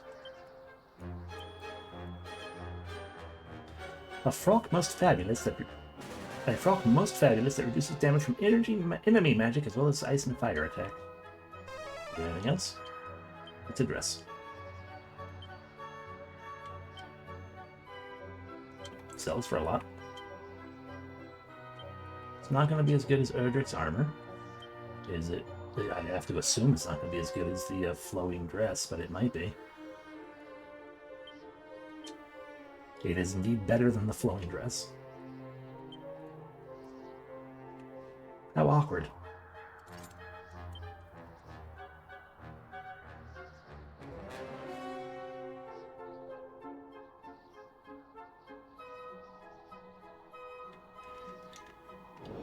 Oh, there are fights here. Enough.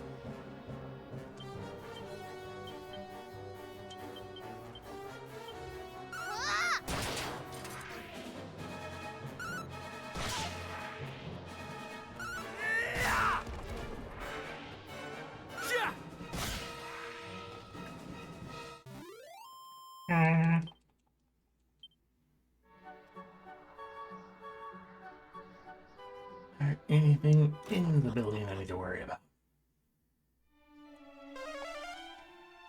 No. And walking towards you didn't trigger anything. Nothing I need to tell you. It's all over. This still won't quite be over.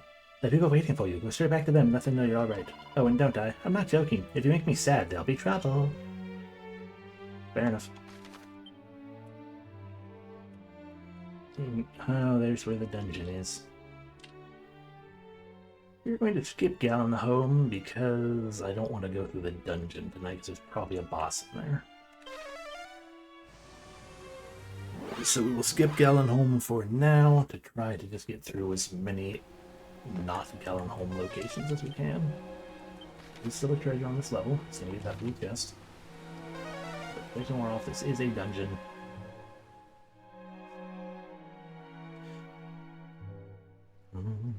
We go rats again.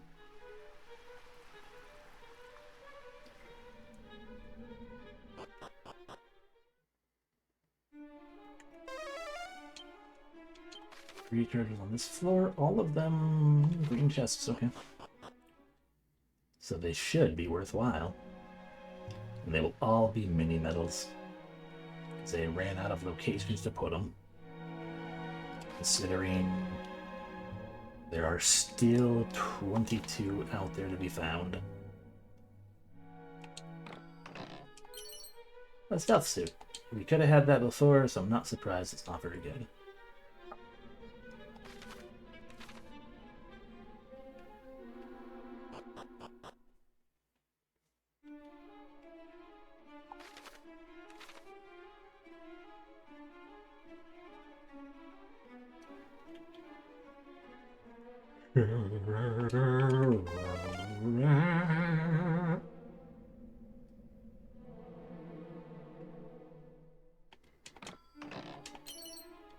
A demon whip.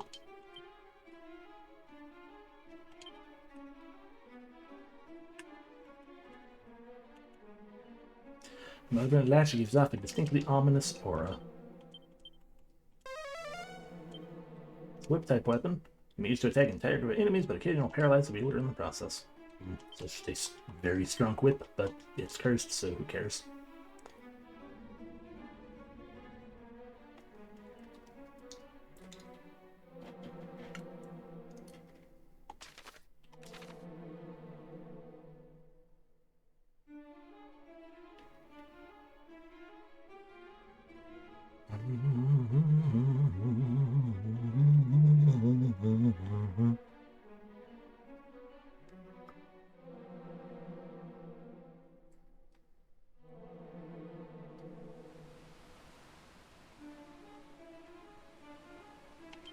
And in here, another green.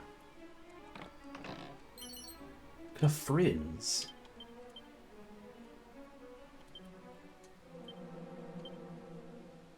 Only Nykael can learn it.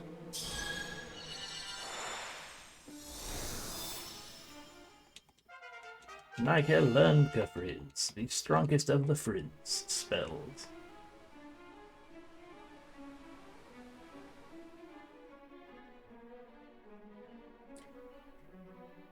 There's another one way up top. There is another little realm that I feel like only has...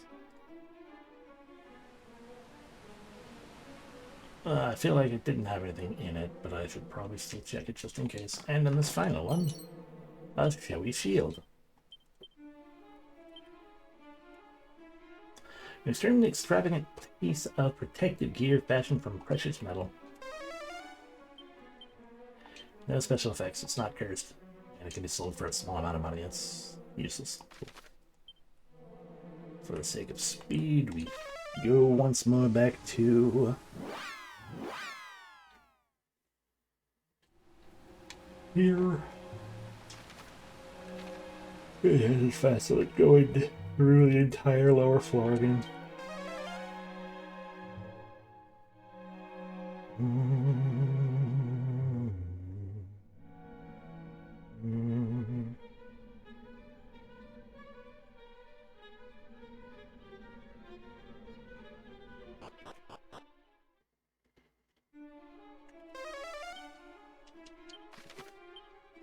To make sure. Yeah, we're gonna we have so little time left. We're gonna try to get through towns, I guess, specifically.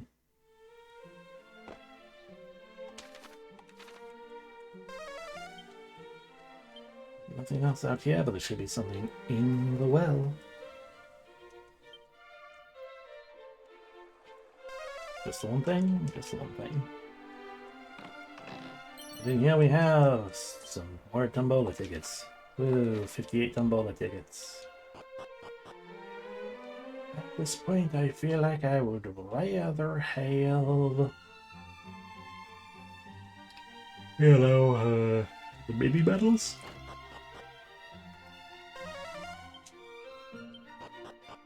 Ba-da-da-ba-da-ba-ba.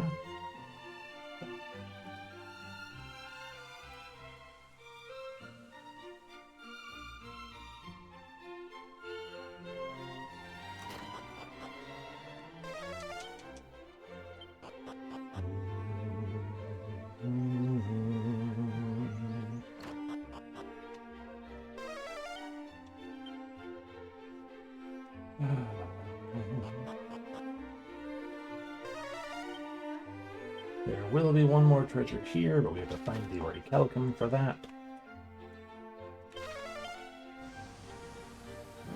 So we're unlikely to get it anytime soon.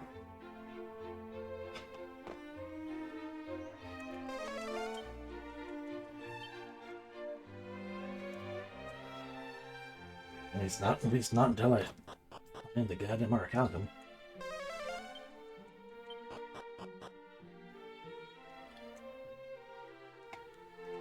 I believe on the other side here, there was another upstairs jail cell.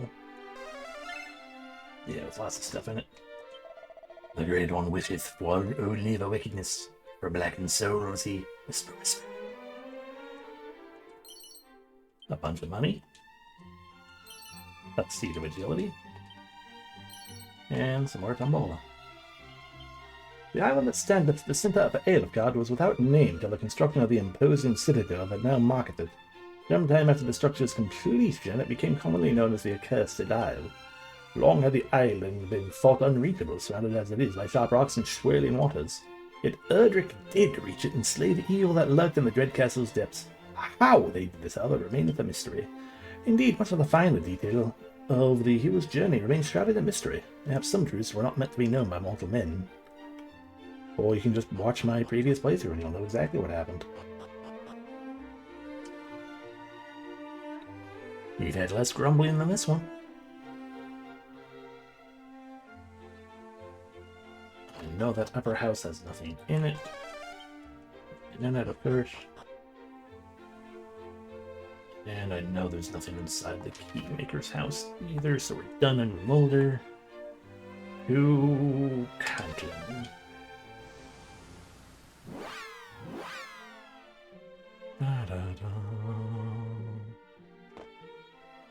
In which I believe... Nothing in here, we got, yeah, nothing in here. I believe there is a green chest up in here, and that might be the only thing.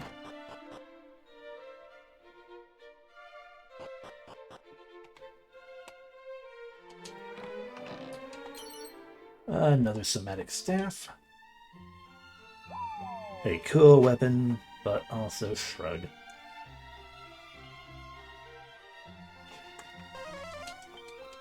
Okay, nothing outside.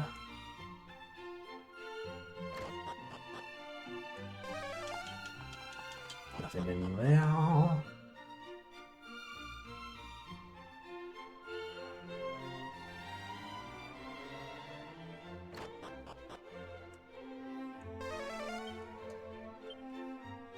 Where's it here? Okay, it's on the other side. Ah, a green chest. 5,000 gold. Not the worst thing, but at this point also not all that useful as much as I was grumbling about wanting / needing money before.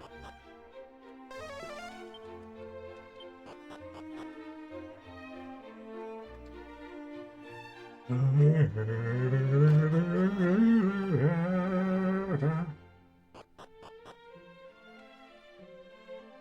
can finally deal with you.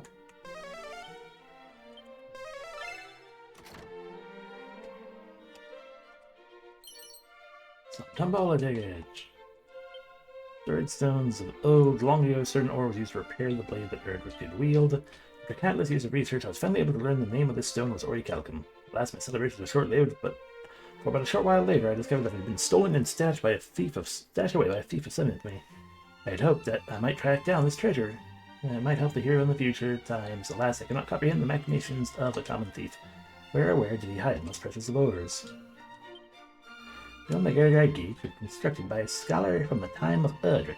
He granted it life with the aid of magic. Would that he had built a spare, or else left instruction on how we might do the same. One might guard our gate even now. There are two schools of thought as to why he left us no records. One stateth that its creator deliberately destroyed all documents detailing the golem's crafting upon witnessing terrible power. The other theory painteth an altogether more unfortunate picture, that the creator accidentally blew his nose on the documents, rendering them illegible for all time. And though many scholars have painstakingly studied the golem in an effort to recreate it, none has thus far succeeded. The hero's blade, it is widely believed that the sword Erdrick used to save our realm was once shattered. Yet somehow it was restored, and with the power of light did banish the darkness from our realm, not just once but twice. Proof, if any further were needed, that our hero's blade is no mere sharpened slither. I feel like that's another typo of steel. But how is the blacksmith to imbue the blade with the power of holy light? I fear the answer to that question is only known to Erdrick and Erdrick alone. Swords and sorcery. In the days of yore, mighty Erdrick did imbue his blade with magical forces that he might bring them to bear on his foes.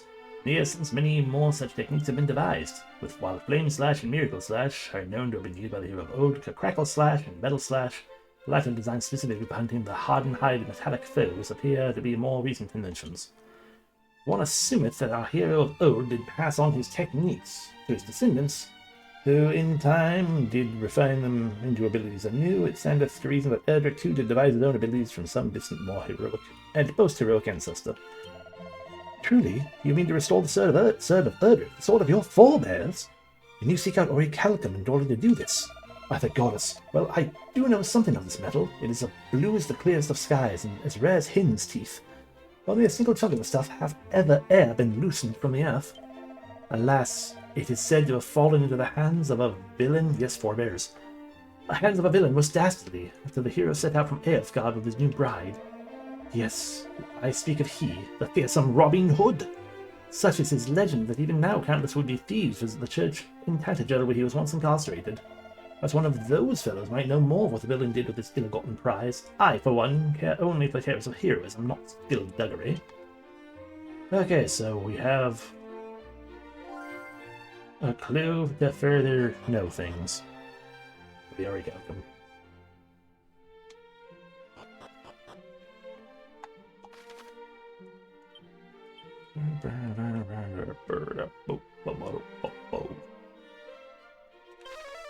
Brian. There's nothing left here, but I don't know. This door, we have not opened this thing up.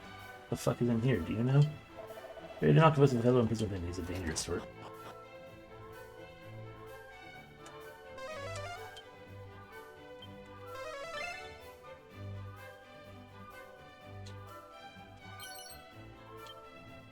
Got some oomph powder.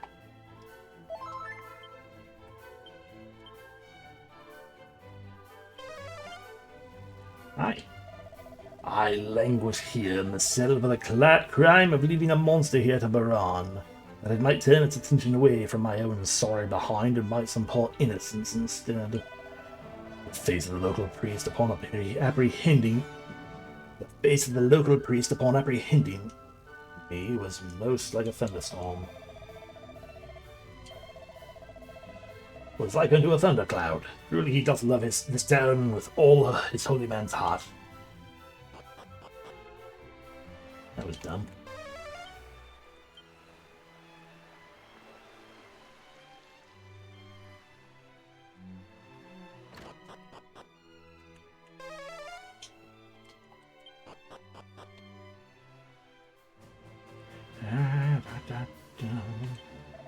Greetings, defeated item thou seekest, thou art in luck. How might I serve thee today? Well, a dragon's mane claws, which we have two of and are no longer needed. Cadabricus, And no longer needed. Power Shell. It's a special shell that can heal an ally's wounds when used in battle. Okay, well, those are stronger than what we have. I guess we do have things we can buy still. A thinking cap, a curious crown said to improve the intellect of those who wear it. A minister's mitre, a holy hat said to have been popular with high piece of old. Platinum mail, plate made from precious metals that can weaken the impact of incoming spells. This is an excellent apron that reduces the damage taken from enemy spells. We'll worry about that later.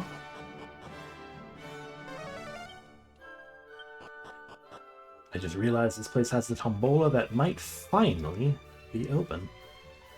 And given we are at / beyond time, what we shall do is we shall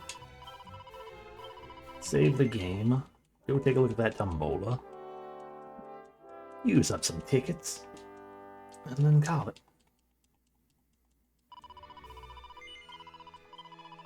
I don't need to record again.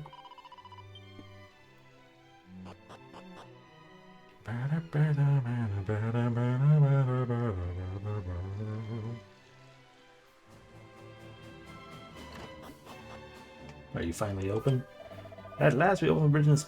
We open whole business. Pray test thy luck with a spin. Okay, only 2 tickets. I was afraid you were gonna make it cost 3. Okay, so we can get gold rosaries, a string of sacred prayer beads that can prevent instant death attacks, but will sometimes break when it does so. It also increases defense by a little bit. 10, it looks like. A blizzard blade, we don't necessarily need another one. A malevolent ash, we don't really need another one. Magic water and medicinal herb. Well, I mean, the gold rosary is probably not a bad thing to have. I said we would make it spin, so we'll make it spin, just for the sake of doing it, but I'm not going to save again.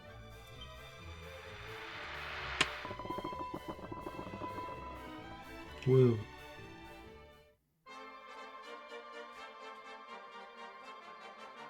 So that's like 2 blizzard blades and a bunch of medicinal herbs.